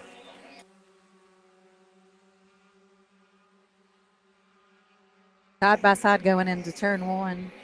Yep. Partly here is Matan Achatev, who has moved up into 8th.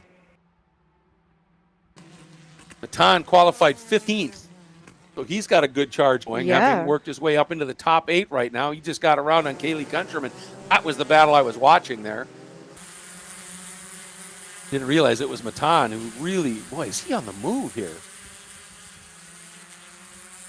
They were the ones going side by side coming into turn 1, weren't they? They were. And I got it done right on the exit. I think so, and I think he may have just gone around on Emma Scarborough as well. And he's making a way through the field, isn't he? He really is. And you could see he didn't run the full season of Formula FARA last year, but the races he ran, you could see he had pace. Okay. And obviously he's making it work. But look at the battle at the lead now as they head onto the backstretch, closing up. And this is going to get interesting here as Joao Vergara, who is the pole sitter, he's up alongside, side by side through turn 3, Speedway 3, I should say. They're still side by side. Boy, and you would think this would be a golden opportunity for a Scorpioni to be able to make up some ground. Here we go. I don't think Vergara got by. Nope, Cooley. Nope. But that margin, 42 one-thousandths of a second at the start-finish line, incredibly close.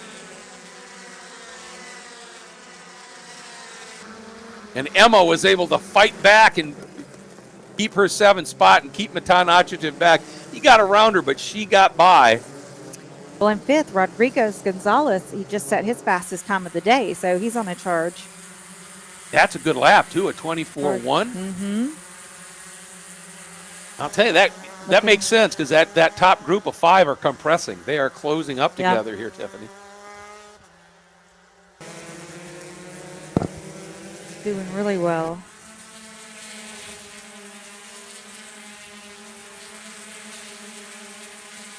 You just got the feeling that Joao here, he overshot turn 8, and that's what let Evan Cooley get through, but Joao's gathered it back up. Right on his tail now. He sure is. Not letting him get away.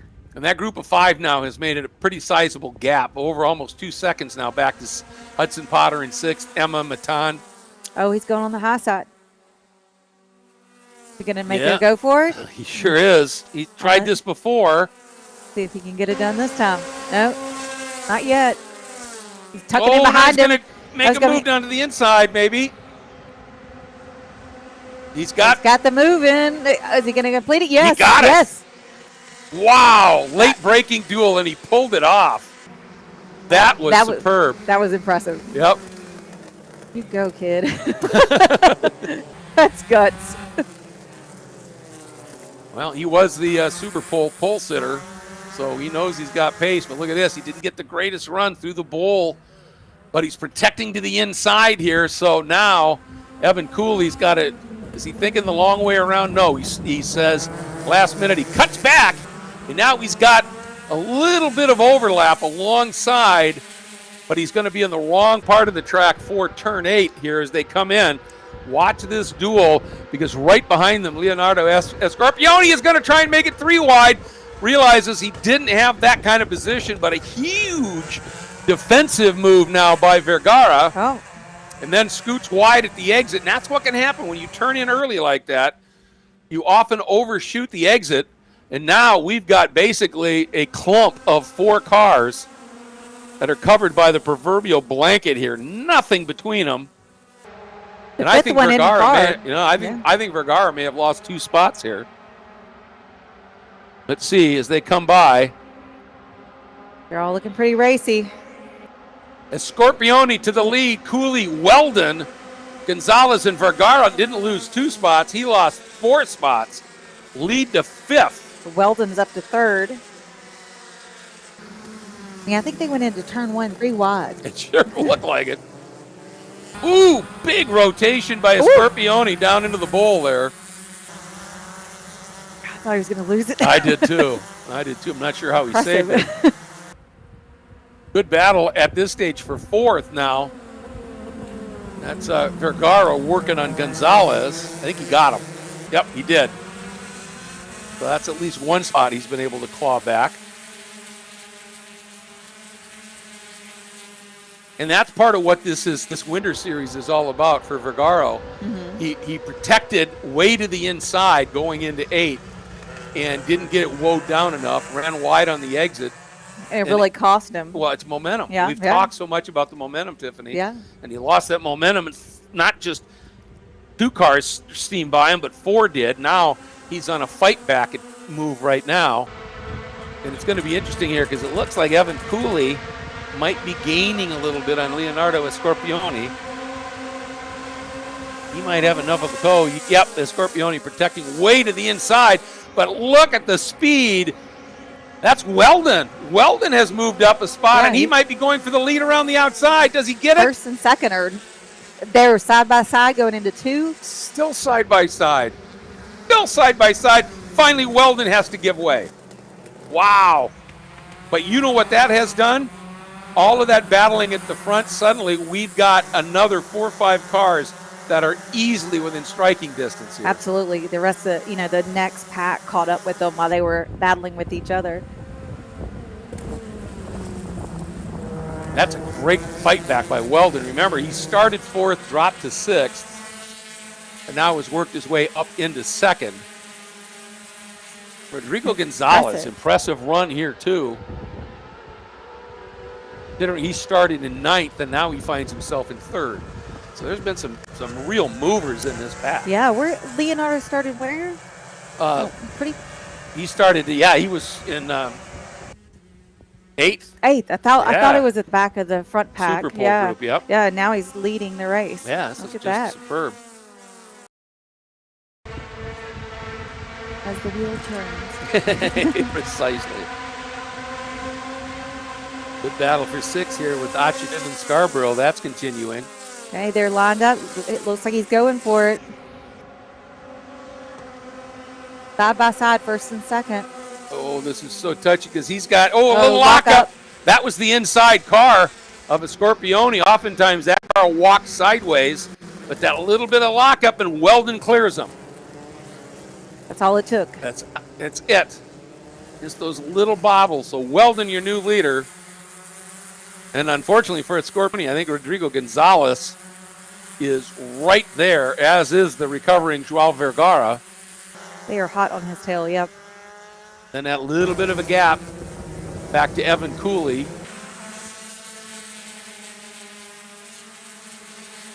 Those four starting to break away just a little bit.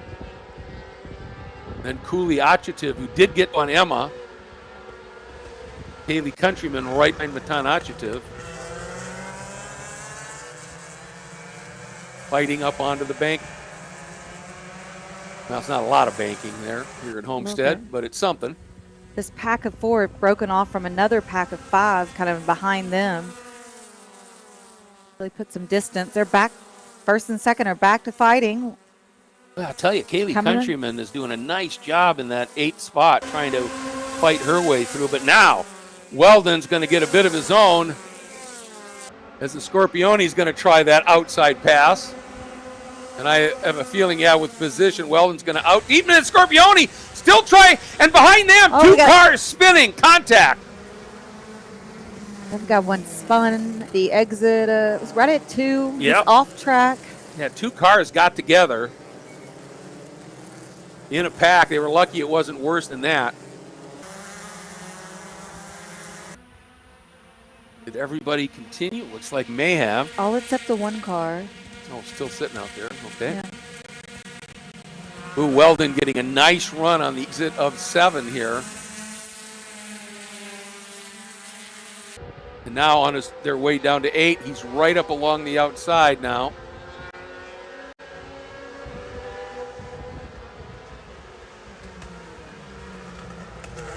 Ooh, Weldon's going to get parked. Yeah, he just got trapped outside. And the Scorpione's through, but Vergara has moved up and around Gonzalez. And now I think that's that 3rd spot. Yep, he sure does. And all that has allowed Evan Cooley to catch this group. Now here comes Weldon, but Vergara is going to go for it all. 3 abreast, he's through. He got both of them. Now can he get slowed down for 2? Did, and he had to defend as he was doing it. And he went off track. Oh, and he got in too hot. That's that tight in. Fast in, slow out. Got the pass done, then couldn't get it woed down enough at the next turn. Exactly right. Man, that cost him. Everybody just passed him. Yeah, The whole field, I believe. just getting freight trained right now. That is, this is, aside from being a compressed championship, there's a reason it says academy to it. Yeah. These are learning experiences, key moments, however you want to put it. And that's part of it. Yeah, yeah. Young, talented drivers. Oh, boy, they are. Fearless, too. Oh, absolutely. Well, and all of that has allowed our leader, I think that's still a Scorpione, and that's a pretty chunk of a lead he's got here. We've got a car coming into the pits there. Now, if I get a number on there. Oh, looks like they got to the wrong pit spot. 25? They may have just waved him through. Okay. 25. That's Hudson Potter. That's Oh, it our sure 9th is. place car. Or was. So Scorpione leads. Gonzalez now with the problem for Vergara is 2nd. Weldon is 3rd. Ty Fisher has fought his way up into 4th. What a run by Ty. In the 5th spot now is Evan Lee, then Matan Achativ, Kaylee Countryman. Oh, that car that I think just came down the pit lane is Emma Scarborough, Oh, okay. 26. Oh, she was running so well. And you're right, Vergara, after that off in turn 2 is back to 10th. Wow, that cost him. Yeah. And he went for it. He did. He went by both of them, and it really tightened up his exit from 1. He had to shit, and he just couldn't swing out and get set up for 2, and just got in a little hot.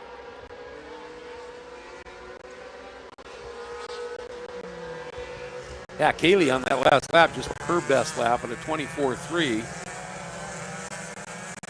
Sitting in 7th. All right. Yeah, where did Ty Fisher? Ty Fisher started 10th, he's 4th. Another Yeah. remarkable drive through the pack there. The Scorpione and Weldon have broken clear right now. Ty Fisher, or excuse me, Gonzalez. I think Weldon's gone around now on Gonzalez. Look at the flat flag in their hand No. at start finish. Ah, okay, yep, there's a board. That's Ty Fisher, who's gone into 2nd. So where is Oliver Weldon has slipped 8th. Boy, that was Looks like they problematic. had the turn number 8, Harold Stout. That could that- be. Yep, But Carol that Stout. looks like that was what was on the number board. Okay, yeah, Carol Stout, yep. So right now it's a Scorpione. Ty Fisher has gone to 2nd. Evan Cooley 3rd, Matan Achitiv 4th, Kaylee Countryman 5th.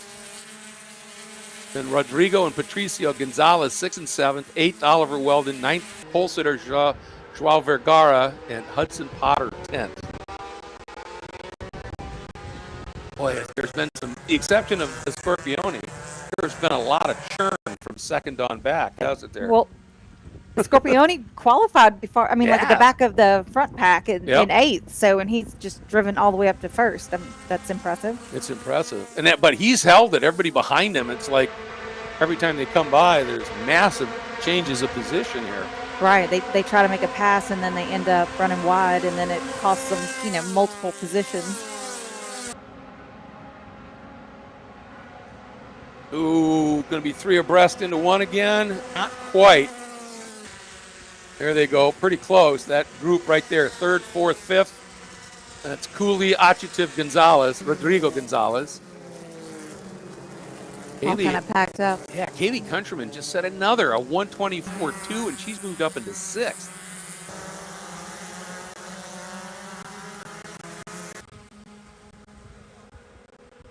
And Rodrigo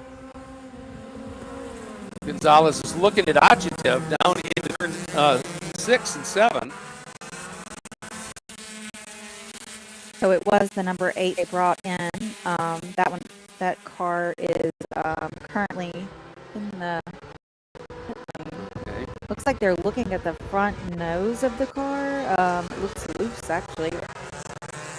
Like they're either loosened it up or something, or they're trying to adjust. Nope, they took the whole nose off. They're replacing it. Oh yeah, look at the wing.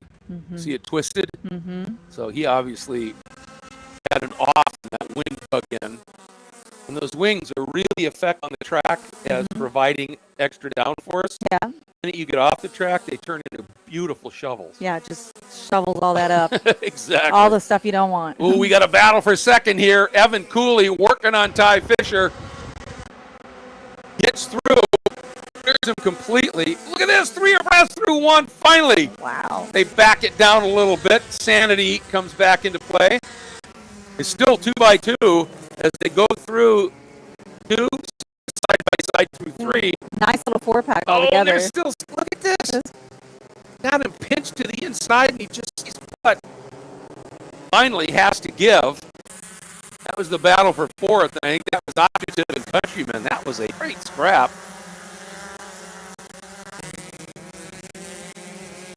Oh, Vergara. He just made, I think he had just had a great run and went around a couple of cars in turn number 6 and 7.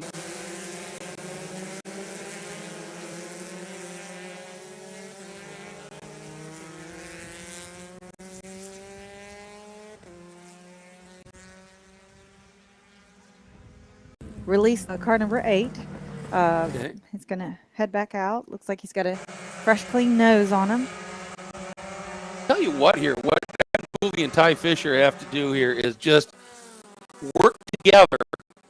And as my friend Kyle Heyer, another announcer, said, Evan Cooley, it's the red car here, act as a half bridge, as he calls it, to pull the 3rd car along. And look at that, just that quick one. And Cooley locks up into turn 2, keeps it under control, but they've now caught him.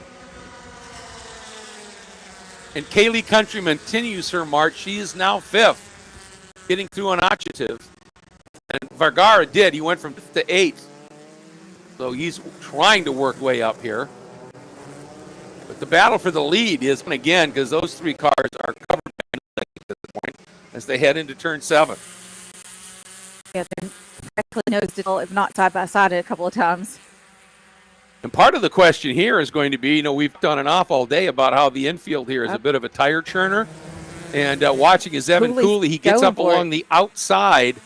But what I'm wondering is, in his early charge, did Scorpione use up a little bit much tire coming through? Well, he covered that attempt by Cooley. And if he played it right, it might be Ty Fisher going on Cooley. Yeah. He goes to the outside. So the Scorpione leads, and then the third side by side behind him on the banking. So seconds kind of, was boxed in and then he popped out. He's alongside. He got him at the line. Yep. It's Cooley. Now, though, the Scorpione going to try out deep down at it, too. He's got position. He got it done. Got a little squirrely, but no problems. And it is a Scorpione still leading, but yeah, Cooley. It's now as Ty Fisher got through on Cooley. Yeah. Okay. This is just like cool. If his countryman, superb drive for Kaylee. The other Gonzalez sits 6th. And then I think, it is still Vergara not able to move up any further at this stage. 2 to go.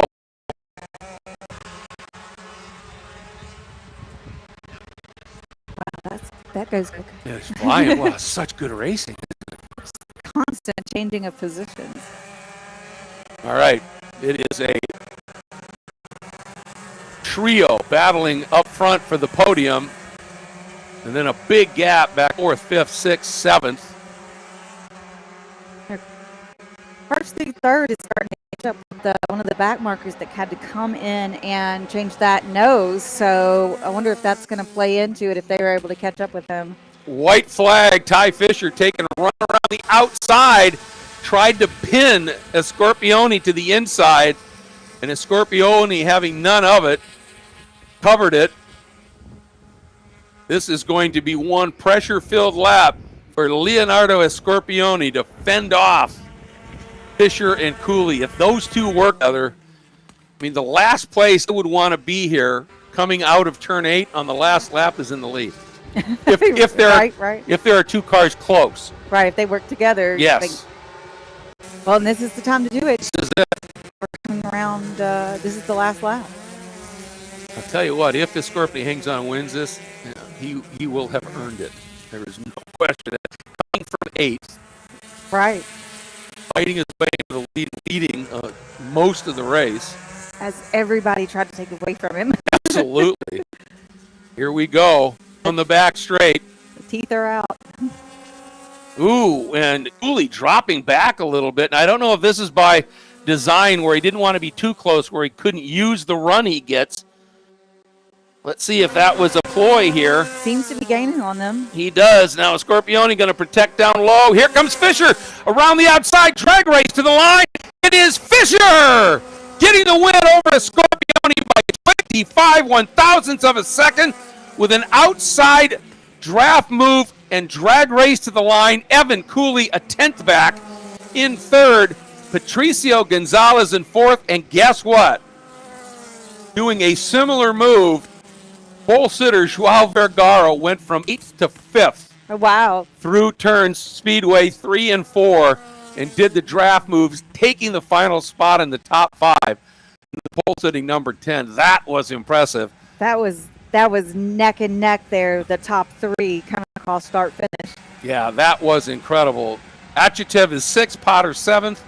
Atola is 8th. We had somebody online on the stream that was cheering for Viho Atola. He came from down in the pack from 11th, ended up in the 6th spot, or 8th spot, excuse me. Then Rodrigo Gonzalez and Justin DeLucia finishing the 10th. Kaylee Countryman go? She had a problem on that last lap, plummeted all the way to 17th.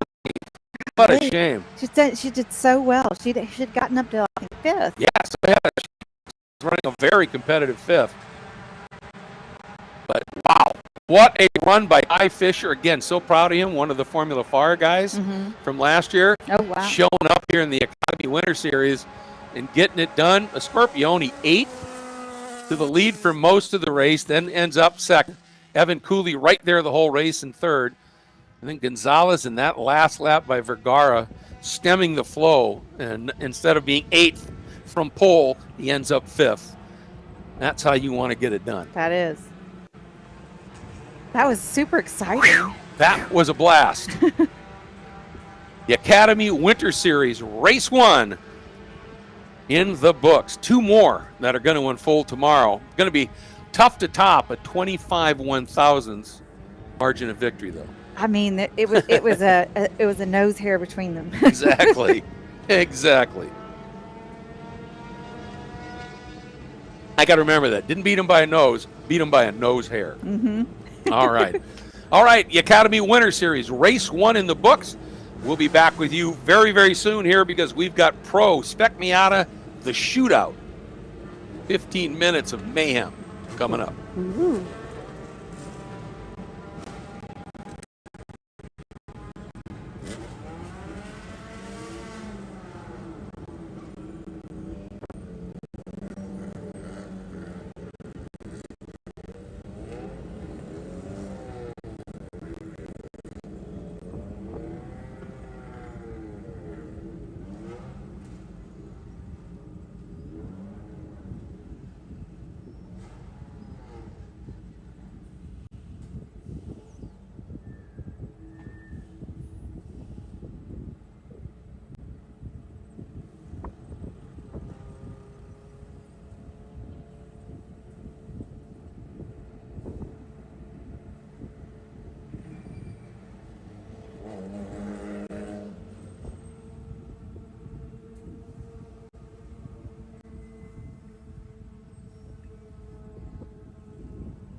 Welcome back to Homestead-Miami Speedway, where we just completed a winter series race that was extraordinary, and this next one might just well outdo even that here. It is time for the Pro Spec Miata 15-minute of mayhem shootout. And again, no points on the line here. Doesn't have any effect on where you're going to start in the races tomorrow.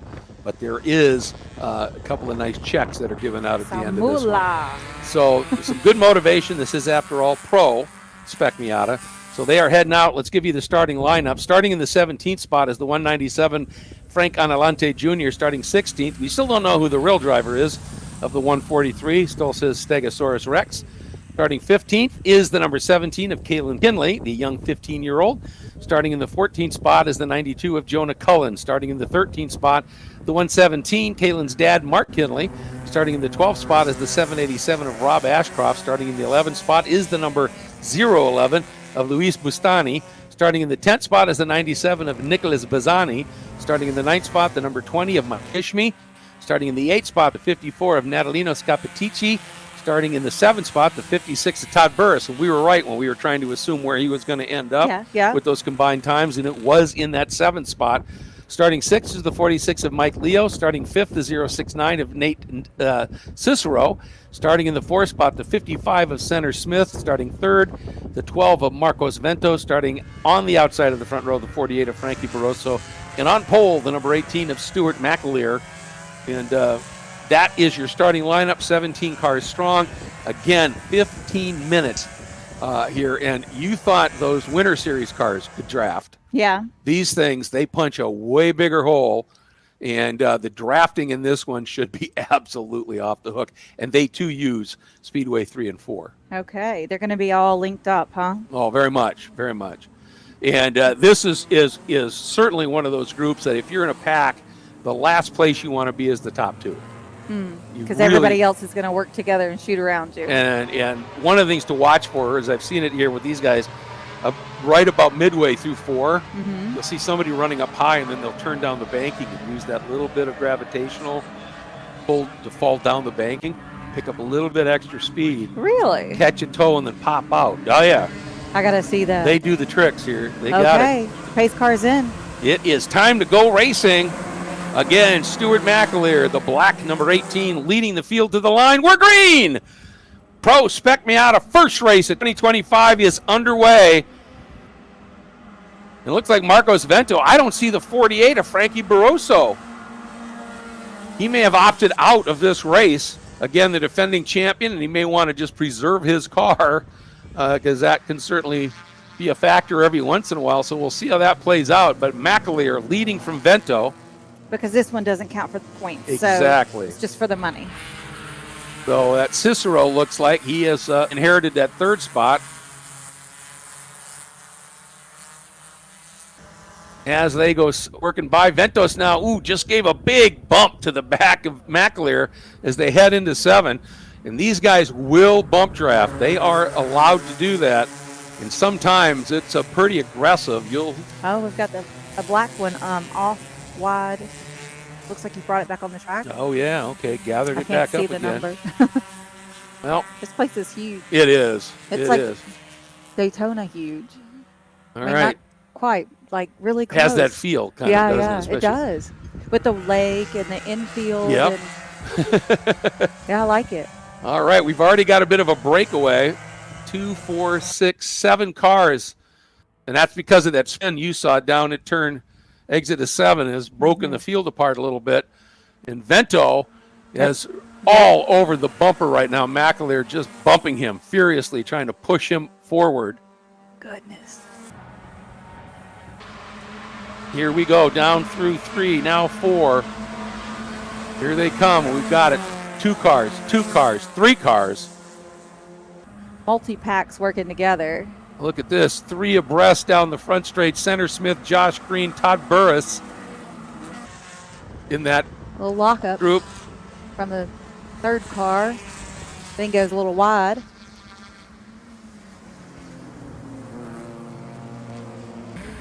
Oh, boy, I'll tell you, I think the 55 of Center Smith has gone around on Marcos Vento.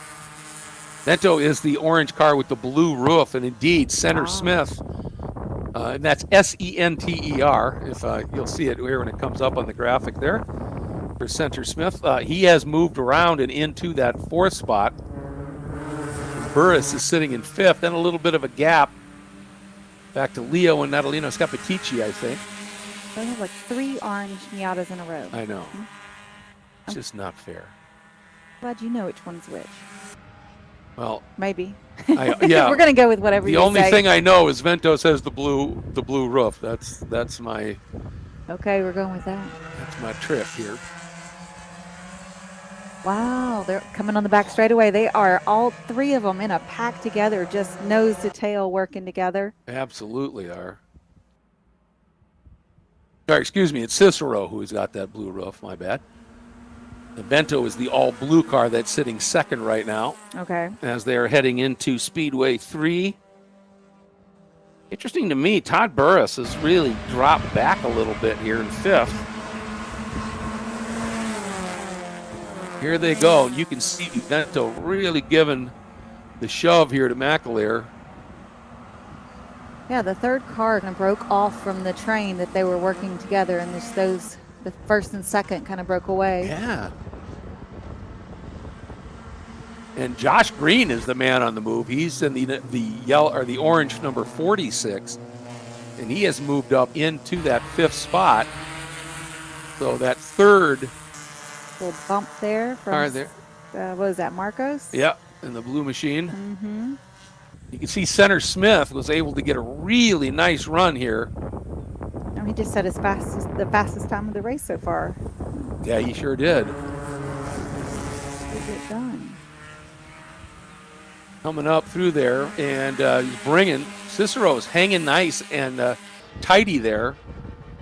Then it's the 46 at green.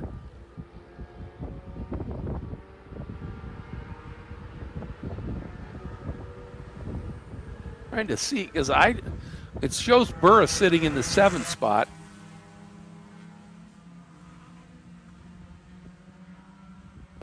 He's in a different car maybe then. This is orange, right? Yeah, normally it's orange.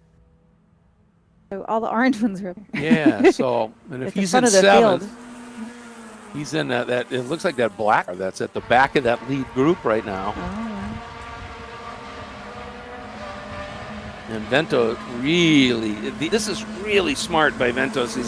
He's not in any way trying to race McAleer right now. You know, in doing so, what he's trying to do is ease away a little bit. From 3rd, right? From 3rd, yep. Make a little room there. Yep. So he can just go after McAleer on his own, right? Exactly. And doesn't have to worry about 3rd trying to take both of them when, they start racing each other. And as you can see, Center Smith closes right up under braking, though, for turn 1 and 2, particularly turn 2. But what this is doing is it's making those guys, Center Smith in 3rd right now, Nate Cicero in 4th, Josh Green in 5th, they're having to make that ground up under braking and in the corners on the infield. Mm-hmm. And what does that do? Especially here, it chews up your tires. Yeah. Works those tires really hard. But it's only 15 minutes, Yeah. so, how much is that going to penalize you, 15 minutes? Yep. I mean, you might be able to get away with it for, that would be what, 7, 8 laps, Yeah. Maybe. Yeah. Well, and that's We got one of the the- reasons that you want to run this shootout is obviously it gives you an opportunity to practice everything you're going to maybe use in that longer race. Right. And just kind of get a feel for, okay, where can I make the move in the draft? What's my opportunities, to have success here? In that pack now, Center Smith has said, nope, I am not letting you guys get away, and it is a 3-way train. And now that forces Vento to move up. 2 and 3 are working together. They are. They want to get around on McAleer. Yep, and here they come. They are gaining on him, too. They got the outside headed towards start-finish. Let's see if they yep, they're moving ahead. Got it. That's going to be it. McAleer goes from 1st to 3rd. Ventos into the lead now. Center Smith 2nd. And Nate Cicero, if he'd only been a little bit closer, Tiffany, he would have got a 3-car pull because those cars were spread out. Mm-hmm. That was, he just wasn't quite close enough to be able to make that happen. Oh, look at that move. as McAleer through turn 3 and now 4 gets back through on center Smith. That was really aggressive to take that spot back. And that has allowed Cicero to get right up into that. In fact, he might take a run down to the inside of center Smith, and does. Yep. Oh, man, center. That was a brilliant piece of driving by center Smith, because if he wouldn't open the wheel up, they would have absolutely clocked each other. And center just opened the wheel up, said, I got to live to fight another day here, and made sure there was no contact. That was some superb racecraft by center. Cost him. Now there's that gap between the first two, and now Ventos and center Smith, or excuse me, Cicero and center Smith. So now they just really need to work together to try and pull up here again. And we're at 7 minutes to go. So the shootout flies. So, yep, there goes the bump. So first and second are going to be working together, and third and fourth are already linked up. Josh Green, sitting in that 5th spot right now, is about 3 car lengths over now a fast closing Mike Leo. What is the margin from McAleer to Cicero? About 0.8 of a second, so that's a little bit of a gap. McAleer just turned his best lap, a 140.9. They say linked up all the way through turn 1 to the exit.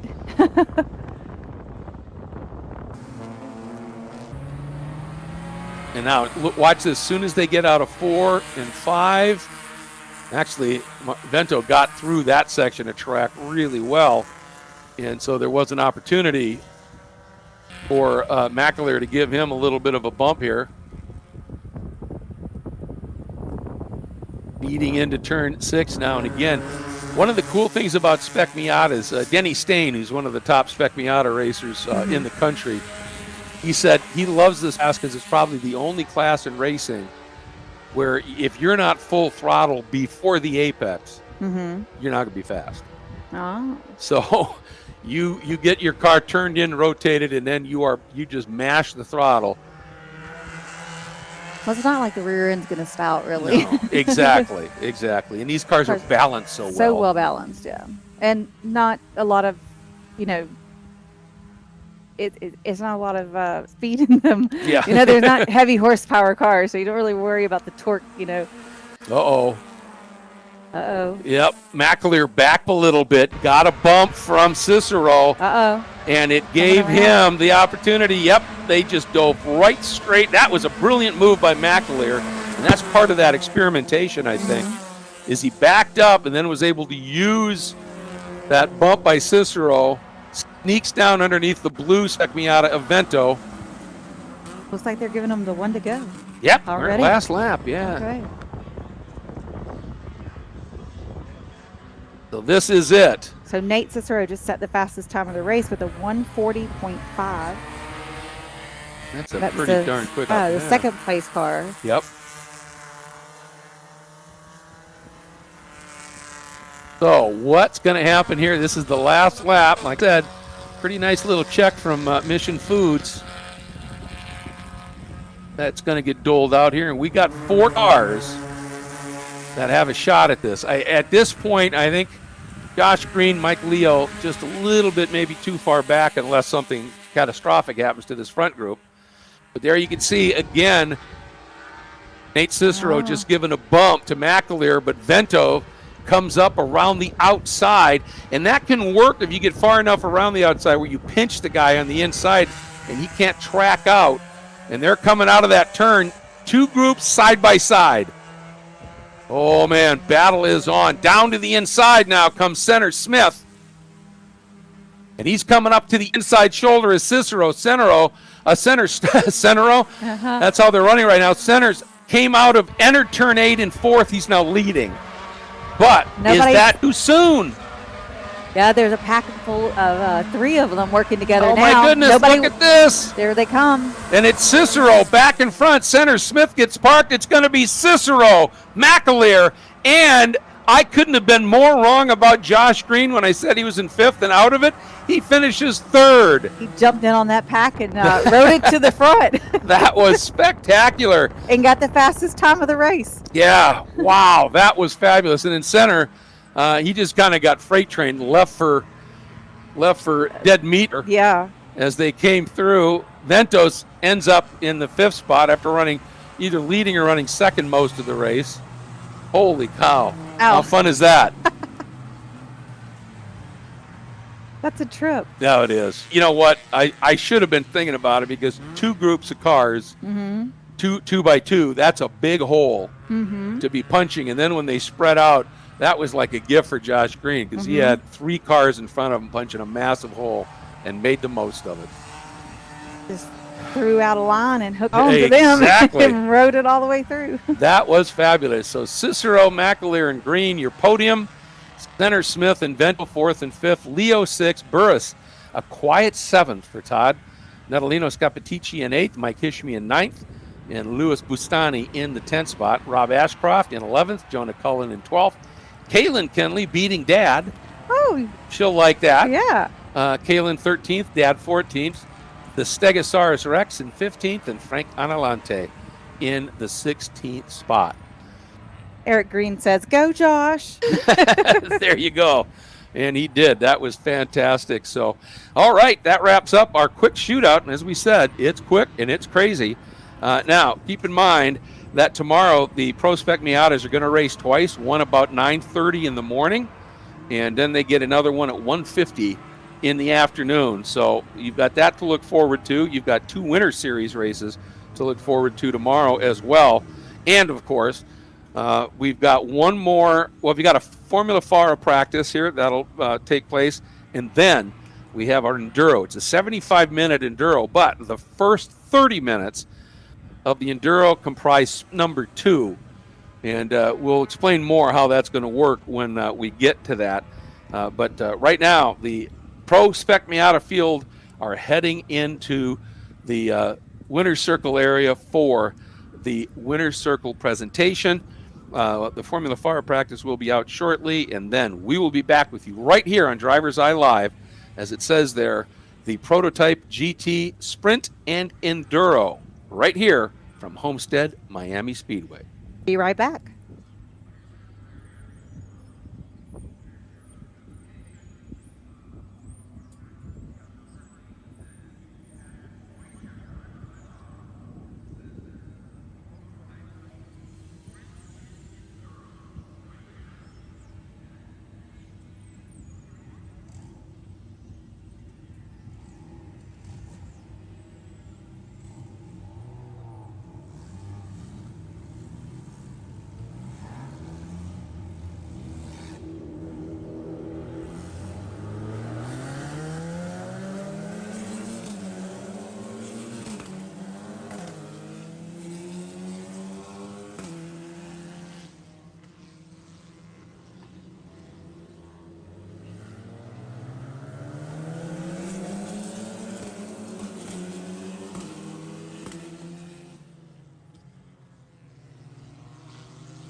Welcome back, everybody, to Homestead-Miami Speedway as we are about to wrap up our full first day of racing activity here of the 2025 season for FARA, the Formula and Automobile Racing Association Championship season, the Miami 500 weekend, and we are looking forward to this one. It is Enduro time.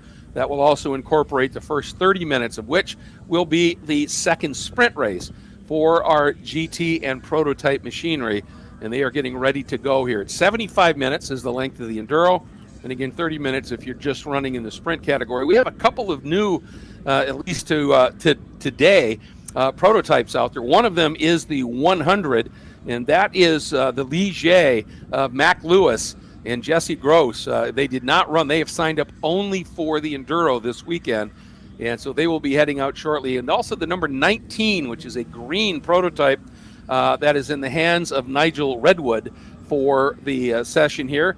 And then, of course, we have the full field of our GT cars. The starting lineup for this is based on how you finished in Sprint Race 1. So if you're, one of the things that's nice for Mac Lewis, because he's running in a prototype, even though he didn't run in the first one, they always start the prototypes together at the front. Right. So he gets to start up front there a little bit. But Danny Van Dongen he was one of the absolute flyers out there and did a great job in that first race, and we're looking forward to that. Then, of course, Martin Bruhat finished second in the prototype ranks. And then we've got Mac Lewis is out there. We have Teddy Alvarado, who won the FP2 category. Gabriel Zanarchik won the FP3 category. And then we also add in Nigel Redwood. Behind them comes the GT cars. And one of them is that 13 that Colin Queen put together. Such a stunning run in that KTM Crossbow. That not only won its class, but won overall in the GT group. He was flying, Heather. I mean, he was phenomenal. Yeah. And the car looks phenomenal, too. Yeah, it really does, doesn't it? It is impressive. Pretty trick-looking machine for sure. And then, of course, we are also talking about the rest of that GT field. Jody Miller won the GT 1A category. And then David Tuati. And you know what? Now they've changed Colin Queen's car and put him in GT1A. Oh, okay. So doesn't take away his overall win, but that moves Jody Miller to second in GT1A and David Tuati and the Birdman into third in GT1A. Then Justin Levine in the number 47 was the winner in GT1B. We'll start on pole to 87, Mark Julian. Then in the next spot is the winner of the GT2A category. That's Manny Gomez in that absolutely stunning copper orange metallic burnt orange. Thank you. There's the proper edition thereof. Then the 210 of Max Polzer, who was on the GT 1A, fourth in the GT 1A category. Second in GT 2A, the 6.7 of Robert Garza. Then GT 1A again for the 350 Carlos Makina. 27 Connor Cavalli in GT 2A, along with James Hamann in the number 172. GT 1B, the 132 of Sophia Basler. Adolfo Rossi, who had his partner Aline Cipriani, a stellar drive to win their GT2B. Adolfo and Aline will share Enduro here. Jose and Alessandro Santiago doing a great job in that battle. Gary Young and Greg Lambert in the Ferraris, 53 and 23. Jose De Las Casas in the number 55 BMW. Avi Cohen in the 375. Isabella Abreu in the Mazda in GT4, the number 11. Wilbur Perez in Honda Wars in their category. 24, Juan Vento in GT1B. GT3, Marco Pisa. Remember, that car had qualified incredibly well, but then had a problem early in the race and wasn't able to finish it. And the same story for Luis Canahuate in the Honda Wars category. Here we go. Prototypes coming up. We're green! And right from the off, Van Dongen's car not out there, and with that, Martin Bruhat just took off. Look at the start he got. Alvarado slots into that second spot, and here comes our GT field. Large field, looking for that flag to fly and set this one off. We are green, and a nice start there by that Crossbow. Ooh, and a squeeze play right there is the number 10 of Jody Miller, almost leaning on David Tuati's door as they headed down into turn one. But Tuati able to guide that car through and keep it in position. At the start of the prototypes, the car that started in 5th, what'd you say that was? The green one, 19? Yeah. Yeah, he jumped from the 5th position up to 3rd real quick in between turn 1 and 2. Love to see that. Good aggressive starts, having some fun out there for sure. Watching that field now. And just to give you an idea here, in the Enduro, we are going to be seeing both Jose and Alfonso Santiago in their cars, and they put up a very, very solid run. Of course, we're going to see both Aline and her co-driver is Adolfo Rossi. Yeah, Yep, absolutely. With Jose de las Casas. Jose is looks like he's scheduled to maybe run this full Enduro by himself. He's going to have some fun out there. Colin Queen, he's doing the Enduro as well, it looks like. For David Tuati, it is going to be he and Nathan Bird are going to be out there. I think Colin Queen's got a co-driver for Nico Jamin. And if Nico gets behind the wheel, that car is going to continue to fly. Paulo Lima will be teaming with Sofia Basler in the Enduro. The Richard and Wilbur Perez will be running together in the Enduro in their number 6. Marco Pisa with Rick Tamarian in the Enduro. And then Bruhat and Robert Haub, they are the champions of FP1 from last year.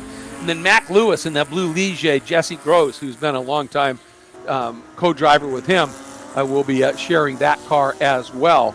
You can see the clock clicking down here. Remember, when it gets to the end of the 30 minutes, that will indicate just the sprint race is done. And at that point, 45 more minutes will unfold as we complete the Enduro. And what really helps is if you have a really good run here in the sprint, so when the Enduro starts, you're well placed in the Enduro running at this stage. So you want to keep that in mind. So the ones doing the sprint are just going to peel off. They'll throw a separate flag for them, and they'll be done, and then the Enduro will just continue. Exactly. Okay. And what they tell everybody is if you're only running the sprint, when you get that flag, continue at pace. You don't want to suddenly slow down and mess up somebody in the Enduro. And then just come into the pits like you would in the middle of a race, and it works out pretty well. They've got this to be a pretty successful formula. Okay. And it's really fun. And then we see who ends up just staying out there for the Enduro. But we know we're going to see some really good scraps unfolding out there. Oh, absolutely. So what are the rules for co-drivers? First, do they have to fuel at all for this if they're running the full Enduro? Don't have to. Don't have to. You certainly can. There is a minimum, I think it's 4 minutes. Okay, if they fuel? In the Enduro, if you're running the Enduro, you have to do a stop. Everybody has to do a stop, and it's a 4-minute stop. Okay, so everybody doing the Enduro will do a 4-minute stop, whether they do a driver change or not, whether they do fuel or not. Or tires or anything. It's 4 minutes. Okay. Yep. Everybody's will be on the same street for that. Exactly. Time. Okay. Exactly. Nice to see that both of those Ferraris are out there running right now. I know that had to be super frustrating for the 23. It's such a pretty car for Greg Lambert running in the GT1B category and had all that smoke, that big issue earlier. So much smoke coming from that Ferrari. It just made me sad. Yeah, and it's nice to see him out and running. I hate to see this, the number 6 of Richard and Wilbur Perez, front runners, always in the Honda Wars category with an early stop. But that might hurt him, obviously, in the 30-minute sprint. But, the problem is that you can't make your mandatory Enduro stop during the sprint. Oh. It's got to be after the 30 minutes. So that won't count for them? No. They can't use that and be like, okay, we'll just go the rest of the way. Yeah. Okay. No, can't do that. Well, that doesn't, that stinks for them. It most certainly does, yes. Well, I'll tell you, Colin Queen is just flying. He is already lapping in the 127s. Jody Miller at a 129.4, Tuati, or I think the Birdman at a 130. That's just flying. Now in GT1B, that kind of makes more sense because Mark Julian is out there, and we know Mark is incredibly quick at a 130 flat. And, he was just getting absolutely motored by that crossbow, and I think it was inadvertently put in the 1B class instead of the 1A, Okay. where it clearly belongs here. And who's driving the cross? You know? Let's see. Is it on the Looking little here, list? it says that right now it says it's Colin Queen. Okay. Will at least be starting in the Enduro. Okay. So see if Nico hops behind the wheel after that. Max Polzer in the number 210 right now is sitting 4th in GT1A. Justin Levine in the 47 is sitting 2nd in GT1B, leading GT2A. Not a surprise, Manny Gomez in that McLaren. Carlos Magina a little bit farther back in GT1A than he'd like to be in the 315 than Robert Garza in the Audi, 2nd in GT2A. Adolfo Rossi right now sitting GT2B, leading in that category over Connor Quale by about 3 seconds. Oh, and Kovalik is in GT2A, so Adolfo doing a really nice job up and over Jose Santiago. It was Alfonso Santiago that went on such a great race with a lean in that first race. Oh yeah, that was fascinating to watch. Really yeah. was good. She was showing off a little bit. She was, yeah. Every time you take a run at her, she was able to defend, and then late in the race just eased away. She wasn't even kidding. She said she was going to win her class, and she sure did. Yeah, it ain't bragging if you back it up, right? Right, Isn't that right. what they say? When I asked her, I was like, "Are you going to win?" She said, "Yes." I said, "All right, I'm rooting for you."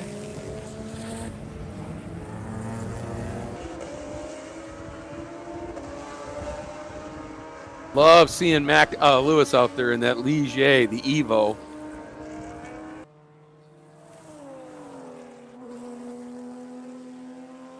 And I certainly understand the concept of closed cockpit safety and all that. Mm-hmm. But there's nothing quite like being able to see the driver look in the mirrors, and, when somebody makes a pass, do a double take that they weren't expecting. Right. It just adds a lot.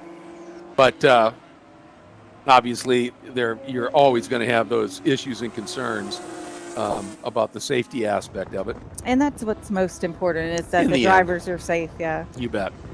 You bet. Nice to hear a big V8 out there, right? That number 24 Corvette. Giving it a bit of welly out there. Juan Vento in the GT1B machine.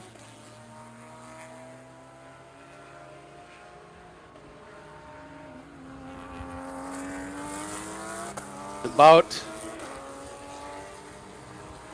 a 10-second gap between Mark Julian and GT1B lead. Then it's Justin Levine second. And Vento in the Corvette is back quite a bit more. But that takes nothing. Ooh, an aggressive late move by Teddy Alvarez in his FP2 car in one of the GT machines down into turn one.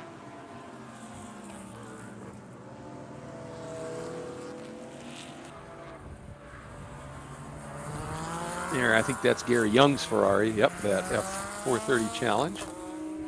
That one has the flames on it, and it Exactly. says Balrog on the front. Yeah, I like it. Pretty sharp looking car, isn't it? Super sharp. Well, and I'll tell you, that run again by Colin Queen right now, he is just flying. He's run a 27.2, next fast lap for him, a 29.3 in that class. 2 seconds a lap quicker than anybody out there right now. Wow. Yeah, that is just booking.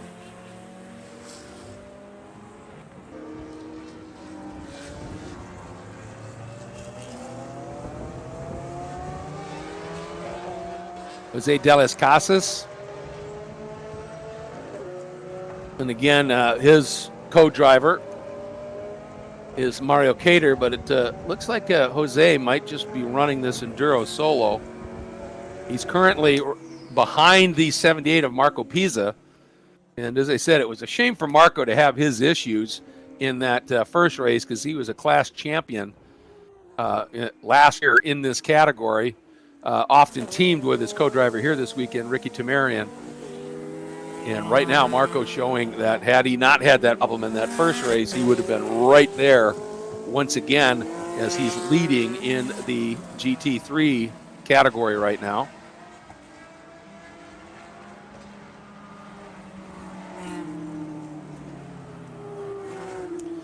Got to tell you, it's pretty impressive. Teddy Alvarado, even though they're not in the same class, Martin Bruhat in that gorgeous Praga, the number 25, not able to shake Teddy. Teddy just uncorked a 129.1. I think that's fast lap of the race. Oh, wow. And is right on the gearbox of our overall leader, Martin Bruhat. Yeah, just half a second behind. Huh? And again, it's not position, but there's that overall ego thing that everybody loves. Oh, well, yeah. Nobody wants to be passed. No, of course not. By anybody. We're going to be keeping an eye on that here. I figure that's the theme behind the Balrog car is you shall not pass. I like that. Yeah. That's one of my favorite parts in the movie. And that 19 now, on scoring, it shows it's Mark Russell behind the wheel with a co-driver of Danny Van Dongen. So Danny maybe is just running that white Praga of his in the sprints. Okay. And didn't want to run it here.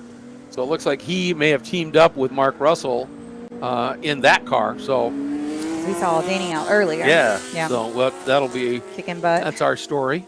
And we're sticking to it right now. Absolutely. Mark Julian continuing to lead GT 1B.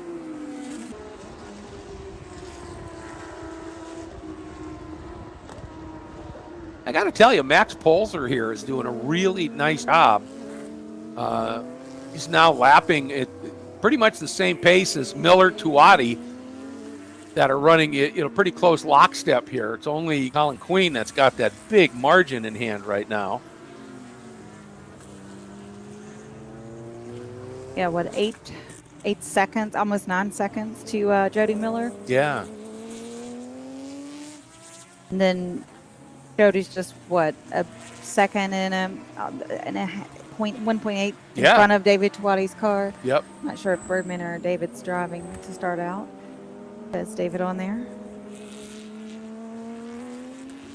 And then looking here, there goes Adolfo Rossi leading in GT2B. There's Jose Santiago.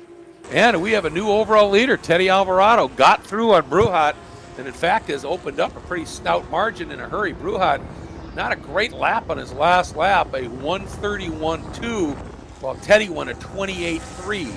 Wow, that's a big difference. Big difference. I've got to think that Bruhat maybe made a little mistake somewhere. Yeah. And again, those Pragas are just wicked quick because they're lightweight with great aero, but not a lot of power. So if you overwoe it, it's going to take a minute to get it going again. It's a bit of a momentum car, but once you've got that momentum, it's got to keep it going. It's wicked quick, no question.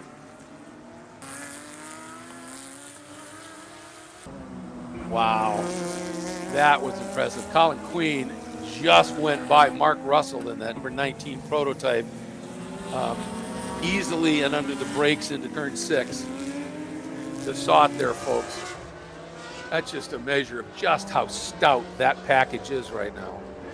For the 100 of, I was just looking at it, Mac Lewis just came through the pits. You said it's too early for them to get their pit stop in, so they'll have to stop again. That's interesting. And did they just drive through, or did you see them stop? I caught them as they were kind of leaving. Yeah.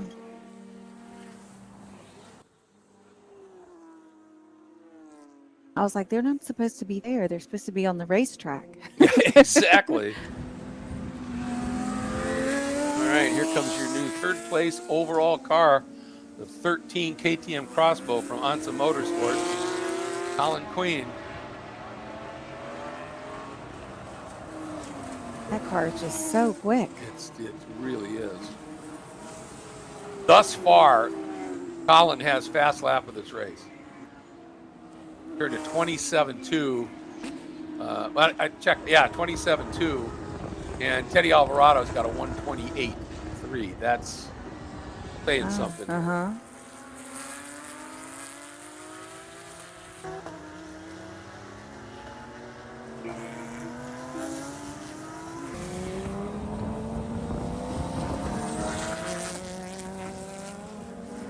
He's already passed a couple, like the FP1 car.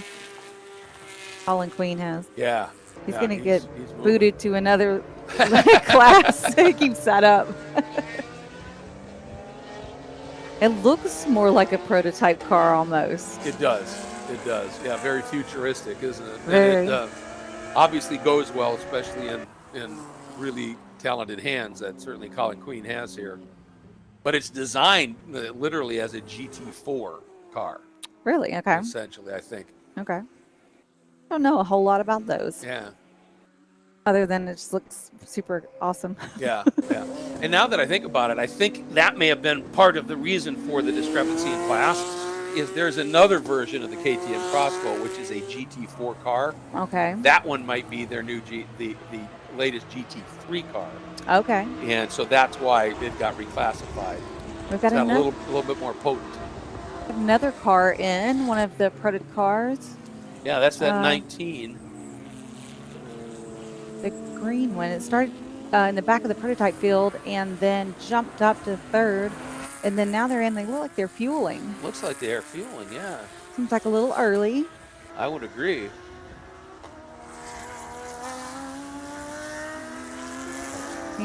Let's see. Unless they, for some reason. 31, are we 31 minutes in? No, not yet. We'll have 12 minutes to go before you hit the 30 mark. Okay. So, I couldn't remember what time we started. yeah, and here comes the 100 of Mac Lewis again. But that's the second time they've come through. Oh, and the driver just got out of the 19. Uh-oh. So they may have something a little bit more chronic going on here. Explaining why they're stopping so early. And the driver in the 100, guessing it's Mac Lewis, is still in the car, and the co-driver's gone over and are chatting. A couple of our prototype might be having some little niggling problems here. Yeah. Which is unfortunate. Yeah, because there's nobody working on the car or anything, so. Uh-oh, they're taking the number 100. Look like they may be taking it into the paddock. Oh, it sure does. They're retiring that one. What a shame. That's truly a gorgeous car.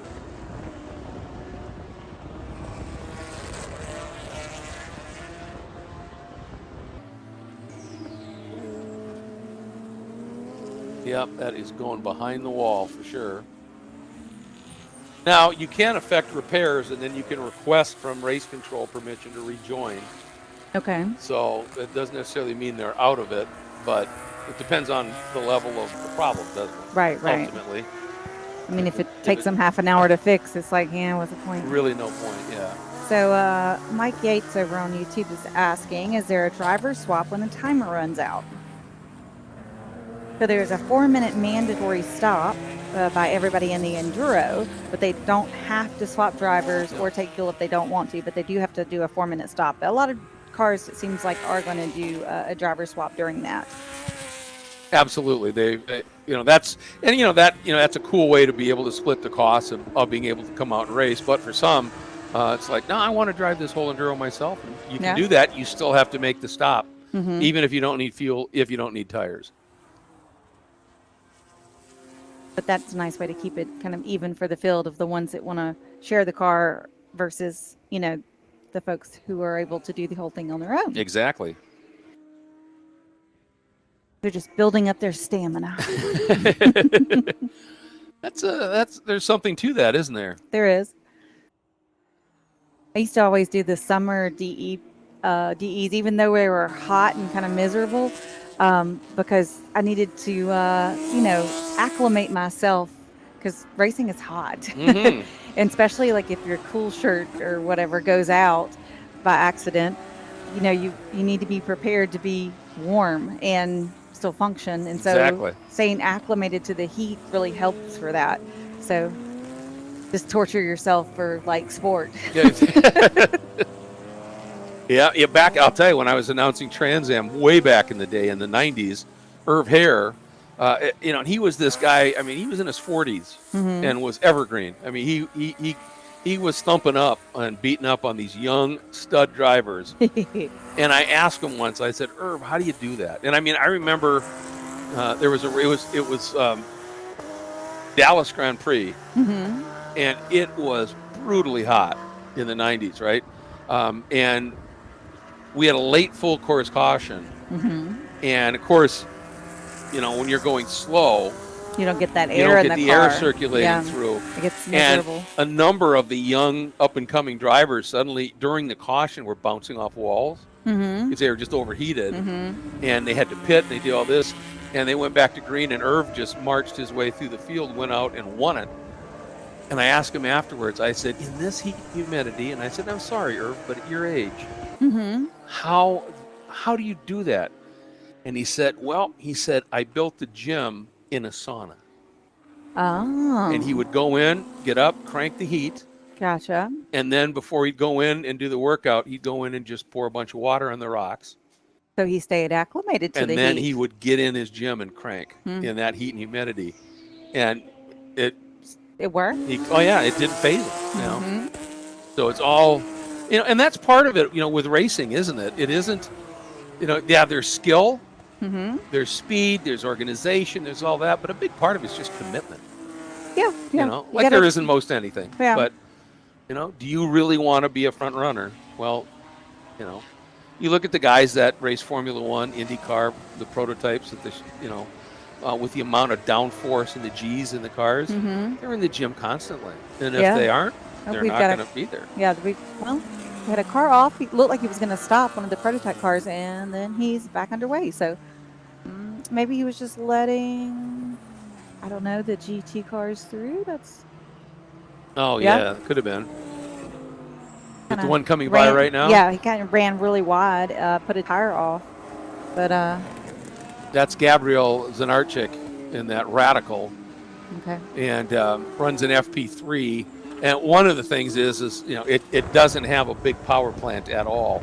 Okay. And so a lot of these GT cars in a straight line in particular, and in launching out of the turns, they are just way quicker.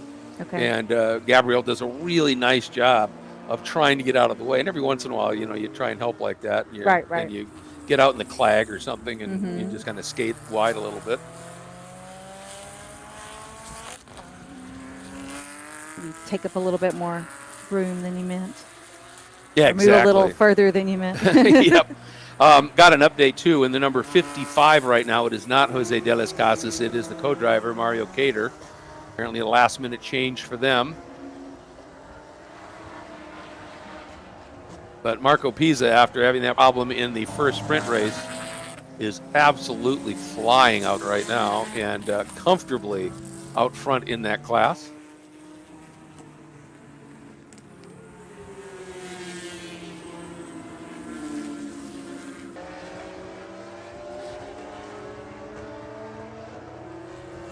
And I want to again give a little shout out here to the 210 of Max Polzer, who has in that first sprint race, he was down quite a bit in the GT1A category in his number 210, and he has really upped his game here. His best lap is literally 6/100ths off of the number 68. Wow. And he had to fight through some traffic because of where he started. He started 11th and had a number of different cars in between himself and the Jody Miller, Tuati, Colin Queen group, and he has worked his way up into 6th and has done it on pace. That's pretty impressive.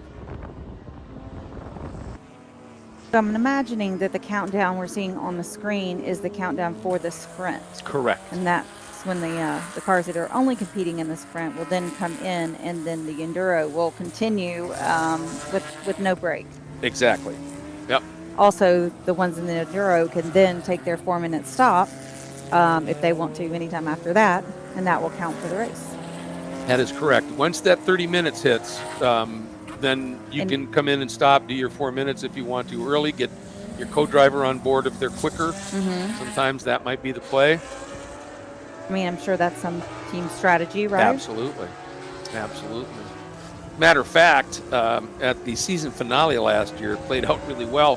One of the drivers that was here, pretty adept driver in his own right, but his co-driver he brought was Guy Cosmo. Oh. And Guy is really, really fast. Wicked fast. And they played that to perfection. Okay. And, he went out, drove like 35 minutes, pitted, put Guy in, and Guy just augured through the field. And it was fun. David Tuati once brought in Andy Pilgrim to run and have some fun. Oh, with him. wow. Okay.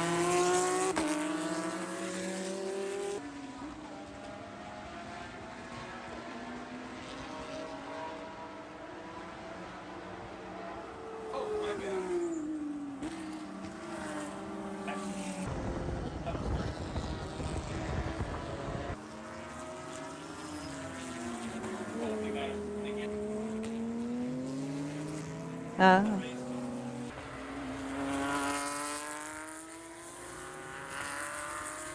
Okay, so after the 15-minute in, they could take the stop for the Enduro. They don't have to wait to the 30-minute mark. So after 15 minutes, if they've already taken their stop and swapped out, then that would count. We had the 30 minutes. We didn't realize the minutes were broke up on the front end and the back end. That was it. I mean, Yeah. that's that not makes- what you, yeah, okay. Yeah. And that makes sense because one of the worst things is you have somebody, in the last lap stops and does or with 2 laps to go, stops and does their stop, and it just jumbles everything up completely. Gotcha. And so, you do have to help out the poor folks in timing and scoring and announcing. I mean, anything helps. Anything helps. We'll take and, it. unfortunately, we do have a hard shutdown time here. And so as a result, the Enduro, we just got word from race control, has been shortened from 75 minutes to an hour. And that's just, we have basically a curfew here. Okay. And so that's the drill. So it's a little bit shorter, but you know what? That just makes it a little bit more intense, right? Right. You got to get after it and get everything done a little sooner. So my apologies to any of the teams down there that heard me misstate that 30-minute thing. And thank you for sending word to us. Absolutely. Yeah, Absolutely. that We appreciate it. it was that. miscommunicated to us. I love this tails away shot down through. That turn that's 11, where that apex is. The turn 10 is it's barely a corner. Mm-hmm. But you look at that for turn 11, it falls away because you're coming off of that little bit of banking, right? So it falls away, and then right there you get a little compression. And so if it's kind of like I've always thought turn 1 at Road Atlanta, because it falls away and then you get that big hill. Mm-hmm. And so you enter that turn in Atlanta and in a way here on faith Right. that you're going to get the grip, right? Because you don't have the grip at the moment. Exactly. So you turn in, you get a little rotation, and it's like, come on, baby. Mm-hmm. And then there's that compression. I've got Please. bite. Yeah, exactly. Please bite. Exactly.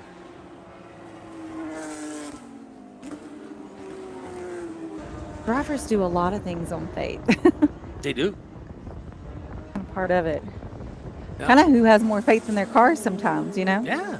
Well, you know what? That's And you their know, brakes and that's their something tires. over the years is comfort builds confidence. Mm-hmm. Confidence builds speed. And if you're not confident in the car, you're not going to be fast. No. And if you're uncomfortable in the car for whatever reason, you're not going to be confident. Right. And so, there's all these things that sort of click. Joey Hand used to, you'd see him out there and, he'd get out of the car and you'd ask him, how's it going and everything. And this and this and this. And I'm feeling pretty comfy. Right. That was the message then that He felt comfy. You'd watch him Yeah. that next stint and he would just be flying. Right. And that's just part of the game, He's in the zone. Yeah. He is one with the car when he's Exactly. comfy, confident, and fast. And there's a lot of elements, when you think about, nowadays too, where you've got paddle shifts and everything, it's a little bit easier. And if you've got ABS and all that, but there's still a lot you're dealing with in the car is you've got, are the brakes working well? Is the grip there? All of these little elements that okay, if it's working and feeling good, all right, that gives me, I'm comfortable now. Right. I'm confident I can feel push. like I can push the car. Yeah. Bingo. The tires feel good. Yeah.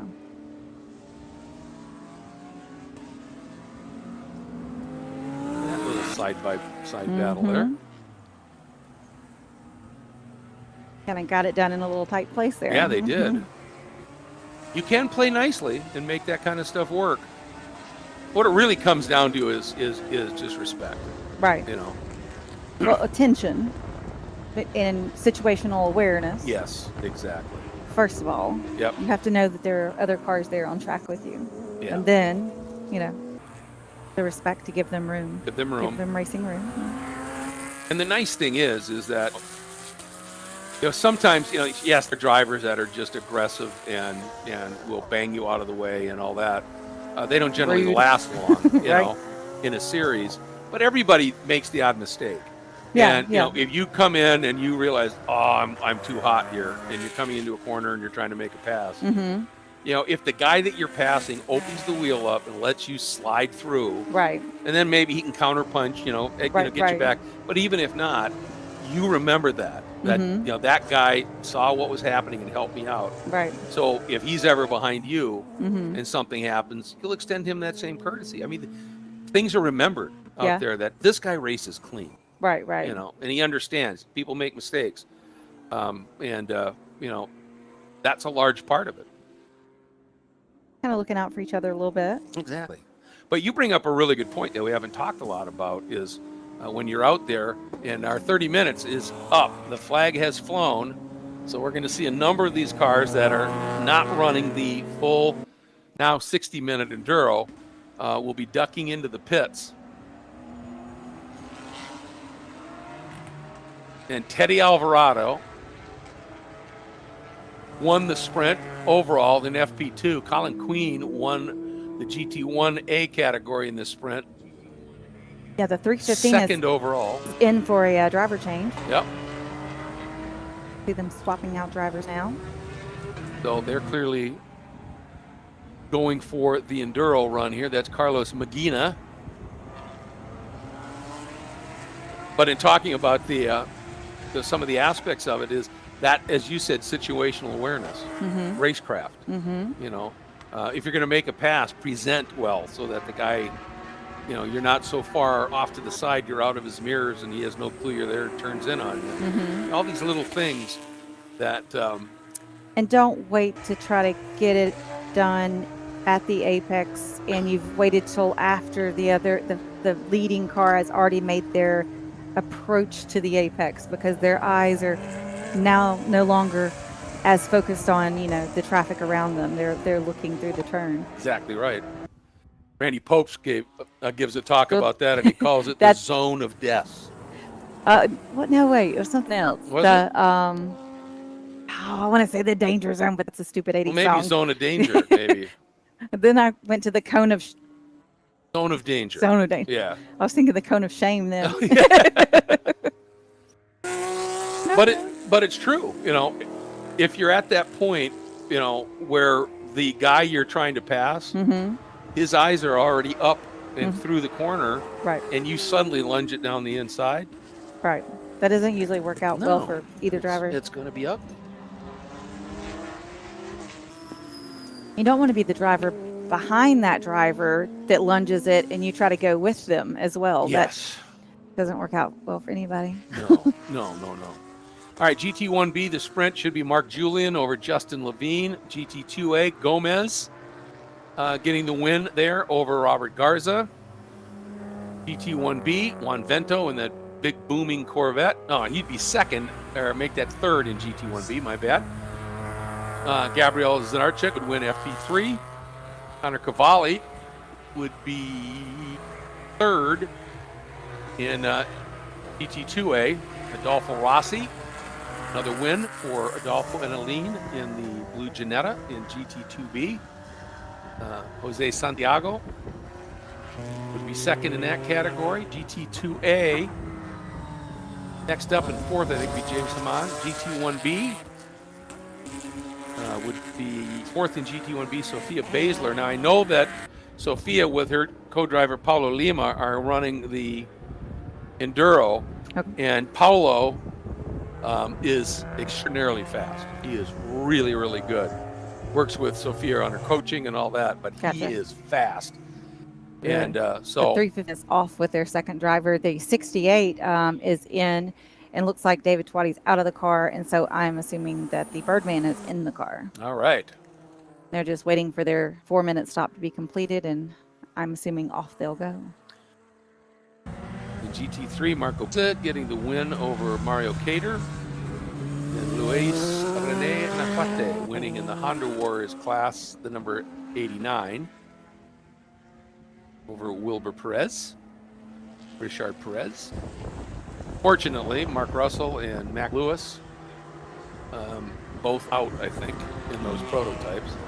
You can see the number on that BMW. Is that, I don't know, the one that's in for the stop? That's 410, I think. 410? Okay. That's Santiago. That's the team, Jose and Alfonso, that have been racing the Ginetta so well. Gotcha. Yeah. Then our metallic burnt orange McLaren is in for their change, it looks like. It looks good, but you'd like to name that too. I do. Well, now that I know the answer. All right, and Colin Queen, our GT1 and GT overall leader, is in. And again, the question is he turning over to Nico Jamin?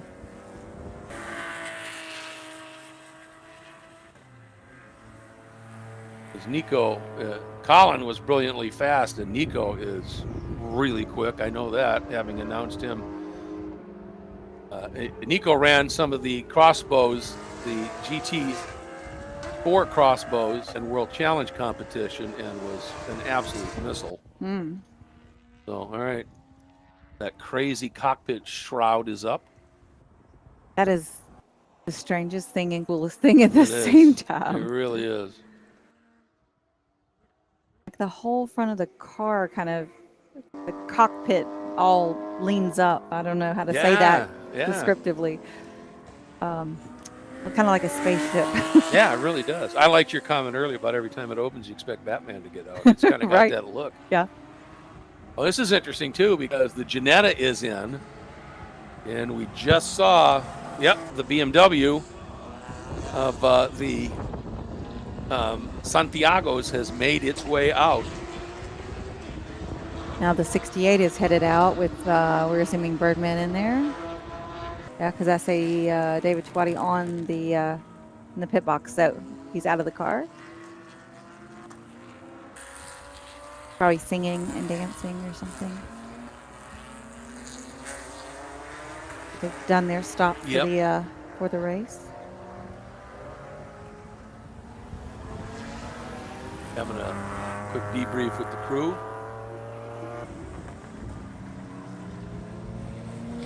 Always trying. What did he say? Twatty's energy, what?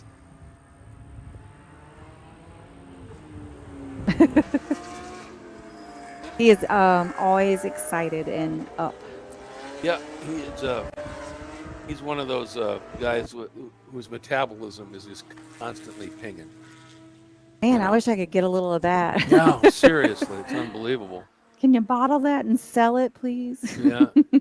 And then Trish Shields, who's down there, does such an incredible job with that team. Oh, yeah. She keeps is- everything together. She is phenomenal. And so sweet That is a fact. That and is a organized.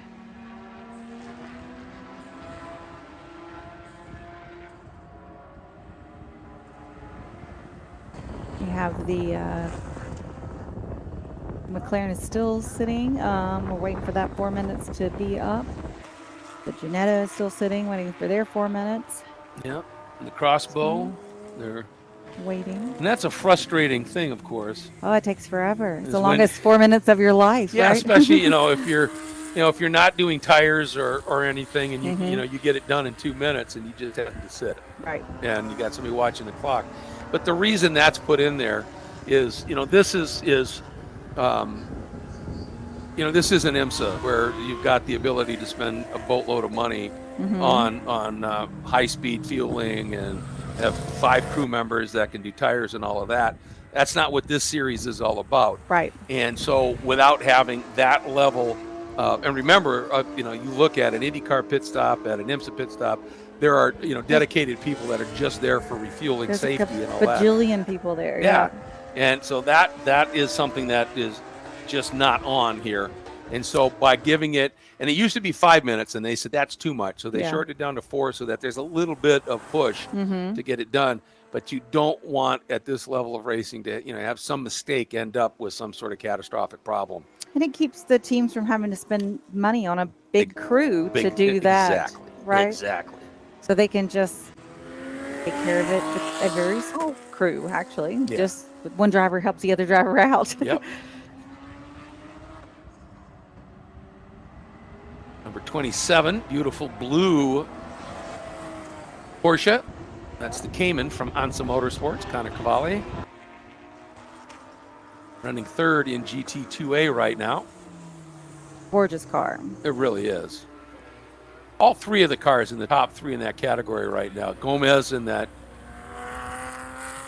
Metallic and orange McLaren. Thank you very much. You're welcome.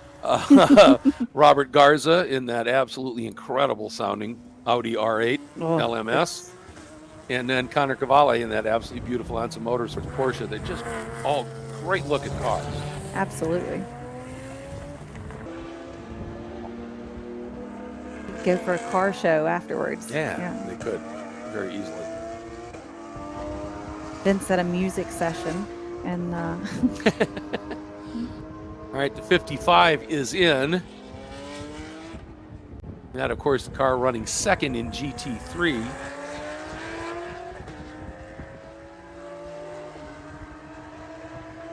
And don't know at this stage if they did a driver change, if Jose is getting behind the wheel.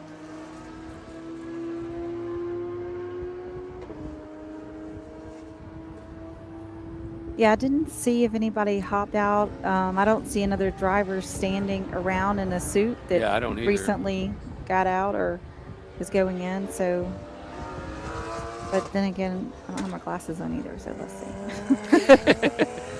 Nope, still don't see anybody in a driver's suit. Okay. Trying not to lie to you. Well, okay. So the pretty blue Porsche is in. Is that Yeah, the one we were just watching? I think that's the 27.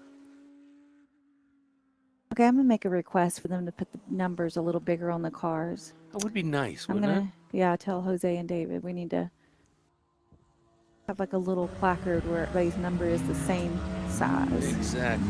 Just, I mean, because it's all about us, right? Well, it should be. Right? I mean, Yeah. we need to be able to see the number on the car. I like guys and gals that have, on a, obviously a prototype it's a little more difficult, but on a, There's on a a, little on less a car real like that, estate. on the roof. Yeah. Oh, yeah. Big old number on the roof.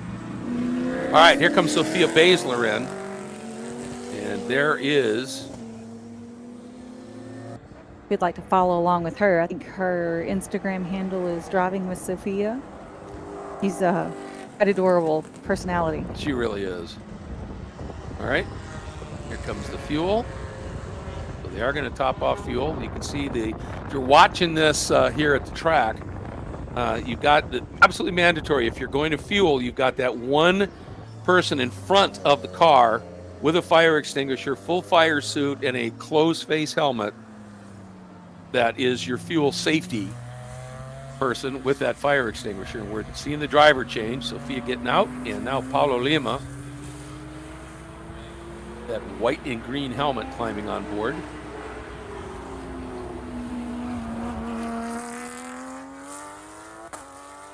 Looks like they're done with the first can of fuel. So it looks like that's all they're putting in there. So just a little top up.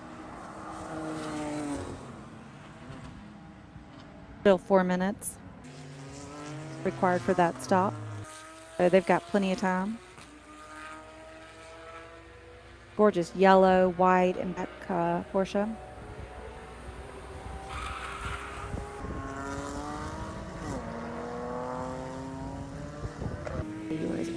Where's everybody at?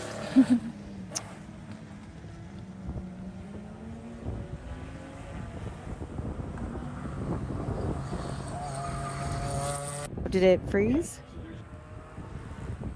Oh, do we need to refresh it? Y'all just trying to trick us, huh?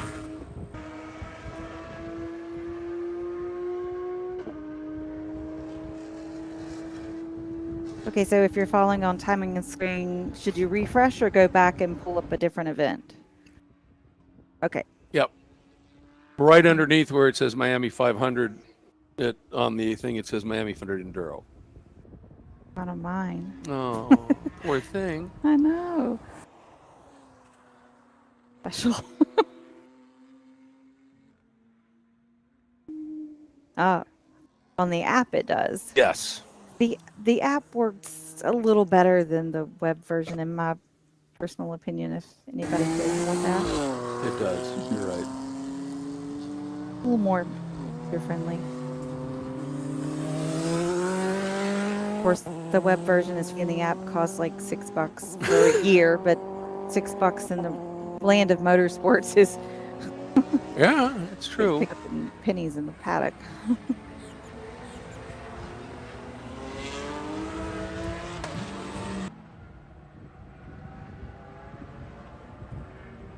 Okay. Waiting for a few more cars to cycle through that just did stops.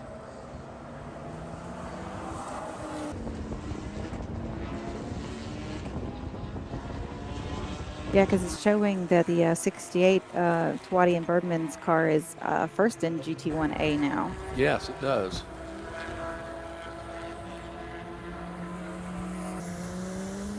Followed by the 13 and then the 15.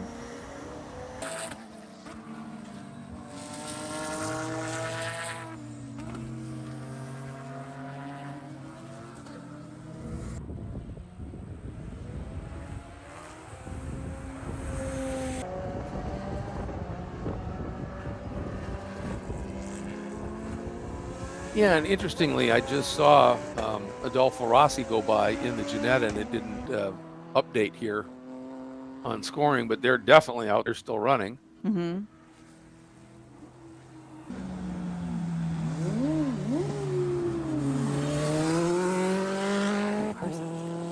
Yeah.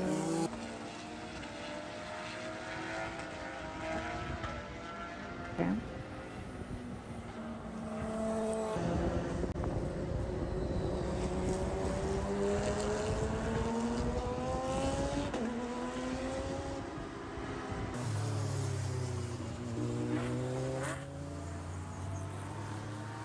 So Sophia showed an 8 overall, but second in class.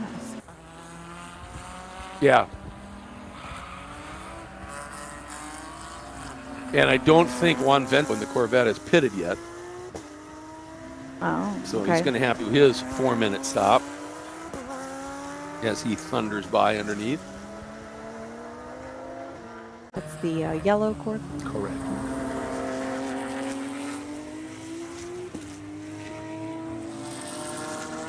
I'll eventually learn them all. And somebody will rewrap it with their new sponsor, and then I'll have to relearn it, I Yeah, guess. it will be totally lost and confused again. So I did take a poll in the paddock, and most every team down there is willing to sell their soul for a sponsor. So if like any companies out there would like to wrap one of these race cars in their company logos or that sort of thing, that is totally available. Just let us know. Absolutely. Get exposure on the stream. Get you some exposure in social media. I mean, what looks better than a race car, right? Oh, couldn't agree more. They said they'd wrap a car, they'd wrap a trailer, whatever. Probably wrap your Christmas presents. Probably.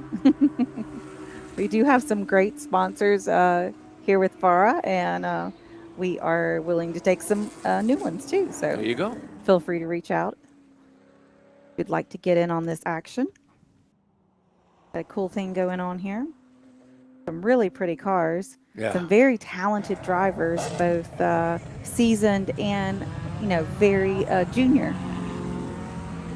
Yeah, exactly. It's kind of what's fun about this series is you've got such a mix of talent.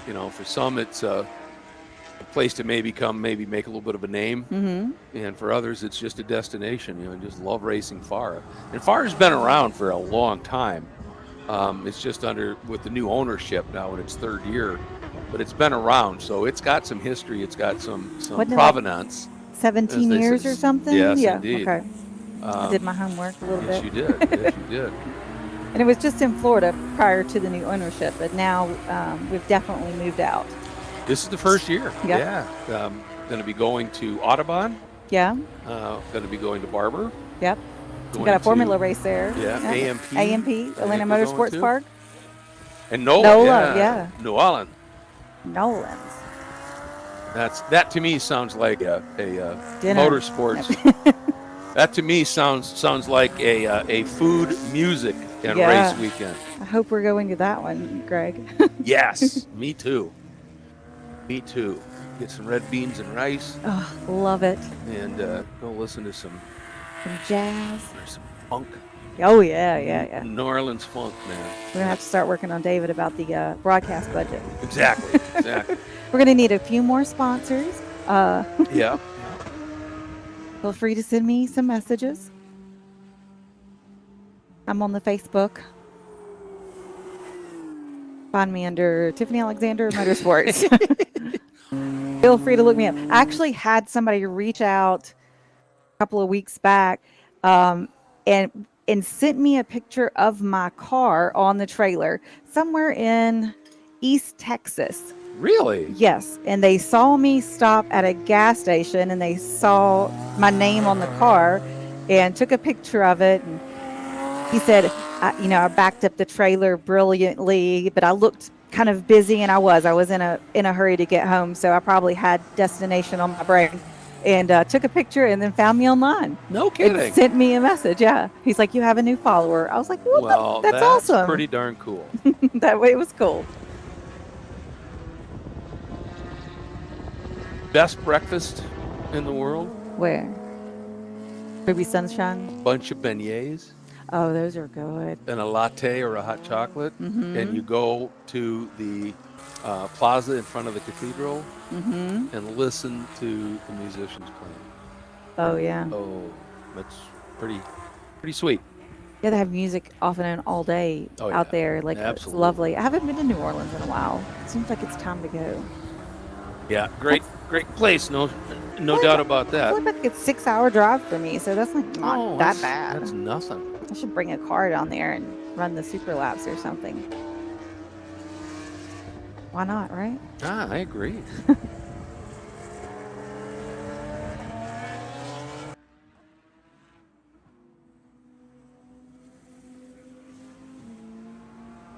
I'm not sure that the chiming and scoring is as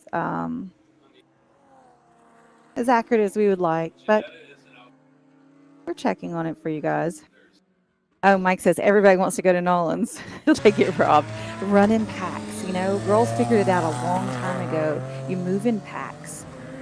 Less likely to get robbed.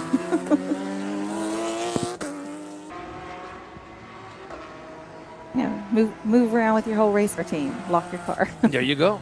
Don't leave anything in it. But NOLA's a little out of the New Orleans proper area. That's true. So That's true. it's you can get back to New Orleans to have a nice meal Mhm. pretty easily. Yep. And they have a go-kart track there. I'm assuming they still have that. Oh, that'd be fun. I went when they first opened, and my husband and I were running the go-karts, and that dirty little snitch bumped me and turned me around to make the pass on me. I was like, that is Ooh. just dirty. Well, that's nasty. He's like, I won. And I was like, but you had to turn me around to do it. yeah, this isn't NASCAR. Right. Okay, the 24 is in and did their pit stop. That's that yellow Corvette we were saying. That is- We didn't think they had stopped yet. And No. Of course, and- Greg was right. So he's heading out. Yeah, I'll tell you, for 2 years they had a street race. 2 or 3 years they had a street race in, Uh-oh. Yeah, Mr. Vento might be in trouble. He just mowed down instead of making the turn. and following the cone line onto the track. He knocked the cone right out in the middle of the groove and just turned right onto the track. Not sure he's got a lot of experience doing a pit stop here, but that's going to be a problem. I'm sure there's a blend line violation in there somewhere. Yeah, and I would think a debris flag out there. And there it is. You can see it right there, folks. Boom. That's how close it is. No, I was thinking that somebody's gonna pop that out of Somebody's play. gonna nick that. Yeah. Let's see who gets it. Come on. I'm rooting for. Pop it back There it over. is. You see the debris flag come out. You're not real familiar with racing. The debris flag there is it's yellow and orange striped, and it basically means there's been a change to the condition of the surface, and it can be used for body work, fluids, sand, gravel, whatever. Yeah. Just to give the drivers a warning that Something's on the surface. on the track Yeah. that could affect you. In some of these big tracks, you may have rain on one side of the course and not the other side. So sometimes they'll use that, or Yep. somebody disposed of all their oil on the track surface, which is less adhesive than it was before.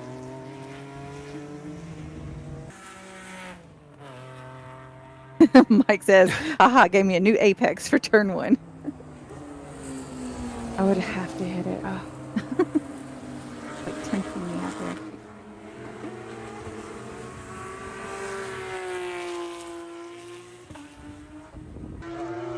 So the order at this point here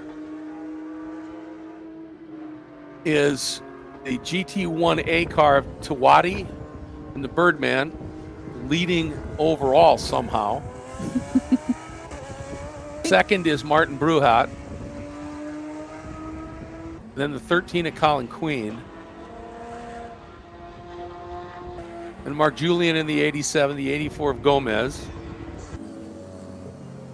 Sophia Basler's car. There's Adolfo Rossi.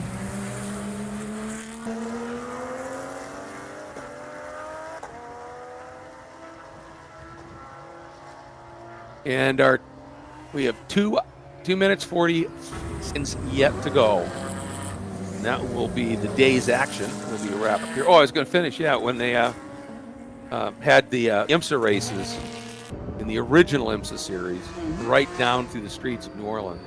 Oh, cool. And I got asked to come and be one of the 2 announcers.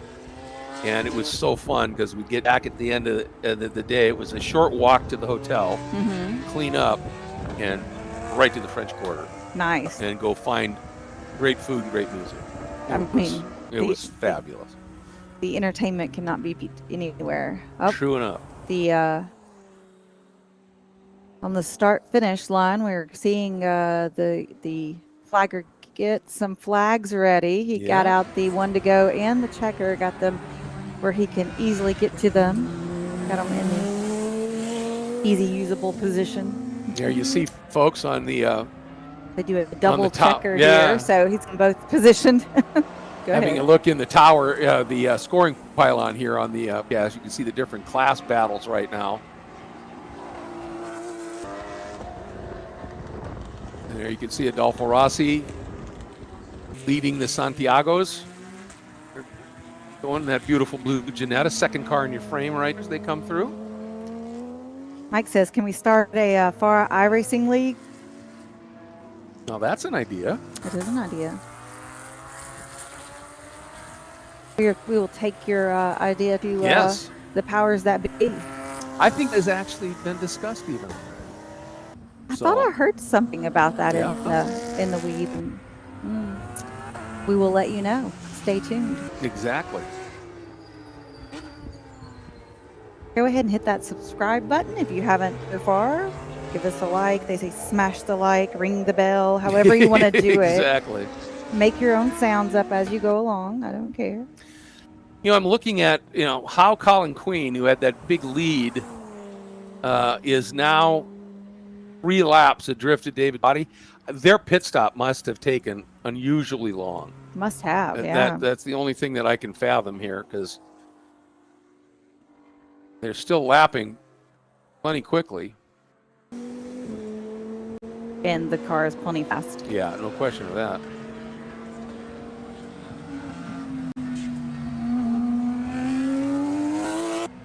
Okay, I'm seeing the one to go. White flag has flown.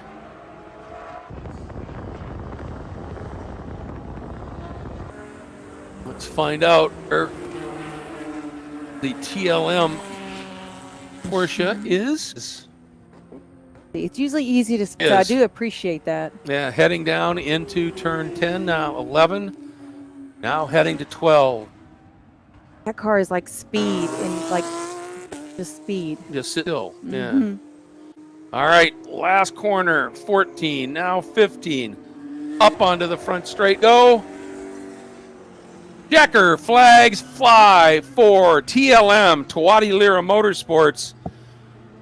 And of course, it's team principal David Tuati along with David Lira, but it's Nathan Bird, the Birdman, that has joined David Tuati for the win overall and in GT here this opening weekend of the FARA Championships for 2025. Martin Bruhat comes through, winning in the prototype class in FP1, second overall. I think the only other prototype that stayed out was Gabriel Zanarchik.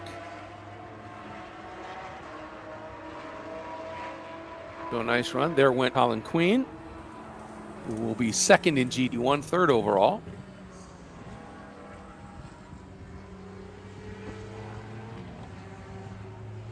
Hey, we got a little bit of heavier cloud cover for a while that kept the temps down. Yeah. And now that the evening is coming upon us, the clouds are moving away. Should be a beautiful evening here.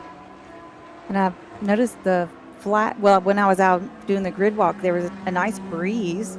And then I noticed the flag was standing up, you know, like, so it's a beautiful day outside. I mean, it got a little warm today, Yeah. but beautiful day here in Miami, Florida. Really is. Just stunning. Perfect race weather. Absolutely. This is how you do winter. Just in case the rest of the country was wondering. Yes. When David was like, would you come to Miami for the opening race? I'm like, oh, Miami in February? Sure, yeah. Let me give that twist my arm. Serious thought here. Yeah, exactly. All right. Everybody has taken the checker. There will be a podium presentation here for the GTs and the prototypes. But as the field has come through, as we took you through, it's Manny Gomez winning in GT2A once again. Adolfo Rossi and Aline Cipriani winning in GT2B. GT3, the 55 of Jose De Las Casas. FP3, Gabriel Zanarchik. And Luis E. Canajote winning in Honda Wars in the 89. And with that, folks, we are going to be wrapping up our coverage here of the first of these full days of activity for the opening round of the 2025 FARA Championship season. We will be back tomorrow, though. Oh, we will be back tomorrow. And, of course, there's a podium that's coming up as well. I want to let everybody know that the first thing that will be covered, I believe, on our DriverSeye live screen tomorrow will be the Pro Spec Miata race number 2, about 9:30, woke up and starting to set the stage. There is a Super Lap Series category that'll be running at 9 o'clock. And tomorrow we will add into the mix a few HPDE sessions, another Super Lap Series, and then at 11:40 for the Winter Series Race 2. Then we'll have lunch as we get ready for Prototype and GT Sprint Race 3. Then the Pro Spec Miata feature, and then a couple more HPDE sessions, Winter Series Race 3, Super Lap Series session. We wrap things up with Prototype Sprint 4 at about 4:30. So that is what's going on. Sounds like a full day tomorrow. Another full day. It's exciting and interesting. Flying around, you bet. You bet. But there is going to be the podium, as we said, down in that victory circle area. A number of the cars queuing up and heading over there.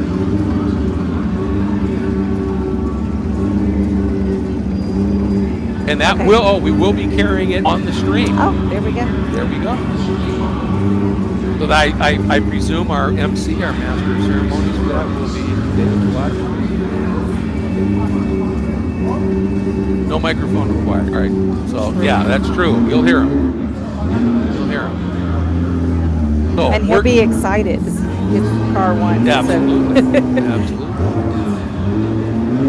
So, we will leave the stream up so you can enjoy some of the celebrations here for the podium. But with that, Tiffany and I are going to say thank you and good night. Tiffany, what a pleasure working with you today. Thank you for coming down and being a part of it. Thank you for having me. It's been a blast. Yeah, our grid walk specialist doing a nice job. And we'll have her do that again tomorrow. Should be a lot of fun. And we'll see you all tomorrow. Have a great night. Whatever you do, please do it safely.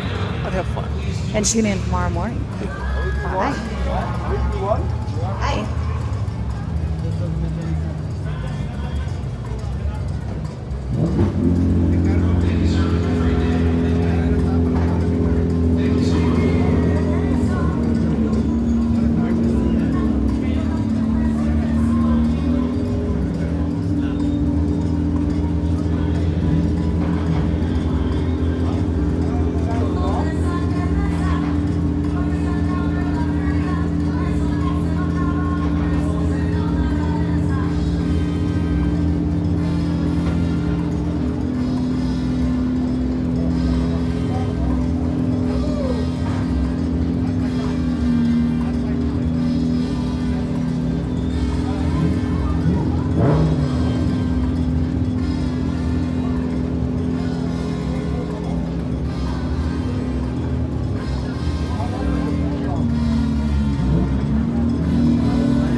sure to get some of your phone to send.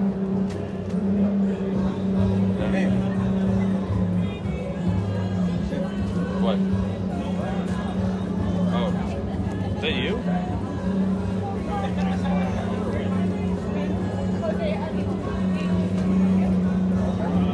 Or get some of your phone and text them. Yeah. Do you mind taking a picture of us in front of the car? Yeah, oh yeah.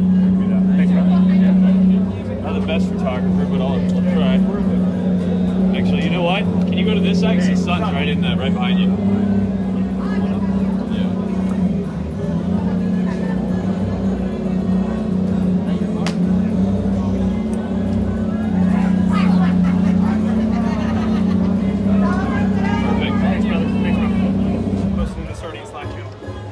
Thank you. Yep. I'm gonna.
Yeah, you were fighting in Budapest in the 560.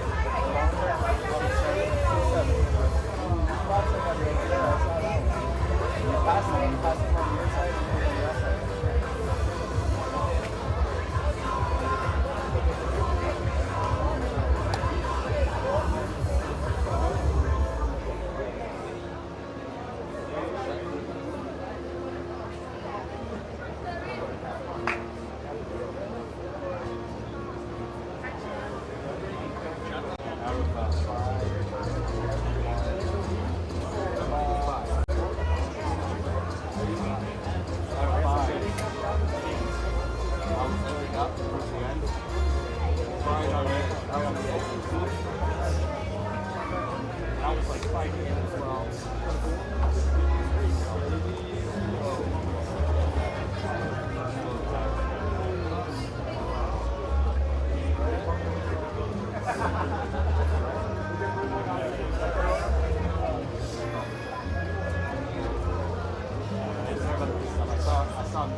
He told me second, and then you had me in second, and I was thinking third for a second. The blue guy was in front of me, but I don't think he was so far behind me that I might have probably lapped him while he was in the pit.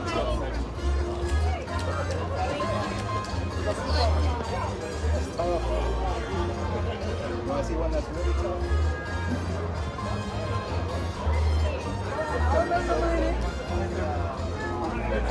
I'm gonna take a picture of that.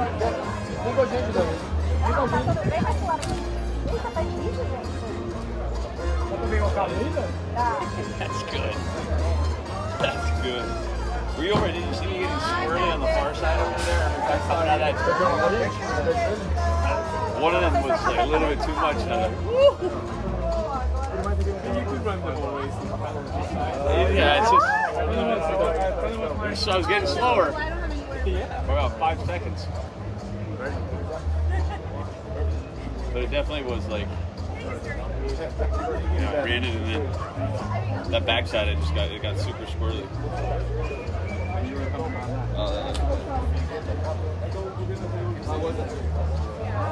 It was good, yeah. I just ran out of tire. Not like, I mean, I still had tire. That's Nico's fault. No, I wasn't going to catch anybody with it. Even if I had new tires, I was too far behind the McLaren. That made no sense. Now, if I had like a 2-second or whatever, he was right there, and he didn't change tires, going to new tires would probably have helped me.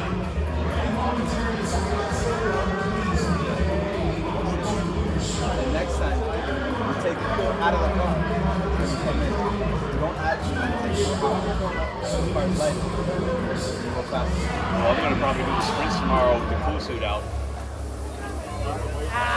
Yeah, I mean, that's 30, 40 pounds right there.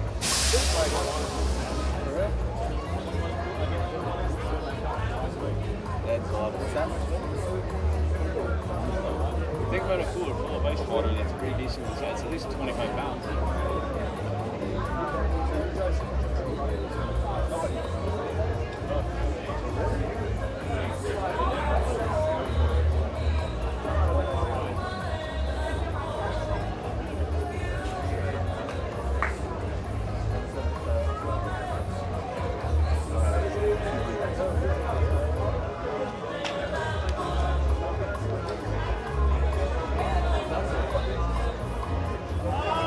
That's a fast car. He squeezed in on me on turn 13, and it like shocked me that he got in. Like, and I was like, that is not a good place to. Take a picture of you over there. Throw me a kiss. You're all pretty. Watch out. That's live. The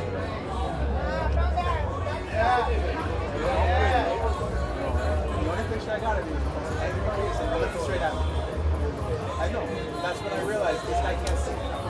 Time to come back. Okay. It's you. Alright, man. Good, man. How you been? You good?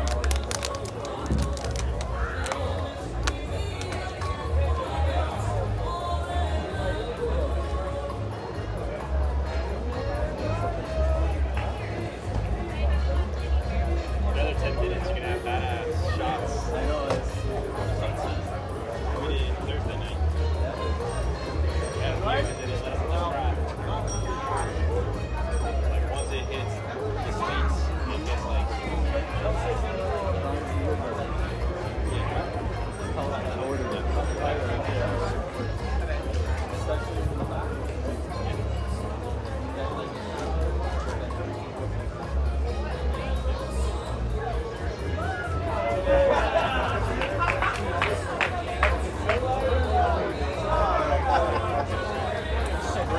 It sits there with the palm on that engine and the sunset on the palm. It's sitting there with it. It's like I'm even thinking to check to see if it'll any track over. And I was like, oh, god dang it. And it had the right angle. It's like at Sebring, but it's in March. Awesome sunset. July. September, it's not that. It's just a different angle. Most of the bad.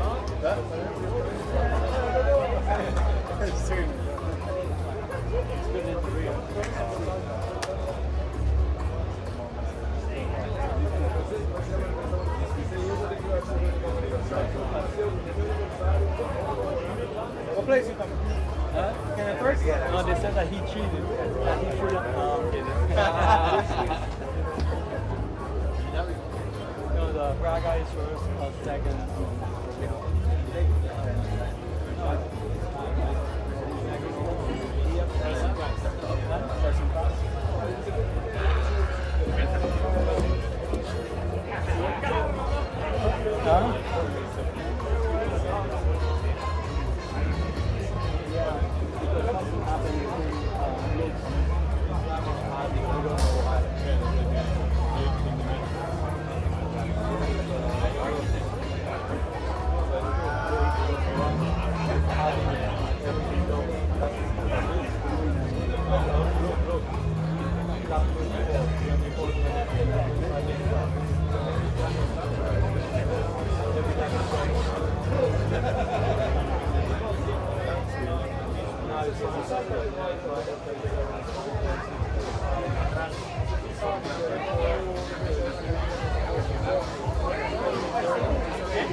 That's where the bubble starts at 28.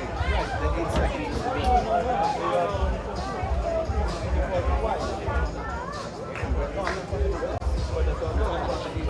Alrighty, what's up, people? Look at that beautiful sunset. Miami 500. 75-minute enduro. And we're going to call the overalls first. In third place, driving car number 68, Nathan, Bird, and myself.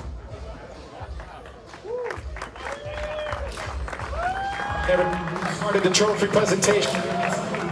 Make your way over to the winners.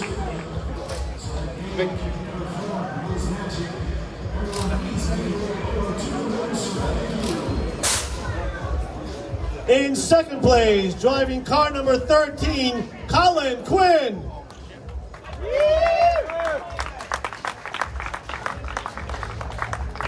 And in first place, driving that spaceship they call a car, car number 25, Martin Bruja and Robert Hobb.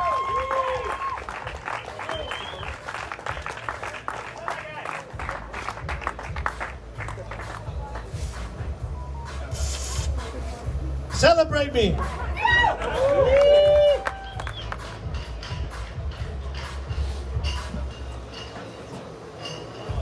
Hey Davis, he has to dance. Yeah, it's his first time. To what? He has his first time. He has to? The winner, he has to dance. It depends. Progress. All right, gentlemen. So, well, hold on a second, over here. Nathan, you've been out of the GT cars, you've driven with me plenty of times before. This is your first time in a 992, back at a FARA event. What do you think? Yeah, it was a lot of fun, and Spring Race 1 obviously went well, and yeah, I was confused because there was 992s around me that were like going faster, and like I can't break his Divas. I was like, oh, they're on a different tire. Okay, that makes sense. And but yeah, the Enduro was really fun. I'm really happy to be out here with FARA. We were supporting them on the NASCAR truck that we ran here late last year at Miami, and yeah, just really happy to be with FARA, and I can't thank David and Teal and team enough for the opportunity, and yeah, a lot of fun. Great having you with us. Colin, I think we need to make another class for it. They moved you up from GT1B now to GT2A. I think we're going to put you in GT1 Plus. Yeah, no, I mean, all I can say is what a rocket ship that car is. You know, I can't thank all of Vance enough for having me out this weekend. No, race 1, awesome battle with Jody in that 992, and no, I mean, it's just a hell of a fun race. Awesome, glad to have you. I hope you keep coming back. Bring like 17 of those ANSA cars. Oh yes, oh that's right. Yes. That's what you were saying. Gotcha. All right, your team owner just threw you under the bus. So the Praga is always fun to have. I think you've won overall probably. Do you know how many? Definitely double digits. And we need to bring some more Pragas. Keep bringing. That's right. That's a beautiful thing. People love to see the car, and we all love to see you guys here. Yeah, it's been an amazing weekend. We've been getting faster all weekend. Thanks to Rolla for the great job that he's done for giving us a regard. Thank you. Yeah, I would also like to thank all the fans that came out here today. It wouldn't be possible without you guys, so thank you for supporting us. Also, thanks again to our team, Fellner Motorsport, for giving us this beautiful car. It was flawless, was amazing. I love you guys, and I hope we can continue this season how we started it off. So thank you guys. That's your overall podium for the Miami 500. Push your trophies up.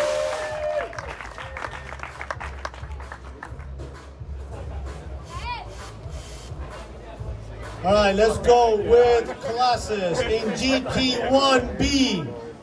In third place, car number 24, Juan Bento. and Marcos Bento, I imagine. Juan and Marcos Bento. In second place, driving car number 132, Sofia Basiler and Paolo Lima.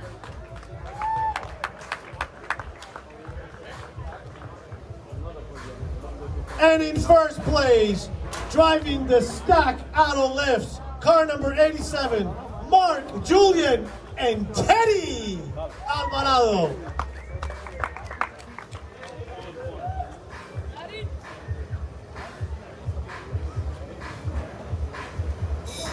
Where is Puerto Rico? There they are. I was looking for yellow.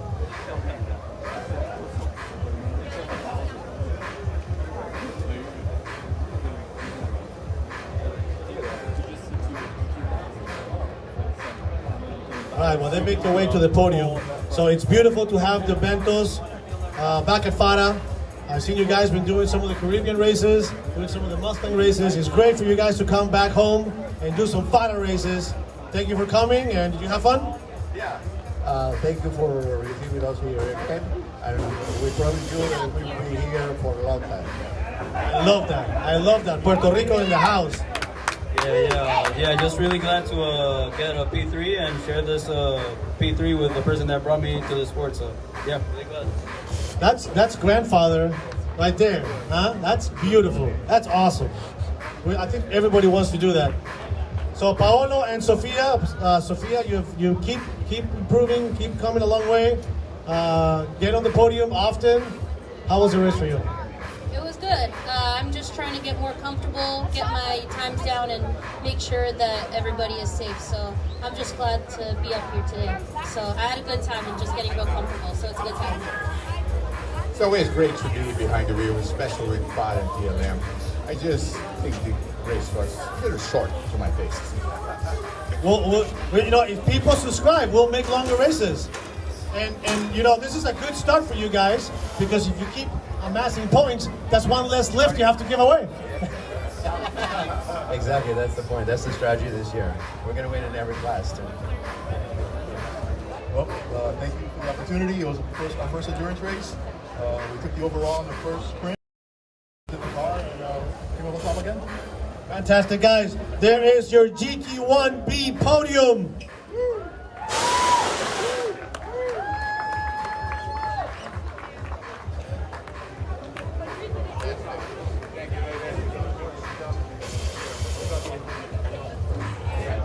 Moving on to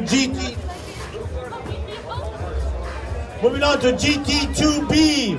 In second place, car driving number 410, Jose and Alfonso Santiago. And in first place, driving car number 46, Adolfo Rossi and Alini Cipriani.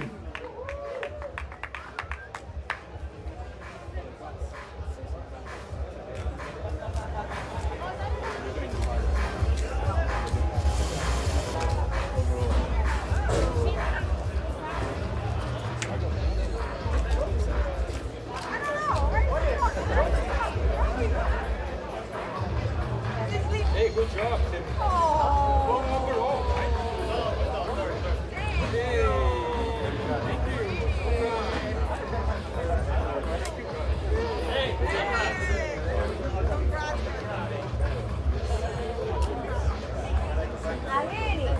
So I think FARA is slowly becoming Puerto Rico North. So guys, this is your second race with us, right? Second race with us. I think you're loving it. And we're going to be doing some more Enduro races, some more FARA races, and all kinds of good stuff. So how was the weekend for you? Great stuff. You guys put on a great show, and can't wait to come back tomorrow. It was good. Finished with a P2, but we're playing for the Ginetta tomorrow. Oh, you heard that right there, Ginetta. You got to put on your big girl pants and see what you can do tomorrow. Yeah, unfortunately, you guys didn't allow us to drive too much in the second race, so I was just warm up. So looking forward for tomorrow. It is a pleasure to be here. FARA is a family. We're so happy to be here. Always David and you guys are awesome. Ethan is fantastic. It's so great. Look at this guy. He's red. because it's shining, you see. Okay, enough of that. Your GT, what is this? GT2B podium.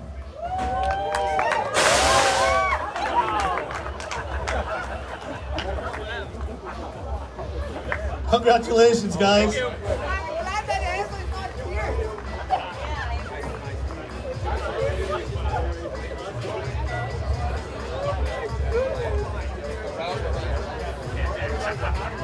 All right, let's see.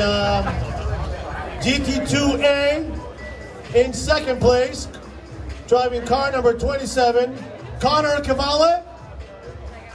And in first place, driving car number 84, Manny Gomez.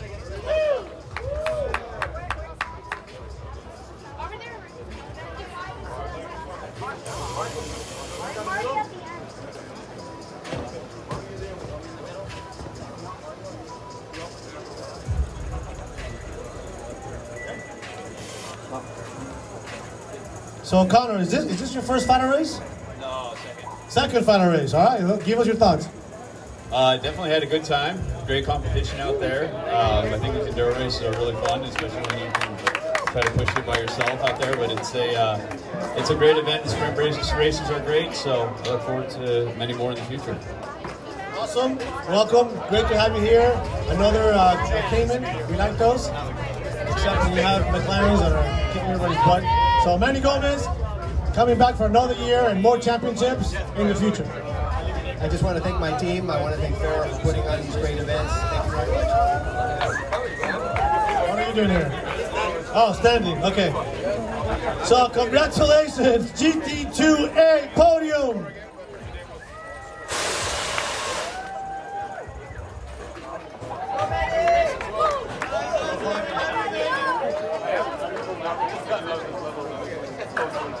Who am I forgetting?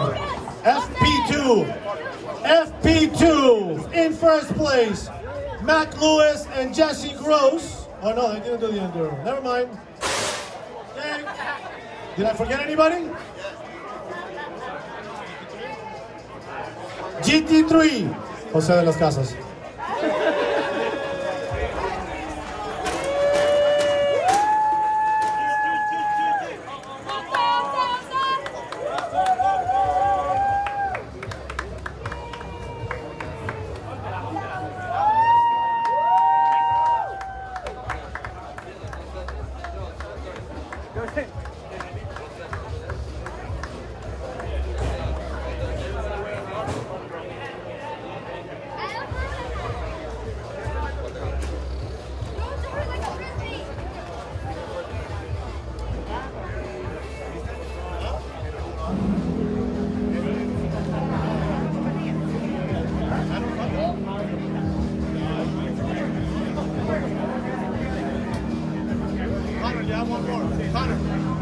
Connor, don't go anywhere.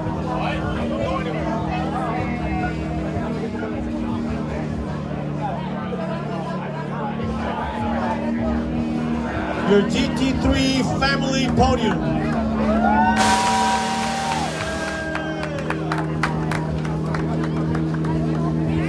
All right, and last but not least, GT1A in third place, driving car number 315, Carlos Maquina.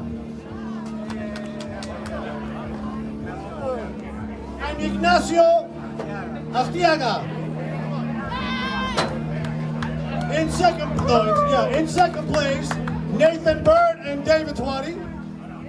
And in first place, Colin Quinn.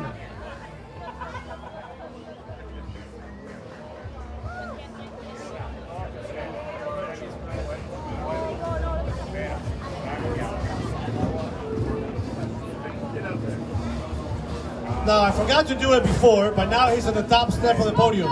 So there is a tradition started by many, many predecessors before, that the first time you ever get on the podium, you have to dance. So,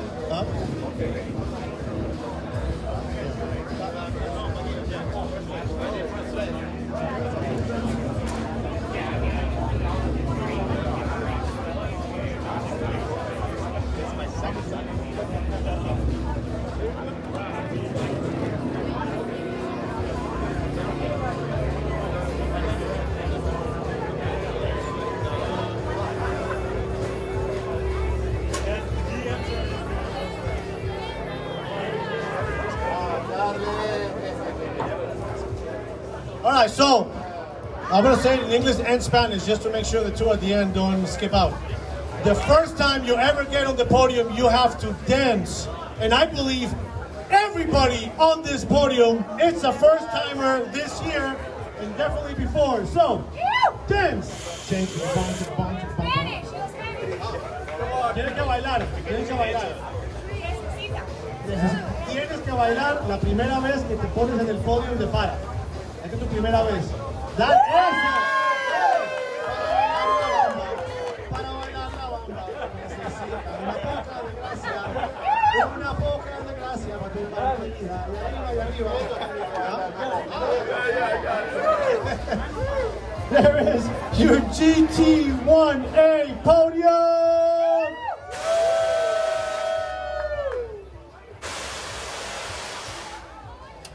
Congratulations, guys.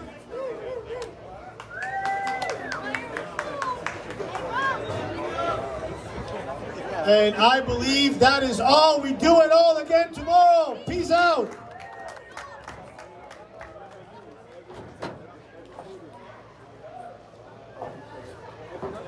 I'm going to show you the dance floor. I'm going to the dance floor. He has the rhythm of a rock.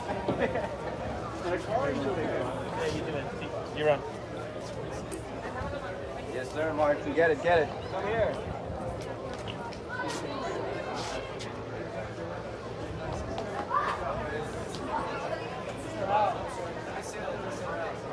We're gonna get some more shots of us.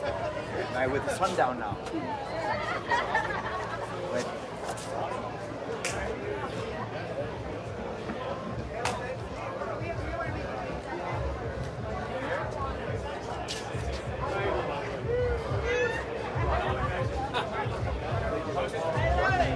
We have a video.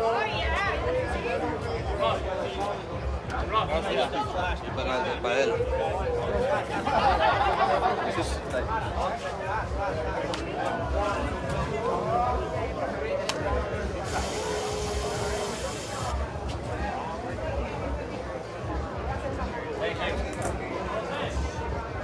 So that's 3 photos in a row. 3 nights in a row.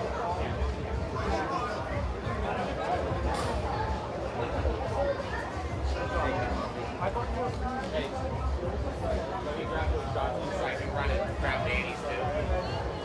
I can take a picture.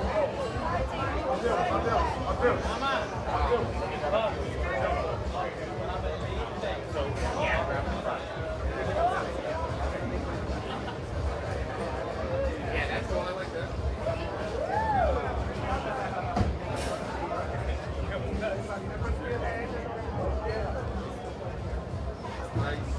You like what?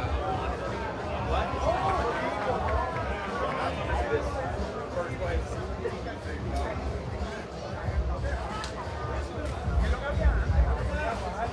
Nice. Yeah, of course. I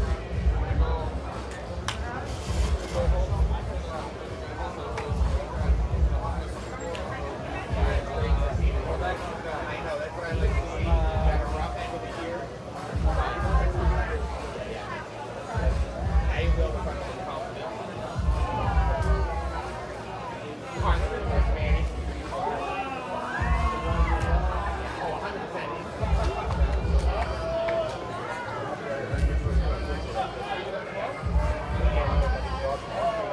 I know, they keep it that way. I'm going to go get Manny. I'll text you, bro. Thank you. Yes, sir.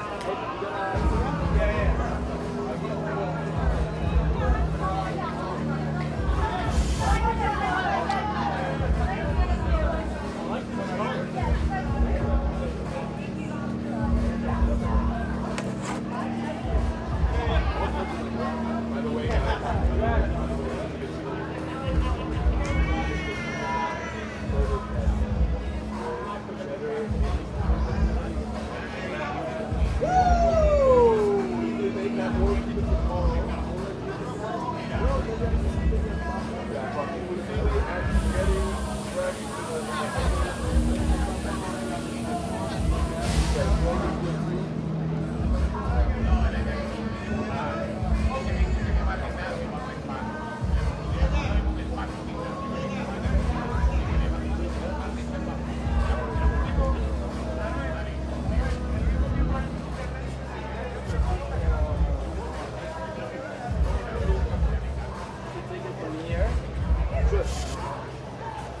Where did the number one thing go? You can see the sunset. Where did the number one thing go?